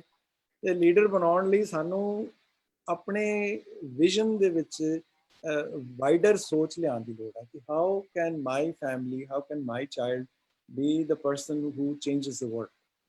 ਇਹ ਜਿਹੜੀ ਸੋਚ ਲਿਆਉਣੀ ਬੜੀ ਜ਼ਰੂਰੀ ਯਾਰ। ਜਿਹੜੀਆਂ ਵੈਸਟਰਨ ਐਜੂਕੇਸ਼ਨਲ ਇੰਸਟੀਟਿਊਸ਼ਨਸ ਦੇ ਵਿੱਚ, ਵੈਸਟਰਨ ਐਜੂਕੇਸ਼ਨ ਸਿਸਟਮ ਦੇ ਵਿੱਚ ਇਸ ਚੀਜ਼ ਨੂੰ ਬਹੁਤ ਮੈਨੇ ਉਹਨਾਂ ਨੂੰ ਪ੍ਰਫੁੱਲਿਤ ਕਰਾਉਣ ਦੇ ਵਿੱਚ ਹੈਲਪ ਕੀਤੀ ਜਾਂਦੀ ਹੈ, ਜਿਹੜਾ ਕਿ ਇੰਡੀਅਨ ਐਜੂਕੇਸ਼ਨ ਸਿਸਟਮ ਦੇ ਵਿੱਚ ਨਹੀਂ ਹੈਗੀ। ਸੋ ਘਰਾਂ ਦੇ ਵਿੱਚ ਜ਼ਰੂਰ ਕੀਤੀ ਜਾ ਸਕਦੀ ਹੈ, ਮਾਪੇ ਜ਼ਰੂਰ ਕਰ ਸਕਦੇ ਨੇ, ਔਰ ਗੁਰਦੁਆਰਿਆਂ ਦੇ ਵਿੱਚ ਕੀਤਾ ਜਾ ਸਕਦਾ, ਪਰ ਉਹ ਸੋਚ ਤਾਂ ਹੀ ਹੋਏਗੀ ਜੇ ਅਸੀਂ ਆਪ ਇਸ ਬਾਰੇ ਧਿਆਨ ਦੇਣਾ ਸ਼ੁਰੂ ਕਰਾਂਗੇ। ਵੀਰ ਜੀ, ਇੱਕ ਹੋਰ ਕੁਐਸਚਨ ਆ ਰਿਹਾ ਸੀ ਮੇਰੇ ਦਿਮਾਗ ਵਿੱਚ ਕਿ ਜਿਵੇਂ ਤੁਸੀਂ ਗਲੋਬਲ ਲੀਡਰ ਹੈਗੇ ਹੋ ਹਨਾ, ਇੱਕ ਵੈਲ ਨੋਨ ਸਿੱਖ ਪਰਸਨੈਲਿਟੀ, ਇਸ ਤਰ੍ਹਾਂ ਦੇ ਬਹੁਤ ਗੁਰੂ ਸਾਹਿਬ ਦੀ ਕਿਰਪਾ ਹੈ ਕਿ ਸਾਡੇ ਸਿੱਖ ਪੰਥ ਦੇ ਵਿੱਚ ਬਹੁਤ ਸਾਰੇ ਲੀਡਰਸ ਹੈਗੇ ਨੇ ਜੋ ਕਿ ਗ੍ਰਾਸਰੂਟ ਲੈਵਲ ਤੇ ਬਹੁਤ ਅੱਛਾ ਕੰਮ ਕਰ ਰਹੇ ਹੈ, ਸਿੱਖ ਪੰਥ ਵਾਸਤੇ ਕਰ ਰਹੇ ਹੈ। ਤੇ ਵੀਰ ਜੀ, ਜਦੋਂ ਅਸੀਂ ਹੁਣੇ ਪਿੱਛੇ ਗੁਰਪੁਰਬ ਮਨਾਇਆ ਤੇ ਅਸੀਂ ਦੇਖਿਆ ਜਿਵੇਂ ਦਿੱਲੀ NCR ਦੇ ਵਿੱਚ ਹੀ ਤਕਰੀਬਨ 900 950 ਗੁਰਦੁਆਰਾ ਸਾਹਿਬ ਹੈਗੇ, ਲੋਕਲ ਗੁਰਦੁਆਰਾ ਸਾਹਿਬ। ਤੇ ਅਗਰ ਅਸੀਂ ਉੱਥੇ ਸੋਲਰ ਪੈਨਲ ਲਗਵਾਉਣ ਦਾ ਸੋਚੀਏ ਵੀ ਤੇ ਫੰਡਸ ਇੰਨੇ ਨਹੀਂ ਹੈਗੇ ਹੈ, ਕੀ ਅਸੀਂ ਕੁਝ ਇਸ ਤਰ੍ਹਾਂ ਦਾ ਕਰ ਸਕਦੇ ਹਾਂ? ਤੁਹਾਡੇ ਜਿਵੇਂ ਈਕੋ ਸਿੱਖ ਇੱਕ ਵੱਡੀ ਆਰਗੇਨਾਈਜੇਸ਼ਨ ਹੈ ਜਾਂ ਹੋਰ ਵੱਡੀਆਂ ਆਰਗੇਨਾਈਜੇਸ਼ਨ ਹਨ ਜਿੰਨੇ ਵੀ ਆਪਣੇ ਜੋ ਕਿਸ ਤਰ੍ਹਾਂ ਦਾ ਇੱਕ ਬੈਂਕ ਜਨਰੇਟ ਕੀਤਾ ਜਾਏ ਜਿਸ ਦੇ ਵਿੱਚ ਕਿ ਜੋ ਲੋਕਲ ਗੁਰਦੁਆਰਾ ਸਾਹਿਬ, ਜਿਵੇਂ ਤੁਸੀਂ ਹੁਣੇ ਦੱਸਿਆ ਕਿ ਮੰਥਲੀ ਰੈਂਟ, ਮੰਥਲੀ ਜੋ ਐਕਸਪੈਂਡੀਚਰ ਹੈ, ਬਿਜਲੀ ਦਾ ਖਰਚਾ ਹੀ ਕਿੰਨੇ ਲੱਖਾਂ ਵਿੱਚ ਆ ਜਾਂਦਾ ਹੈ, ਤੇ ਕੀ ਅਸੀਂ ਕੁਝ ਇਸ ਤਰ੍ਹਾਂ ਦਾ ਕਰ ਸਕਦੇ ਹਾਂ ਕਿ to start with solar panel ਲਗਵਾ ਕੇ ਸੋਲਰ ਪੈਨਲ ਦਾ ਜਿੰਨਾ ਖਰਚਾ ਹੈਗਾ ਹੈ ਉਹ ਇਸ ਬੈਂਕ ਵੱਲੋਂ ਕੀਤਾ ਜਾਏ, ਤੇ ਫਿਰ ਸਪੋਜ਼ ਇੱਕ ਲੋਕਲ ਗੁਰਦੁਆਰਾ ਸਾਹਿਬ ਦਾ ਮੰਥਲੀ ਐਕਸਪੈਂਡੀਚਰ 20,000 ਰੁਪਇਆ ਹੈ ਬਿਜਲੀ ਦਾ ਖਰਚਾ, ਤੇ ਉਹ ਕਿਉਂਕਿ ਨਹੀਂ ਆਏਗਾ ਤੇ ਉਹ ਇਨ ਅ ਫਾਰਮ ਆਫ ਕੀ ਰੀਪੇਮੈਂਟ ਆਫ ਲੋਨ, ਉਸ ਗੁਰਦੁਆਰਾ ਸਾਹਿਬ ਦਾ ਜਿੰਨਾ ਮੰਥਲੀ ਬਿਜਲੀ ਦਾ ਖਰਚਾ ਹੈ ਉਸ ਬੈਂਕ ਵਿੱਚ ਵਾਪਸ ਦਿੱਤਾ ਜਾਏ। ਤੇ ਇਸ ਤਰ੍ਹਾਂ ਅਸੀਂ ਕੁਝ ਇਸ ਤਰ੍ਹਾਂ ਦਾ ਕੁਝ ਕਰ ਸਕਦੇ ਹਾਂ ਲੋਕਲ ਗੁਰਦੁਆਰਾ ਸਾਹਿਬ ਨੂੰ ਅਸਿਸਟ ਕਰਨ ਵਾਸਤੇ, ਕਿਉਂਕਿ ਵੱਡੇ ਇਤਿਹਾਸਿਕ ਗੁਰਦੁਆਰਾ ਸਾਹਿਬ ਵਾਸਤੇ ਸੋਲਰ ਪੈਨਲ ਲਗਾਉਣਾ ਇਜ਼ ਨਾਟ ਅ ਚੈਲੰਜ, ਲੇਕਿਨ ਲੋਕਲ ਗੁਰਦੁਆਰਾ ਸਾਹਿਬ ਵਾਸਤੇ ਜਿਨ੍ਹਾਂ ਦੀ ਗੁੱਲਕ ਇੰਨੀ ਅੱਛੇ ਨਹੀਂ ਹੈਗੀ ਹੈ ਕੰਟਰੀਬਿਊਸ਼ਨ, ਉਹਨਾਂ ਵਾਸਤੇ ਮੁਸ਼ਕਿਲ ਹੈ। ਤੇ ਕੀ ਅਸੀਂ ਸਭ ਮਿਲ ਕੇ ਕੁਝ ਇਸ ਤਰ੍ਹਾਂ ਦਾ ਕਰ ਸਕਦੇ ਹਾਂ, ਸੋਚ ਸਕਦੇ ਹਾਂ? ਮੈਂ ਵੈਸੇ ਬੇਨਤੀ ਕਰਾਂਗਾ ਕਿ ਚੰਗਾ ਕੰਮ ਕਰਨ ਲਈ ਨਾ ਜੀ ਪੈਸੇ ਦੀ ਘਾਟ ਨਹੀਂ ਹੁੰਦੀ। ਜੀ ਪੈਸਾ ਕਦੀ ਵੀ ਘਟਦਾ ਨਹੀਂ ਹੈ। there is no lack of money in the Sikh community। ਛੋਟੇ ਤੋਂ ਛੋਟੇ ਗੁਰਦੁਆਰੇ ਤੋਂ ਲੈ ਕੇ ਵੱਡੇ ਤੋਂ ਵੱਡਾ, it's the lack of vision and lack of plan। ਹੁਣ ਮੈਨੂੰ ਤੁਸੀਂ ਦੱਸੋ ਵੀ ਆ ਕਰੋਨਾ ਜਦੋਂ ਦਾ ਸ਼ੁਰੂ ਹੋਇਆ, ਜੀ ਕਿਸੇ ਇੱਕ ਵੀ ਗੁਰਦੁਆਰੇ ਦਾ ਨਾਂ ਲਓ ਜਿੱਥੋਂ ਲੰਗਰ ਬਣ ਕੇ ਗਰੀਬਾਂ ਲਈ ਨਹੀਂ ਜਾ ਰਿਹਾ। ਉਹ ਪੈਸਾ ਕਿੱਥੋਂ ਆ ਰਿਹਾ? ਵੀਰ ਜੀ ਐਕਚੁਅਲੀ ਪ੍ਰੋਬਲਮ ਹੈ ਵੀ ਲੰਗਰ ਵਾਸਤੇ ਤੇ ਸੰਗਤ ਵੀ ਪੇਟਾ ਦੇ ਦਿੰਦੀ ਹੈ। ਬਸ ਆਹ ਪ੍ਰੋਬਲਮ ਹੈ, ਇਹੀ ਜੀ। ਪ੍ਰੋਬਲਮ। ਸਾਨੂੰ ਜੀ। ਸੰਗਤ ਦੀ ਸੋਚ ਬਦਲਣ ਦੀ ਲੋੜ ਹੈ। ਇਹ ਰੋਂਗ ਥਿੰਕਿੰਗ ਹੈ ਕਿ ਬਾਹਰੋਂ ਕੋਈ ਏਜੰਸੀ ਆਵੇ ਤੇ ਗੁਰਦੁਆਰੇ ਦੇ ਵਿੱਚ ਪੈਨਲ ਲਗਾ ਦੇਵੇ ਤੇ ਸੰਗਤ ਨੂੰ ਇਸ ਗੱਲ ਦੀ ਅਵੇਅਰਨੈਸ ਹੀ ਨਾ ਹੋਵੇ ਤੇ ਸੰਗਤ ਇਸ ਵੱਲੇ ਕਦਮ ਨਾ ਚੁੱਕੇ।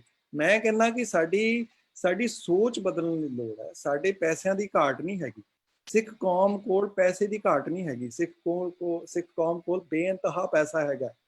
ਸਿੱਖ ਕੌਮ ਕੋਲ ਜੇ ਕਿਸੇ ਕਿਸਮ ਦੀ ਕਮੀ ਹੈ ਨਾ ਜੀ, ਉਹ ਸੋਚਦੀ ਹੈ ਜੀ ਤੇ ਪ੍ਰੋਪਰ ਸਟ੍ਰੈਟੇਜਿਕ ਪਲਾਨ ਦੀ ਹੈ। ਨਾ ਸਾਡੀ ਪਲੈਨਿੰਗ ਹੈ ਤੇ ਨਾ ਹੀ ਸਾਡੀ ਕੋਈ ਇਸ ਕਿਸਮ ਦਾ ਈਵਨ ਜਿਹੜਾ ਕਹਿੰਦੇ ਨਾ ਵੀ ਸਟ੍ਰੈਟੇਜਿਕ ਥਿੰਕਿੰਗ, ਉਹ ਜਿਹੜੀ ਭਰਨੀ ਜ਼ਰੂਰੀ ਹੈ। ਹਰ ਪੈਸੇ ਦੀ ਘਾਟ ਨਹੀਂ ਹੈਗੀ। ਚੰਗੇ ਕੰਮ ਲਈ ਤੁਸੀਂ ਗਰੀਬ ਤੋਂ ਗਰੀਬ ਸਿੱਖ ਵੀ ਤੁਹਾਨੂੰ 5-5 ਰੁਪਏ ਦੇਣ ਨੂੰ ਤਿਆਰ ਹੈ। ਕਿਉਂ ਨਹੀਂ ਅਸੀਂ ਹਰ ਗੁਰਦੁਆਰੇ ਦੇ ਬਾਹਰ ਹਰ ਸੰਡੇ ਨੂੰ ਇੱਕ ਟੇਬਲ ਲਗਾ ਕੇ ਬੈਠ ਜਾਂਦੇ ਕਿ ਜੀ ਅਸੀਂ ਸੋਲਰ ਪੈਨਲ ਲਗਾਣੀ ਹੈ, ਇੱਥੇ ਇੰਨਾ ਬਿਜਲੀ ਦਾ ਖਰਚਾ ਬਚੇਗਾ ਤੇ ਸਾਨੂੰ ਦਾਨ ਦਿਓ। ਮੈਂ ਤੁਹਾਡੇ ਨਾਲ ਸ਼ਰਤ ਲਗਾ ਕੇ ਤਿਆਰ ਹਾਂ ਵੀ ਤੁਹਾਡਾ 2 ਮਹੀਨੇ ਦੀ ਸਾਰਾ ਬਜਟ ਪੂਰਾ ਹੋ ਜਾਣਾ ਹਰ ਗੁਰਦੁਆਰੇ ਦਾ। ਪਰ ਇਹ ਕਰਨਾ ਪੈਣਾ ਜੀ, ਇਹ ਕੀਤੇ ਬਗੈਰ ਨਹੀਂ ਹੋਣਾ। ਤੇ ਜਿਹੜਾ ਇਹ ਜਿਹੜੇ ਐਫਰਟਸ ਨੇ ਨਾ ਜੀ, ਇਸੇ ਕਰਕੇ ਮੈਂ ਕਹਿੰਦਾ ਵੀ ਗੁਰੂ ਸਾਹਿਬ ਦੀ ਦੇਖੋ ਕਮਾਲ ਦੀ ਸੋਚ ਸੀ ਵੀ ਜਦੋਂ ਦਰਬਾਰ ਸਾਹਿਬ ਦਾ ਜਿਹੜੀ ਕੰਸਟਰਕਸ਼ਨ ਹੋ ਰਹੀ ਸੀਗੀ, ਕੀ ਤੁਹਾਨੂੰ ਕੀ ਲੱਗਦਾ ਕਿ ਮੁਗਲ ਸਰਕਾਰ ਵੱਲੋਂ ਉਹਨਾਂ ਨੂੰ ਆਫਰਸ ਨਹੀਂ ਆਈਆਂ ਵੀ ਅਸੀਂ ਤੁਹਾਡਾ ਇਹ ਬਣਾ ਦਿੰਦੇ ਹਾਂ, ਤੁਹਾਡਾ ਇਹ ਉਦੋਂ ਵੀ ਖਰਚਾ ਬਚਾਇਆ ਜਾ ਸਕਦਾ ਸੀਗਾ। ਪਰ why did Guru Arjan Dev Ji refuse the money from any landlords or ਜਿਹੜੇ ਸ਼ਾਸਕ ਸੀਗੇ ਉਸ ਵੇਲੇ? ਕਿ ਨਹੀਂ ਭਾਈ, ਇਹ ਮੈਂ ਚਾਹੁੰਦਾ ਵੀ ਹਰ ਸੰਗਤ ਦਾ ਬੰਦਾ ਇੱਥੇ ਭਾਵੇਂ 1-1 ਰੁਪਈਆ ਦੇਵੇ ਤੇ ਤਾਂ ਇਹ ਦਰਬਾਰ ਸਾਹਿਬ ਬਣਨਾ, ਤਾਂ ਇਹ ਸਰੋਵਰ ਬਣਨਾ। ਉਹ ਜਿਹੜੀ ਪਾਰਟਿਸਿਪੇਟਰੀ ਪ੍ਰੋਸੈਸ ਹੈ ਉਹ ਕਰਨਾ ਬੜਾ ਜ਼ਰੂਰੀ ਹੈ ਸਾਡੀ ਸਾਰੀ ਸੰਗਤ ਨੂੰ। ਹੁਣ ਅਸੀਂ ਆਪਣੇ ਗੁਰਦੁਆਰੇ 'ਚ ਡਿਸ਼ ਵਾਸ਼ਿੰਗ ਮਸ਼ੀਨ ਲਗਾਉਣੀ ਸੀਗੀ। ਅਸੀਂ 4 ਮਹੀਨੇ ਅਪੀਲ ਕਰਦੇ ਰਹੇ ਹਾਂ। 25,000 ਦਾ ਖਰਚਾ ਸੀ। 4 ਮਹੀਨੇ ਅਪੀਲ ਕਰਕੇ ਡਾਲਰ ਤੋਂ ਲੈ ਕੇ ਕਿਸੇ ਨੇ 100 ਪਾਇਆ, ਕਿਸੇ ਨੇ 500 ਪਾਇਆ, ਕਿਸੇ ਨੇ 10,000 ਪਾਇਆ, ਉਹ ਮਸ਼ੀਨ ਲੱਗ ਗਈ। ਇਸੇ ਤਰ੍ਹਾਂ ਹਰ ਗੁਰਦੁਆਰੇ ਲਈ ਅਸੀਂ ਆਹ ਕੈਂਪੇਨ ਸ਼ੁਰੂ ਕਰਨੀ ਸੀਗੀ ਵੀ ਅਮਰੀਕਾ ਦੇ ਵਿੱਚ ਦੱਸਣਾ ਸੀ ਵੀ ਸਿੱਖੀ ਦਾ ਪ੍ਰਚਾਰ ਹੋਵੇ। ਇਹ $1.5 ਮਿਲੀਅਨ ਇਕੱਠਾ ਕਰਨਾ ਸੀ। ਸ਼ਹਿਰਾਂ 'ਚ ਜਾ ਕੇ $5 ਤੋਂ ਲੈ ਕੇ 10 ਤੋਂ ਲੈ ਕੇ $100,000 ਤੱਕ ਲੋਕਾਂ ਨੇ ਪੈਸੇ ਦਿੱਤੇ। ਉਹ ਕੈਂਪੇਨ ਹੋਈ। ਉਹ ਸੈਂਸ ਆਫ ਓਨਰਸ਼ਿਪ ਹੁੰਦੀ। ਸੋ ਮੈਂ ਚਾਹੁੰਦਾ ਵੀ ਜਿਹੜੀ ਸੈਂਸ ਆਫ ਓਨਰਸ਼ਿਪ ਅਮੰਗ ਦ ਸੰਗਤ ਵਿਦ ਅਵੇਅਰਨੈਸ ਆਵੇ ਕਿ ਮੈਂ ਇਹ ਜਿਹੜਾ ਦਾਨ ਦੇ ਰਿਹਾ ਮੈਂ ਚੰਗੇ ਕੰਮ ਲਈ ਦੇ ਰਿਹਾ। ਇਹ ਅਵੇਅਰਨੈਸ এনवायरमेंट ਨੂੰ ਵੀ ਉਸੇ ਲੈਵਲ ਤੱਕ ਸਾਨੂੰ ਲਿਜਾਣ ਦੀ ਲੋੜ ਹੈ ਜੋ ਲੰਗਰ ਦੇ ਵਿੱਚ ਇੱਕ ਢਿੱਡ ਭਰਨ ਵਾਲੇ ਤੱਕ ਦੀ ਜਿਹੜੀ ਸੋਚ ਤੱਕ ਸਾਡੀ ਜਿਹੜੀ ਗੱਲ ਪਹੁੰਚੀ ਹੋਈ ਹੈ ਵੀ ਲੰਗਰ ਖਵਾਉਣਾ ਹੋਵੇ, ਸਿੱਖ ਸੋਚਦਾ ਹੀ ਨਹੀਂ ਆ ਚੱਕੋ ਜੀ ਮਾਇਆ। ਇਸ ਤਰ੍ਹਾਂ ਜੋ এনवायरमेंट ਨੂੰ ਬਚਾਉਣ ਲਈ ਕਦਮ ਹੋਵੇ ਤੇ ਸਿੱਖ ਸੋਚੇ ਹੀ ਨਾ ਕਿ ਅੱਛਾ এনवायरमेंट ਨੂੰ ਬਚਾਉਣਾ, ਆ ਲਓ ਮੇਰੇ ਵੱਲੋਂ ਮਾਇਆ। ਇਹ ਸੋਚ ਲਿਆਉਣ ਦੀ ਲੋੜ। ਬੱਚਿਆਂ ਦੀ ਐਜੂਕੇਸ਼ਨ ਹੈ, ਗਰੀਬ ਬੱਚੇ ਨੂੰ ਪੜ੍ਹਾਉਣ ਦੀ ਕੰਮ ਹੈ। ਅੱਛਾ ਇਹ ਗਰੀਬ ਬੱਚੇ ਨੂੰ ਪੜ੍ਹਾਉਣ ਦੀ ਲੋੜ ਹੈ, ਆ ਲਓ ਚੱਕੋ ਮੇਰੇ ਵੱਲੋਂ ਮਾਇਆ। ਇਹ ਜਿਹੜੇ ਇਸ ਕਿਸਮ ਦੀ ਸੋਚ ਨੂੰ ਨਾ ਸਾਨੂੰ ਐਲੀਵੇਟ ਕਰਨ ਦੀ ਲੋੜ ਜੀ ਤੇ ਕੀਤੀ ਜਾ ਸਕਦੀ ਹੈ। ਇੰਪੋਸੀਬਲ ਟਾਸਕ ਨਹੀਂ ਹੈਗਾ। ਤੇ ਵੀਰ ਜੀ ਈਕੋ ਸਿੱਖ ਦੀ ਕੀ ਫਿਊਚਰ ਸਟ੍ਰੈਟੇਜੀ ਕੀ ਹੈਗੀ ਹੈ? ਹੁਣ ਤੁਸੀਂ ਅੱਗੇ ਕਿਸ ਤਰ੍ਹਾਂ ਦਾ ਸੋਚ ਅੱਗੇ ਵਾਸਤੇ ਕੀ ਹੈਗੇ ਤੁਹਾਡੇ ਪਲਾਨਸ? ਸਾਡੇ ਪਲਾਨ ਤਾਂ ਇਹ ਹੈ ਜੀ ਵੀ ਅਸੀਂ 1 ਮਿਲੀਅਨ ਰੁੱਖ ਲਗਾਉਣੇ ਤੇ ਅਸੀਂ ਹੁਣ ਤੱਕ 145 ਜੰਗਲ ਲਗਾਏ ਨੇ। ਤੇ ਸਾਡਾ ਇਹ ਟੀਚਾ ਹੈਗਾ, ਇਹ ਕਰੋਨਾ ਕਰਕੇ ਹੁਣ ਸਾਰਾ ਕੰਮ ਇਸ ਵੇਲੇ ਡੋਰਮੈਂਟ ਹੋ ਗਿਆ ਹੈਗਾ, ਬੰਦ ਹੋ ਗਿਆ, ਪਰ ਅਸੀਂ ਇਹਨੂੰ ਰਿਵਾਈਵ ਕਰਕੇ ਅਸੀਂ ਇਹ ਟਾਰਗੇਟ ਪੂਰਾ ਕਰਨਾ ਹੈਗਾ। ਤੇ ਅਸੀਂ ਇਹਨੂੰ ਵਰਲਡ ਸਟੇਜ ਦੇ ਉੱਤੇ ਪ੍ਰੋਪੇਗੇਟ ਕਰਨਾ ਚਾਹੁੰਦੇ ਹਾਂ, ਦੱਸਣਾ ਚਾਹੁੰਦੇ ਹਾਂ ਵੀ ਇਹ ਜਿਹੜਾ 550ਵਾਂ ਰੁੱਖ ਗੁਰਪੁਰਬ ਮਨਾਉਂਦੇ ਹਾਂ ਅਸੀਂ, ਇਹ ਜਿਹੜੇ 1 ਮਿਲੀਅਨ ਰੁੱਖ ਲਗਾਏ ਨੇ। ਤੇ ਜਿਹੜਾ ਇਹ ਪ੍ਰੋਜੈਕਟ ਜਿਹੜਾ ਹੈਗਾ ਇਹ ਹੁਣ ਗਲੋਬਲ ਪ੍ਰੋਜੈਕਟ ਬਣਨ ਦੀ ਇਹਦੇ ਵਿੱਚ ਸੰਭਾਵਨਾ ਹੈਗੀ ਹੈ ਜੇ ਅਸੀਂ ਟਾਈ ਅਪ ਕਰਦੇ ਹਾਂ ਇੰਟਰਨੈਸ਼ਨਲ ਆਰਗੇਨਾਈਜੇਸ਼ਨਸ ਦੇ ਨਾਲ।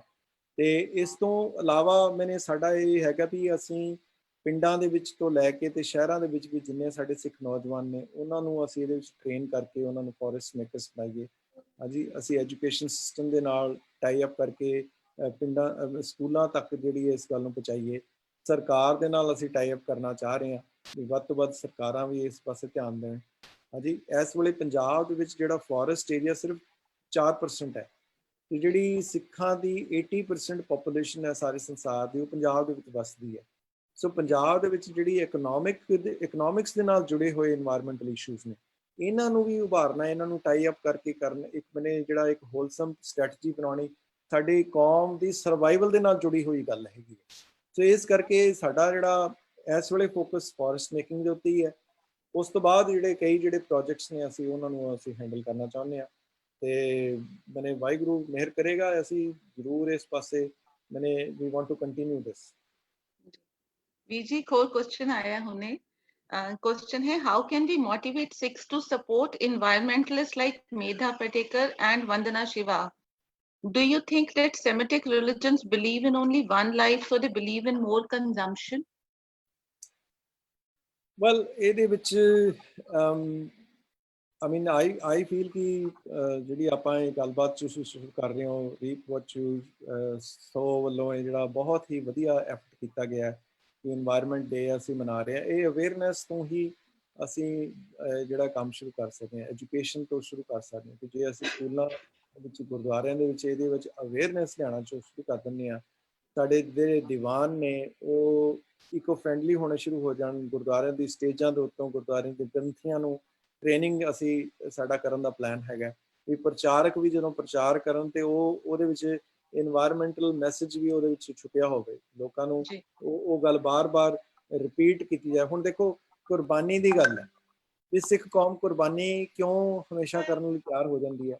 ਲੰਗਰ ਦੀ ਗੱਲ, ਕਿਉਂਕਿ ਉਹ ਸਟੇਜਾਂ ਦੇ ਉੱਤੇ ਉਸ ਗੱਲ ਨੂੰ ਬਾਰ-ਬਾਰ ਪ੍ਰਚਾਰਿਆ ਜਾਂਦਾ। ਜਿਹੜੀ ਗੱਲ ਨੂੰ ਬਾਰ-ਬਾਰ ਪ੍ਰਚਾਰਿਆ ਜਾਂਦਾ ਉਹ ਫਿਰ ਮੋਟੀਵੇਸ਼ਨਲ ਉਹਦਾ ਇੰਪੈਕਟ ਬਣਦਾ ਹੈਗਾ। ਮੈਨੇ ਤਾਂ ਹੀ ਸਿੱਖ ਕੁਰਬਾਨੀ ਕਰਨ ਤੋਂ ਕਦੀ ਨਹੀਂ ਡਰਦੇ, ਤਾਂ ਹੀ ਸਿੱਖ ਸੇਵਾ ਕਰਨ ਤੋਂ ਕਦੀ ਨਹੀਂ ਝਿਜਕਦੇ, ਕਿਉਂਕਿ ਉਹ ਗੱਲ ਇੱਕ ਪ੍ਰਚਾਰੀ ਜਾਂਦੀ ਹੈ ਸਟੇਜ ਤੇ। ਸੋ ਇਸ ਕਰਕੇ ਜਿਹੜਾ ਇਨਵਾਇਰਮੈਂਟ ਦਾ ਮੈਸੇਜ ਹੈ, ਗੁਰੂ ਹਰਰਾਏ ਜੀ ਦੀ ਸਾਖੀਆਂ ਨੇ, ਗੁਰੂ ਨਾਨਕ ਦੇਵ ਜੀ ਦਾ ਮੈਸੇਜ ਹੈ, ਉਹਨੂੰ ਵੀ ਉਸੇ ਲੈਵਲ ਦੇ ਉੱਤੇ ਸਾਨੂੰ ਪ੍ਰਾਇੋਰਟੀ ਦੇ ਕੇ ਮੈਸੇਜਿੰਗ ਦੇ ਵਿੱਚ ਸਾਨੂੰ ਇਨਕਲੂਡ ਕਰਨ ਦੀ ਲੋੜ ਹੈ। ਹਰ ਰੋਜ਼ ਬਾਰ-ਬਾਰ ਬੰਬਾਰਡ ਕੀਤਾ ਜਾਵੇ ਮੈਸੇਜ, ਤਾਂ ਇਹ ਜਿਹੜੀ ਮੋਟੀਵੇਸ਼ਨ ਵਾਲਾ ਕੰਮ ਇਹ ਤੁਰੇਗਾ, ਉਸ ਪਾਸੇ ਗੱਲ ਤੁਰੇਗੀ। ਤੇ ਹੁਣ ਤਾਂ ਸਰਵਾਈਵਲ ਦਾ ਇਸ਼ੂ ਹੈ। ਜੇ ਤੁਸੀਂ ਦਿੱਲੀ ਦੇ ਵਿੱਚ ਦੇਖੋ ਜਾਂ ਪੰਜਾਬ ਦੇ ਵਿੱਚ ਦੇਖੋ, ਕਦੀ ਵਰਲਡ ਦੇ ਵਿੱਚ ਕਦੀ ਇਹ ਸੁਣਿਆ ਸੀਗਾ ਵੀ ਮਹੀਨਾ ਸਕੂਲ ਬੰਦ ਕਰ ਦਿੱਤੇ ਜਾਣ ਪੋਲੂਸ਼ਨ ਕਰਕੇ? ਆ ਕਰੋਨਾ ਤੋਂ ਪਹਿਲਾਂ ਇਹੀ ਹਾਲ ਹੋ ਰਿਹਾ ਸੀ ਨਾ। ਇਹ ਮੈਨੇ ਆਪਣੇ ਆਪ ਦੇ ਵਿੱਚ ਹੀ ਸਾਨੂੰ ਸੋਚਣ ਤੇ ਮਜਬੂਰ ਕਰ ਦੇਣਾ ਚਾਹੀਦਾ। ਸਾਨੂੰ ਤਾਂ ਹਾਹਾਕਾਰ ਮਚ ਜਾਣੀ ਚਾਹੀਦੀ ਹੈ। ਸਾਡੇ ਘਰ ਦੇ ਵਿੱਚ ਤਾਂ ਜਿੱਦਾਂ ਘਰ ਦੇ ਵਿੱਚ ਕਿਸੇ ਅੱਗ ਲੱਗ ਗਈ ਹੋਵੇ, ਉੱਦਾਂ ਦਾ ਸਾਡਾ ਮਾਹੌਲ ਹੋਣਾ ਚਾਹੀਦਾ। ਪਰ ਅਸੀਂ ਉਸ ਗੱਲ ਨੂੰ ਕੋਈ ਜ਼ਿਆਦਾ ਤਰਜੀਹ ਨਹੀਂ ਦਿੱਤੇ। ਚਲੋ ਮਹੀਨਾ ਸਾਡੇ ਬੱਚੇ ਨਹੀਂ ਗਏ ਸਕੂਲ ਤੇ ਚਲੋ ਕੋਈ ਨਹੀਂ। ਅਰੇ ਉਹਨਾਂ ਦੀ ਬ੍ਰੇਨ ਦੀ ਡਿਵੈਲਪਮੈਂਟ, ਉਹਨਾਂ ਦੀ ਸਰੀਰ ਦੀ ਗਰੋਥ, ਉਹਨਾਂ ਦਾ ਸਾਰਾ ਕੁਛ ਪੋਲੂਸ਼ਨ ਨਾਲ ਜੁੜਿਆ ਹੋਇਆ। ਜਿਹੜਾ ਉਹ ਸਾਹ ਲੈ ਰਹੇ ਨੇ ਉਹਦੇ ਨਾਲ ਉਹਨਾਂ ਦੀ ਲਾਈਫ ਘਟ ਰਹੀ ਹੈ, ਉਹਨਾਂ ਦੀ ਬ੍ਰੇਨ ਦੀ ਡਿਵੈਲਪਮੈਂਟ ਨਹੀਂ ਹੋ ਰਹੀ, ਉਹਨਾਂ ਦੀ ਐਸਥਮਾ ਪ੍ਰੋਬਲਮ ਵੱਧ ਰਹੀ ਹੈ, ਉਹਨਾਂ ਦੀਆਂ ਆਉਣ ਵਾਲੇ ਸਾਲ ਜਿਹੜੇ ਨੇ ਉਸ ਕਿਸਮ ਦੇ ਪ੍ਰੋਡਕਟਿਵ ਨਹੀਂ ਹੋਣੇ ਜਿੱਦਾਂ ਦੇ ਸਾਡੇ ਨੇ। ਇਹ ਸਾਡੇ ਲਈ ਇੰਨਾ ਵੱਡਾ ਮੋਟੀਵੇਸ਼ਨਲ ਫੈਕਟਰ ਹੋਣਾ ਚਾਹੀਦਾ ਵੀ ਸਾਨੂੰ ਤਾਂ ਦਿਨ ਰਾਤ ਸੁਪਨਾ ਨਹੀਂ ਆਉਣਾ ਚਾਹੀਦਾ, ਮੈਨੂੰ ਨੀਂਦ ਨਹੀਂ ਆਉਣੀ ਚਾਹੀਦੀ ਵੀ ਅਸੀਂ ਇਨਵਾਇਰਮੈਂਟਲੀ ਕਿਉਂ ਨਹੀਂ ਕੰਮ ਕਰ ਰਹੇ। ਸੋ ਇਹ ਸਾਡੀ ਸੋਚ ਦੇ ਉੱਤੇ ਸਾਰਾ ਡਿਪੈਂਡ ਕਰਦਾ ਹੈਗਾ। ਤੇ ਦੂਜੀ ਗੱਲ ਜਿਹੜੀ ਸੈਮੈਟਿਕ ਰਿਲੀਜਨਸ ਦੀ ਗੱਲ ਕੀਤੀ ਹੈ, ਮੈਨੇ ਇਹ ਈਵਨ ਜਿਹੜੇ ਵੈਸਟਰਨ ਰਿਲੀਜਨਸ ਨੇ ਉਹ ਇਸ ਗੱਲ ਨੂੰ ਮੰਨਦੇ ਨੇ ਕਿ ਜਿਹੜੀਆਂ ਉਹਨਾਂ ਦੀਆਂ ਟੀਚਿੰਗਸ ਦੇ ਵਿੱਚ ਜਿਹੜਾ ਇਨਸਾਨ ਨੂੰ ਜਿਹੜਾ ਇੱਕ ਪ੍ਰਮੁੱਖ ਬਣਾ ਕੇ ਜਿਹੜਾ ਇੱਕ ਵਾਹਿਗੁਰੂ ਦੀ ਕ੍ਰੀਏਸ਼ਨ ਨੂੰ, ਕਿ ਸਾਰੀ ਕ੍ਰੀਏਸ਼ਨ ਵਾਹਿਗੁਰੂ ਨੇ ਐਜ਼ ਅ ਗਿਫਟ ਦਿੱਤੀ ਹੈ ਇਨਸਾਨ ਨੂੰ ਕਿ ਤੂੰ ਇਹਨੂੰ ਵਰਤ ਤੇ ਆਪਣਾ ਤੇਰਾ ਆਉਣ ਵਾਲਾ ਸਮਾਂ ਤਾਂ ਕਿਤੇ ਹੋਰ ਜਾ ਕੇ ਹੋਏਗਾ। ਉਸ ਥਿੰਕਿੰਗ ਦਾ ਕਾਫੀ ਜਿਹੜਾ ਉਹਦਾ ਨੈਗੇਟਿਵ ਇੰਪੈਕਟ ਹੋਇਆ, ਜੋ ਅਸੀਂ ਦੇਖ ਰਹੇ ਹਾਂ ਵੀ ਇਸ ਵੇਲੇ ਡਿਸਟਰਕਸ਼ਨ ਹੋਈ ਹੈ। ਤੇ ਉਹਨਾਂ ਦੇ ਜਿਹੜੇ ਕੀਤੇ ਕੰਮ ਨੇ ਉਹਨਾਂ ਨੂੰ ਹੀ ਅਸੀਂ ਵੈਸਟਰਨਾਈਜੇਸ਼ਨ ਦੇ ਨਾਅਰੇ ਥੱਲੇ ਅਸੀਂ ਆਪਣੇ ਜੀਵਨ ਨੂੰ ਵੀ ਉੱਦਾਂ ਦੇ ਢਾਲਣਾ ਚਾਹੁੰਦੇ ਹਾਂ। ਅਸੀਂ ਵੀ ਵੈਸਟਰਨ ਲੱਗਣਾ ਚਾਹੁੰਦੇ ਹਾਂ। ਹਰ ਕੰਮ ਸਾਡਾ ਵੈਸਟਰਨ ਥਾਟ ਪ੍ਰੋਸੈਸ ਵਾਲਾ ਵੀ ਕੰਜ਼ਿਊਮ ਕਰੀ ਜਾਓ, ਖਾਓ ਪੀਓ, ਵਧਾਓ, ਆਪਣੀ ਕੰਜ਼ੰਪਸ਼ਨ ਨੂੰ ਵਧਾਓ। ਉਹਦੇ ਕਰਕੇ ਜਿਹੜਾ ਅਸੀਂ ਆਪਣਾ ਵੀ ਨੁਕਸਾਨ ਕਰ ਰਹੇ ਹਾਂ। ਸਾਡੀ ਸੋਚ ਤਾਂ ਵੱਖਰੀ ਹੈ। ਸਾਨੂੰ ਤਾਂ ਗੁਰੂ ਸਾਹਿਬ ਜੀ ਨੇ ਕੁਦਰਤ ਦਾ ਇੱਕ ਹਿੱਸਾ ਬਣਾ ਕੇ ਹਮੇਸ਼ਾ ਆਪਣੇ ਆਪ ਨੂੰ ਪੇਸ਼ ਕਰਨ ਲਈ, ਸੋਚਣ ਲਈ ਉਹਨਾਂ ਨੇ ਪ੍ਰੇਰਿਤ ਕੀਤਾ ਹੈਗਾ। ਸੋ ਸਾਡੀ ਜਿਹੜੀ ਸੋਚ ਹੈ ਉਹ ਕੰਜ਼ੰਪਸ਼ਨ ਓਰੀਐਂਟਡ ਨਹੀਂ ਹੋਣੀ ਚਾਹੀਦੀ। ਸਾਡੀ ਸੋਚ ਜਿਹੜੀ ਹੋਣੀ ਚਾਹੀਦੀ ਹੈ is to see how we can have a harmonious relationship with nature, and both things needs to be symbiotic ਸਾਡੀ relationship ਹੋਣੀ ਚਾਹੀਦੀ। ਸੋ ਇਹ ਜਿਹੜਾ ਥਾਟ ਪ੍ਰੋਸੈਸ ਹੈ ਇਹੀ ਵੀ ਸਾਨੂੰ ਨੇਚਰ ਦੀ ਸੇਵਾ ਕਰਨਾ ਤੇ ਉਹੀ ਸਾਰੀ ਮਨੁੱਖਤਾ ਦੀ ਸੇਵਾ ਕਰਨਾ, ਇਹੀ ਸਾਡਾ ਜਿਹੜਾ ਮੋਟੋ ਹੋਣਾ ਚਾਹੀਦਾ। ਵੀਰ ਜੀ last question, thank you so much, ਤੁਸੀਂ ਇੰਨੇ ਸਾਰੇ ਕੁਐਸਚਨਸ ਦੇ ਜਵਾਬ ਦਿੱਤੇ। ਇੱਕ ਲਾਸਟ ਕੁਐਸਚਨ ਕਿ ਕਮੋਡਿਫਿਕੇਸ਼ਨ ਆਫ ਵਾਟਰ ਤੇ ਤੁਹਾਡੇ ਕੀ ਵਿਊਜ਼ ਹੈਗੇ ਨੇ, ਜਾਂ ਅਸੀਂ ਕਹੀਏ ਕਿ ਡੈਮਸ ਜੋ ਬਣ ਜਾਂਦੇ ਨੇ ਰਿਵਰਸ ਦੇ ਉੱਤੇ, ਤੇ ਉਸ ਦੇ ਬਾਰੇ ਤੁਹਾਡੇ ਕੀ ਵਿਊਜ਼ ਹੈਗੇ ਨੇ? ਦੇਖੋ ਉਹਦਾ ਨੈਗੇਟਿਵ ਇੰਪੈਕਟ ਤਾਂ ਬਹੁਤ ਹੁੰਦਾ ਹੈ, ਜਿਹੜਾ ਮੈਨੇ ਤੁਸੀਂ ਦੇਖ ਹੀ ਰਹੇ ਹੋ ਵੀ ਕਿੰਨੇ ਹਜ਼ਾਰਾਂ ਹੀ ਪਿੰਡ ਜਿਹੜੇ ਹਜ਼ਾਰਾਂ ਹੀ ਜਿਹੜੀਆਂ ਵਸੋਂ ਵਾਲੇ ਇਲਾਕੇ ਨੇ ਉਹ ਪਾਣੀ ਦੇ ਥੱਲੇ ਆ ਜਾਂਦੇ ਨੇ। ਤੇ ਜਿਹੜੀ ਉਹਦੀ ਅੱਜ ਕੱਲ੍ਹ ਦੀਆਂ ਜਿਹੜੀਆਂ ਵਾਟਰ ਜਾਂ ਜਿਹੜੇ ਡੈਮਸ ਬਣੇ ਨੇ ਉਹਦਾ ਇੰਪੈਕਟ ਮੈਨੇ ਮਰੀਨ ਲਾਈਫ ਦੇ ਵਿੱਚ ਬਹੁਤ ਹੁੰਦਾ, ਵੈਜੀਟੇਸ਼ਨ ਤੇ ਬਹੁਤ ਹੁੰਦਾ। ਤੇ ਆਉਣ ਵਾਲੇ ਸਮੇਂ ਦੇ ਵਿੱਚ ਮੈਨੇ ਉਹ ਪੋਲੂਸ਼ਨ ਕ੍ਰੀਏਟਿੰਗ ਵੀ ਇਵਨ ਜਿਹੜੇ ਹਿੰਦੁਸਤਾਨ ਦੇ ਵਿੱਚ ਵੀ ਜਿੰਨੇ ਪਲਾਂਟਸ ਲੱਗੇ ਨੇ ਜਿਹੜੇ ਇਲੈਕਟ੍ਰਿਸਿਟੀ ਪ੍ਰੋਡਕਸ਼ਨ ਵਾਲੇ, ਉਹਨਾਂ ਦੇ ਵਿੱਚ ਪੋਲੂਸ਼ਨ ਬਹੁਤ ਜ਼ਿਆਦਾ ਵੱਧਦੀ ਹੈ। They are very old technology ਹੈ, ਉਹਨੂੰ ਚੇਂਜ ਨਹੀਂ ਕੀਤਾ ਗਿਆ। ਸੋ ਇਹ ਚੀਜ਼ਾਂ ਡੈਫੀਨੇਟਲੀ ਹੈਗੀਆਂ ਨੇ, ਪਰ ਮੈਂ ਇੱਕ ਬੇਨਤੀ ਕਰਾਂ ਕਿ ਜੇ ਅਸੀਂ ਸਾਰੀਆਂ ਚੀਜ਼ਾਂ ਬਾਰੇ ਸੋਚਦੇ ਰਹੀਏ ਨਾ ਜੀ ਤੇ ਬੜਾ ਡਿਪਰੈਸ਼ਨ ਭਰ ਦਿੰਦਾ ਹੈ। ਪਰ ਦੈਨ ਯੂ ਬਿਕਮ ਵੈਰੀ ਡਿਸਇੰਪਾਵਰਡ ਵੀ ਮੈਂ ਤਾਂ ਹੁਣ ਕੁਛ ਨਹੀਂ ਸਕਦਾ, ਵੀ ਆਲ ਡੂਮ, ਆਪਾਂ ਤਾਂ ਗਏ, ਹੁਣ ਖਤਮ ਹੋ ਗਿਆ, ਇਹਦਾ ਕੋਈ ਇਲਾਜ ਨਹੀਂ ਹੋਣਾ, ਆਪਾਂ ਤਾਂ ਹੁਣ ਦੇਖੀ ਜਾਊਗੀ ਜੀ, ਹੁਣ ਕੀ ਕਰੀਏ, ਕੁਛ ਨਹੀਂ ਕੀਤਾ ਜਾ ਸਕਦਾ, ਤਬਾਹੀ ਹੋ ਗਈ। ਇਹ ਵੀ ਸੋਚ ਤੋਂ ਸਾਨੂੰ ਬਚਣ ਦੀ ਲੋੜ ਹੈ। ਮੈਨੇ we can't be worried about every bad thing happening in the environment and in the world. Main सोच ये होनी चाहिए भी what can we do, what action can I take to mitigate the impact of climate change, and I feel कि one of the best thing you can do, ਜਿਹੜਾ best ਕਦਮ ਜੇ ਅਸੀਂ ਸਾਰੇ ਰਲ ਕੇ ਚੁੱਕ ਸਕਦੇ ਹਾਂ, ਕਮ ਸੇ ਕਮ ਅੱਜ ਕਮਿਟਮੈਂਟ ਕਰੀਏ ਕਿ ਇੱਕ ਜੰਗਲ ਮੈਂ ਆਪਣੇ ਜੀਵਨ ਕਾਲ ਦੇ ਵਿੱਚ ਗੁਰੂ ਨਾਨਕ ਸਾਹਿਬ ਜੀ ਦੇ ਨਾਂ ਉੱਤੇ 550 ਰੁੱਖਾਂ ਦਾ ਜ਼ਰੂਰ ਲਗਾਉਣਾ। ਜੇ ਹਰ ਸਿੱਖ ਜੇ ਇੱਕ ਜੰਗਲ ਲਗਾ ਦੇਗਾ ਨਾ ਜੀ, ਤੇ ਅਸੀਂ ਆਪਣੇ ਆਲੇ ਦੁਆਲੇ ਨੂੰ ਵੀ ਸੰਵਾਰ ਲਵਾਂਗੇ, ਆਪਣੇ ਪਰਿਵਾਰ ਨੂੰ ਵੀ ਸੰਵਾਰ ਲਵਾਂਗੇ, ਆਪਣੇ ਕੌਮ ਨੂੰ ਵੀ ਸੰਵਾਰ ਲਾਂਗੇ, ਸੰਸਾਰ ਨੂੰ ਵੀ ਸੰਵਾਰ ਲਾਂਗੇ। ਸੋ ਗੁਰੂ ਨਾਨਕ ਦੇਵ ਜੀ ਦਾ, ਮਹਾਰਾਜ ਦਾ ਨਾਮ ਲੈ ਕੇ ਕੰਮ ਹਰ ਸਿੱਖ ਸ਼ੁਰੂ ਕਰ ਲੈ। ਤੇ ਪੈਸੇ ਕੋਈ ਜ਼ਿਆਦਾ ਨਹੀਂ ਹੈਗੇ, ਜਿੰਨੇ ਕਿ ਪੈਸੇ ਅਸੀਂ 5-10 ਵਾਰੀ ਪੀਜ਼ਾ ਖਾਣ ਦੇ ਉੱਤੇ ਲਗਾ ਦੇਣੇ ਨੇ, 5-10 ਵਾਰੀ ਚੰਗੇ ਕੱਪੜੇ ਪਾ ਕੇ ਤੇ ਪਾਰਟੀਆਂ ਕਰਨ ਦੇ ਲਾ ਦਿੰਦੇ ਨੇ, ਉਹਨਾਂ ਹੀ ਪੈਸਿਆਂ ਦੇ ਉੱਤੇ ਇੱਕ ਜੰਗਲ ਲਗਾ ਦਿਓ। ਇਹੀ ਗਿਫਟ ਦੇ ਕੇ ਜਾਓ ਆਪਣੇ ਬੱਚਿਆਂ ਲਈ ਤੇ ਆਪਣੇ ਪਰਿਵਾਰ ਲਈ। ਥੈਂਕ ਯੂ ਵੀਰ ਜੀ। ਤੇ ਗੁਰੂ ਨਾਨਕ ਸਾਹਿਬ ਜੀ ਦੀ ਡਾਕੂਮੈਂਟਰੀ ਜੋ ਤੁਸੀਂ ਬਣਾਈ ਹੈ ਉਹ ਇੰਡੀਆ ਵਿੱਚ ਕਦੋਂ ਦਿਖਾਈ ਜਾਏਗੀ? We all are eagerly waiting.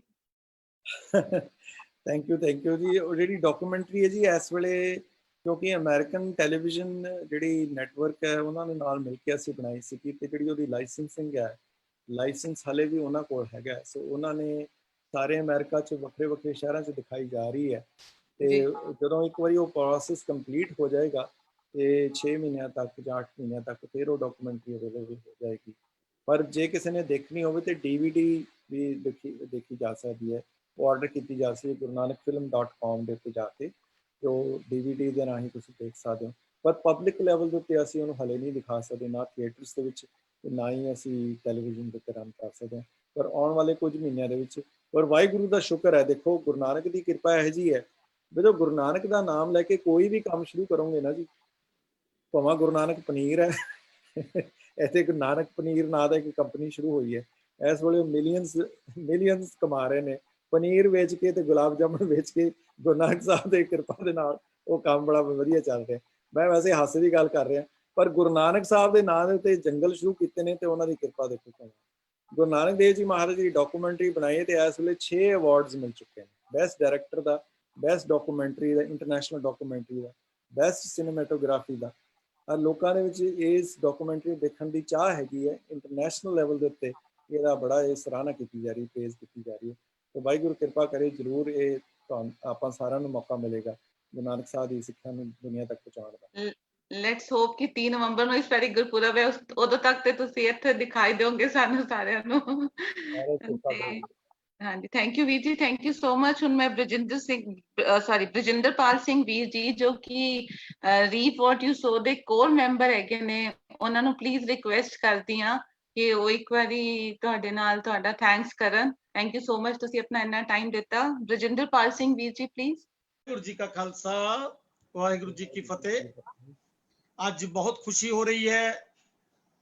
ਮੈਂ ਤੇ ਕਹਾਂਗਾ ਵੀ ਧੰਨਵਾਦ ਵਾਸਤੇ ਮੈਨੂੰ ਕਿਹਾ, ਪਰ ਮੈਨੂੰ ਲੱਗ ਰਿਹਾ ਵੀ ਅੱਜ ਡਾਕਟਰ ਰਾਜਵੰਸ਼ ਸਿੰਘ ਜੀ ਨੂੰ ਆਮਨੇ ਸਾਹਮਣੇ ਸੁਣ ਕੇ ਮੇਰੇ ਵਰਗੇ ਬਹੁਤ ਸਾਰੇ ਸਿੱਖ ਨੌਜਵਾਨ ਵੀਰਾਂ ਭੈਣਾਂ ਨੂੰ ਮੇਰੇ ਖਿਆਲ ਨਾਲ 100% ਨੂੰ ਪ੍ਰਾਊਡ ਫੀਲ ਹੋ ਰਿਹਾ ਹੋਣਾ ਹੈ ਕਿ ਵੀ ਇਹੋ ਜਿਹੀ ਸ਼ਖਸੀਅਤ ਨਾਲ ਅੱਜ ਮੁਲਾਕਾਤ ਹੋ ਰਹੀ ਹੈ। ਔਰ ਜਿਸ ਖੇਤਰ ਤੱਕ, ਜਿਸ ਪੱਧਰ ਤੱਕ ਆਪ ਜੀ ਕੰਮ ਕਰ ਰਹੇ ਹੋ, ਕੇਵਲ ਵਾਤਾਵਰਣ ਨੂੰ ਸੰਭਾਲਣ ਦੇ ਨਾਲ ਨਾਲ ਨਹੀਂ ਲੱਗਦਾ ਮੈਨੂੰ ਵੀ ਸਿੱਖ ਦੀ ਤਸਵੀਰ ਸਵਾਰਨ ਵਿੱਚ ਵੀ ਔਰ ਵਰਲਡ ਵਿੱਚ ਸਿੱਖ ਦੀ ਤਸਵੀਰ ਨੂੰ ਸਾਹਮਣੇ ਲਿਆਉਣ ਵਿੱਚ ਵੀ ਜੋ ਆਪ ਯੋਗਦਾਨ ਪਾ ਰਹੇ ਹੋ।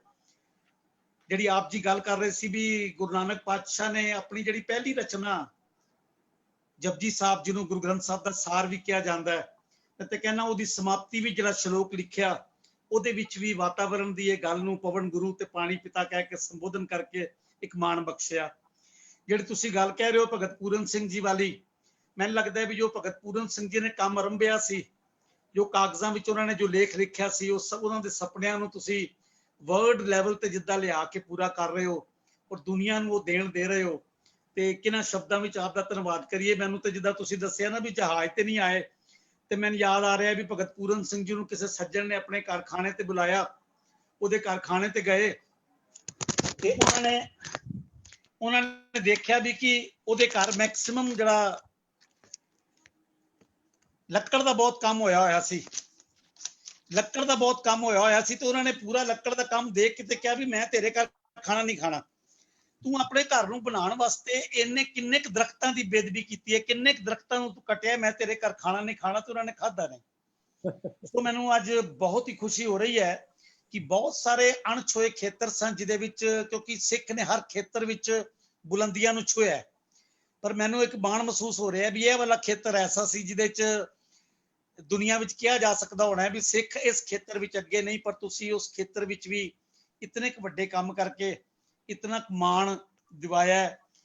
ਔਰ ਪ੍ਰਕਿਰਤੀ ਵਾਸਤੇ, ਕੁਦਰਤ ਵਾਸਤੇ ਮੈਂ ਕਹਿੰਦਾ ਵੀ ਇੱਕ ਬਹੁਤ ਵੱਡਾ ਕੰਮ ਕਰ ਰਹੇ ਹੋ। ਤਾਂ ਆਪ ਜੀ ਦਾ ਮੈਂ ਸਾਰੇ ਵੀਰਾਂ ਭੈਣਾਂ ਵੱਲੋਂ ਜਿੱਦਾਂ ਵੀ ਕੈਂਪ ਵਿੱਚ ਸ਼ਾਮਲ ਨੇ, ਕਿਹਨਾਂ ਸ਼ਬਦਾਂ ਨਾਲ ਧੰਨਵਾਦ ਕਰਾਂ। ਮੇਰੇ ਖਿਆਲ ਧੰਨਵਾਦ ਵੀ ਬਹੁਤ ਛੋਟਾ ਅੱਖਰ ਹੈ, ਪਰ ਨਾਲ ਹੀ ਆਪ ਜੀ ਦੇ ਟੀਮ ਮੈਂਬਰ ਜਿਹੜੇ ਭਾਰਤ ਵਿੱਚ ਕੰਮ ਕਰ ਰਹੇ ਨੇ, ਵੀਰ ਰਵਨੀਤ ਸਿੰਘ ਜੀ, ਪਵਨੀਤ ਸਿੰਘ ਜੀ, ਚਰਨ ਸਿੰਘ ਜੀ, ਜਿਹੜੇ ਅੱਜ ਇਸ ਪ੍ਰੋਗਰਾਮ ਵਿੱਚ ਸ਼ਾਮਲ ਹੋਏ ਨੇ, ਮੈਂ ਸਾਰਿਆਂ ਮੈਂਬਰਾਂ ਵੱਲੋਂ ਆਪ ਜੀ ਦਾ ਬਹੁਤ ਹੀ ਬਹੁਤ ਧੰਨਵਾਦ ਕਰਨਾ ਤੇ ਇੱਕ ਦੋ ਬੇਨਤੀਆਂ ਵੀ ਆਪ ਜੀ ਦੇ ਚਰਨਾਂ 'ਚ ਕਰਨੀਆਂ। ਨਾਲ ਹੀ ਮੈਂ ਪਹਿਲੇ ਧੰਨਵਾਦ ਕਰਦੇ ਹਾਂ ਡਾਕਟਰ ਹਰੀ ਸਿੰਘ ਜਾਚਕ ਜੀ, ਜੋ ਐਡੀਸ਼ਨਲ ਚੀਫ ਸਕੱਤਰ ਹਨ ਗੁਰੂ ਗੋਬਿੰਦ ਸਿੰਘ ਸਟੱਡੀ ਸਰਕਲ ਦੇ। ਹਜ਼ਾਰਾਂ ਹੀ ਕਵਿਤਾਵਾਂ ਵੱਖ-ਵੱਖ ਵਿਸ਼ਿਆਂ ਤੇ ਲਿਖ ਚੁੱਕੇ ਹਨ ਤੇ ਪੰਥਕ ਕਵੀ ਦਾ ਵੀ ਮਾਣ ਪ੍ਰਾਪਤ ਹੈ, ਤੇ ਇਸ ਵਕਤ ਗੁਰੂ ਗੋਬਿੰਦ ਸਿੰਘ ਸਟੱਡੀ ਸਰਕਲ ਦਾ 50 ਸਾਲਾ ਇਤਿਹਾਸ ਲਿਖ ਰਹੇ ਨੇ। ਮੈਨੂੰ ਖੁਸ਼ੀ ਹੈ ਵੀ ਅੱਜ ਇਸ ਪ੍ਰੋਗਰਾਮ ਵਿੱਚ ਮੈਂ ਆਪ ਸਭ ਨੂੰ ਦੱਸਣਾ ਚਾਹਾਂਗਾ ਵੀ ਗੁਰੂ ਗੋਬਿੰਦ ਸਿੰਘ ਸਟੱਡੀ ਸਰਕਲ ਦੇ ਫਾਊਂਡਰ ਵੀਰ ਗੁਰਮੀਤ ਸਿੰਘ ਜੀ, ਜੋ ਸ਼੍ਰੀ ਅਕਾਲ ਤਖਤ ਸਾਹਿਬ ਦੇ ਸਰਪ੍ਰਸਤੀ ਹੇਠ ਵਿਸ਼ਵ ਦੀਆਂ ਸਮੂਹ ਜਥੇਬੰਦੀਆਂ ਦੀ ਕੋਆਰਡੀਨੇਸ਼ਨ ਕਮੇਟੀ ਬਣੀ ਹੈ, ਉਹਦੇ ਕੋਆਰਡੀਨੇਟਰ ਵੀ ਹੈਗੇ ਨੇ। ਅੱਜ ਇਸ ਪ੍ਰੋਗਰਾਮ ਵਿੱਚ ਉਹ ਵੀ ਸ਼ਾਮਲ ਨੇ। ਮੈਂ ਸਾਰਿਆਂ ਵੱਲੋਂ ਉਹਨਾਂ ਨੂੰ ਜੀ ਆਇਆਂ ਵੀ ਕਹਿਣਾ ਤੇ ਉਹਨਾਂ ਦਾ ਧੰਨਵਾਦ ਵੀ ਕਰਨਾ ਵਾ। ਤੇ ਬਾਕੀ ਇੱਕ ਦੋ ਬੇਨਤੀਆਂ ਵੀ ਵੀਰ ਜੀ, ਜਿੱਦਾਂ ਤੁਸੀਂ ਆਪਣਾ ਅਸੀਂ এনवायरमेंट ਡੇ ਮਨਾਉਂਦੇ ਆ, ਇੱਕੋ ਸਿੱਖ ਵੱਲੋਂ ਅਗਰ ਇੱਕ ਪ੍ਰੋਗਰਾਮ ਹੋਰ ਸ਼ੁਰੂ ਕੀਤਾ ਜਾਏ ਵੀ ਜਿਹੜੇ ਆਪਣੇ ਘਰਾਂ ਵਿੱਚ ਗ੍ਰੀਨਰੀ ਨੂੰ ਪ੍ਰੈਫਰ ਕਰਦੇ ਨੇ, ਦਰਖਤ ਲਗਾਉਂਦੇ ਨੇ, ਪੌਦੇ ਲਗਾਉਂਦੇ ਨੇ, ਘਰ ਵਿੱਚ ਹਰਿਆਲੀ ਕੀਤੀ ਹੋਈ ਹੈ, ਉਹ ਵੀਡੀਓਜ਼ ਭੇਜਣ ਤੇ ਕਿਉਂ ਨਾ ਉਸ ਦਿਨ ਤੇ ਇੱਕੋ ਸਿੱਖ ਵੱਲੋਂ ਕੁਝ ਇਹੋ ਜਿਹੇ ਇਨਾਮ ਜਾਂ ਸਰਟੀਫਿਕੇਟਸ ਉਹਨਾਂ ਨੂੰ ਦਿੱਤੇ ਜਾਣ ਵੀ ਜਿਹੜੇ ਵੀ ਸਿੱਖ ਇਹੋ ਜਿਹੇ ਕਾਰਜ ਕਰਦੇ ਨੇ। ਬਿਲਕੁਲ ਜੀ, ਬਹੁਤ ਵਧੀਆ ਇੱਕ ਅੱਛਾ ਪ੍ਰੋਗਰਾਮ ਹੋਏਗਾ। ਨਾਲ ਹੀ ਜਿਹੜਾ ਭੈਣ ਜੀ ਨੇ ਇੱਕ ਸਵਾਲ ਪੁੱਛਿਆ ਸੀ, ਗੁਟਕੇ ਤੇ ਨਹੀਂ ਪਰ ਜਿਤਨਾ ਵੀ ਹੋਰ ਪੰਜਾਬੀ ਲਿਟਰੇਚਰ ਹੈ, ਅਸੀਂ ਲਖਨਊ ਕਾਨਪੁਰ ਚ ਅਸੀਂ ਉਦਮ ਕੀਤਾ ਹੈ ਵੀ ਜਿੰਨੀਆਂ ਵੀ ਸੰਗਤਾਂ ਦੇ ਘਰ ਮੈਗਜ਼ੀਨਸ, ਕੈਲੰਡਰਸ, ਧਾਰਮਿਕ ਲਿਟਰੇਚਰ ਜਿਹੜੀਆਂ ਬਿਰਧ ਹੋ ਗਈਆਂ ਕਿਤਾਬਾਂ ਨੇ, ਉਹ ਅਸੀਂ ਲੈ ਕੇ ਡਾਇਰੈਕਟ ਉਹਨਾਂ ਜਿਹੜੇ ਰੱਦੀ ਦਾ ਕੰਮ ਕਰਦੇ ਨੇ ਉਹਨਾਂ ਨੂੰ, ਸਾਡੇ ਇੱਥੇ ਇੱਕ ਸਿੱਖ ਸੱਜਣ ਹੈਗੇ ਨੇ ਜਿਹੜੇ ਡਾਇਰੈਕਟ ਫੈਕਟਰੀ ਵਿੱਚ ਜਿੱਥੇ ਰੀਸਾਈਕਲ ਹੁੰਦਾ ਕਾਗਜ਼, ਡਾਇਰੈਕਟ ਉਹਨਾਂ ਨੂੰ ਦਿੰਦੇ ਆ ਵੀ ਇਹ ਕਾਗਜ਼ ਕਿਤੇ ਰੁਲਣਾ ਨਹੀਂ ਚਾਹੀਦਾ, ਇਹ ਸਿੱਧਾ ਉਸ ਫੈਕਟਰੀ ਵਿੱਚ ਜਾਵੇ ਤਾਂ ਕਿ ਇਹਦੀ ਰੀਸਾਈਕਲ ਹੋ ਸਕੇ, ਇਹਦੀ ਦੁਰਵਰਤੋਂ ਨਾ ਹੋਵੇ। ਤੇ ਅਸੀਂ ਇਹੋ ਜਿਹੇ ਉਪਰਾਲੇ ਕਰਕੇ, ਇਹੋ ਜਿਹੇ ਸੱਜਣਾਂ ਨਾਲ ਕੰਟੈਕਟ ਕਰਕੇ ਇਹੋ ਜਿਹੇ ਕੰਮ ਕਰ ਸਕਦੇ ਹਾਂ। ਸੋ ਇੱਕ ਵਾਰ ਫਿਰ ਵੀਰ ਜੀ ਨੂੰ ਵੈਸੇ ਵੀ ਮਿਲਣ ਦੀ ਕਈ ਵਾਰ ਮੌਕੇ ਮਿਲੇ ਪਰ ਮੁਲਾਕਾਤ ਨਹੀਂ ਹੋ ਸਕੀ। ਜਦੋਂ ਲੁਧਿਆਣੇ ਗੁਰੂ ਗੋਬਿੰਦ ਸਿੰਘ ਸਟੱਡੀ ਸਰਕਲ ਦੇ ਦਫ਼ਤਰ ਵਿਖੇ ਮੀਟਿੰਗ ਸੀਗੀ ਤਾਂ ਉਮੀਦ ਸੀ ਵੀ ਵੀਰ ਜੀ ਨੂੰ ਫੇਸ ਟੂ ਫੇਸ ਦੇਖ ਕੇ ਮਿਲ ਕੇ ਮੁਲਾਕਾਤ ਹੋ ਸਕੇਗੀ, ਪਰ ਨਹੀਂ। ਅੱਜ ਬਹੁਤ ਖੁਸ਼ੀ ਹੋ ਰਹੀ ਹੈ ਔਰ ਬਹੁਤ ਮਾਣ ਮਹਿਸੂਸ ਹੋ ਰਿਹਾ ਹੈ। ਸੋ ਮੈਂ ਸਿਰਫ ਧੰਨਵਾਦ ਹੀ ਨਹੀਂ, ਗੁਰੂ ਦੇ ਚਰਨਾਂ 'ਚ ਅਰਦਾਸ ਵੀ ਕਰਾਂਗਾ ਕਿ ਪਾਤਸ਼ਾਹ ਆਪ ਜੀ ਨੂੰ ਸਮਰੱਥਾ ਬਖਸ਼ਣ ਤਾਂ ਜੋ ਆਪ ਜੀ ਇਸੇ ਤਰ੍ਹਾਂ ਵੱਧ ਚੜ ਕੇ ਕੰਮ ਕਰਦੇ ਹੋਏ ਜਿੱਥੇ ਮਨੁੱਖਤਾ ਦੀ ਭਲਾਈ ਲਈ ਕੰਮ ਕਰਨ, ਉੱਥੇ ਸਿੱਖੀ ਦੀ ਚੜ੍ਹਦੀ ਕਲਾ ਔਰ ਸਿੱਖ ਦੀ ਤਸਵੀਰ ਨੂੰ ਸਵਾਰਨ ਵਾਸਤੇ ਕੰਮ ਕਰ ਰਹੇ ਹੋ। ਆਪ ਜੀ ਨੂੰ ਪਾਤਸ਼ਾਹ ਬਹੁਤ ਬਹੁਤ ਸਮਰੱਥਾ ਬਖਸ਼ੇ। ਇੰਨੇ ਅੱਖਰ ਕਹਿੰਦਾ ਖਿਮਾ ਦਾ ਯਾਚਕ ਹਾਂ। ਵਾਹਿਗੁਰੂ ਜੀ ਕਾ ਖਾਲਸਾ, ਵਾਹਿਗੁਰੂ ਜੀ ਕੀ ਫਤਿਹ।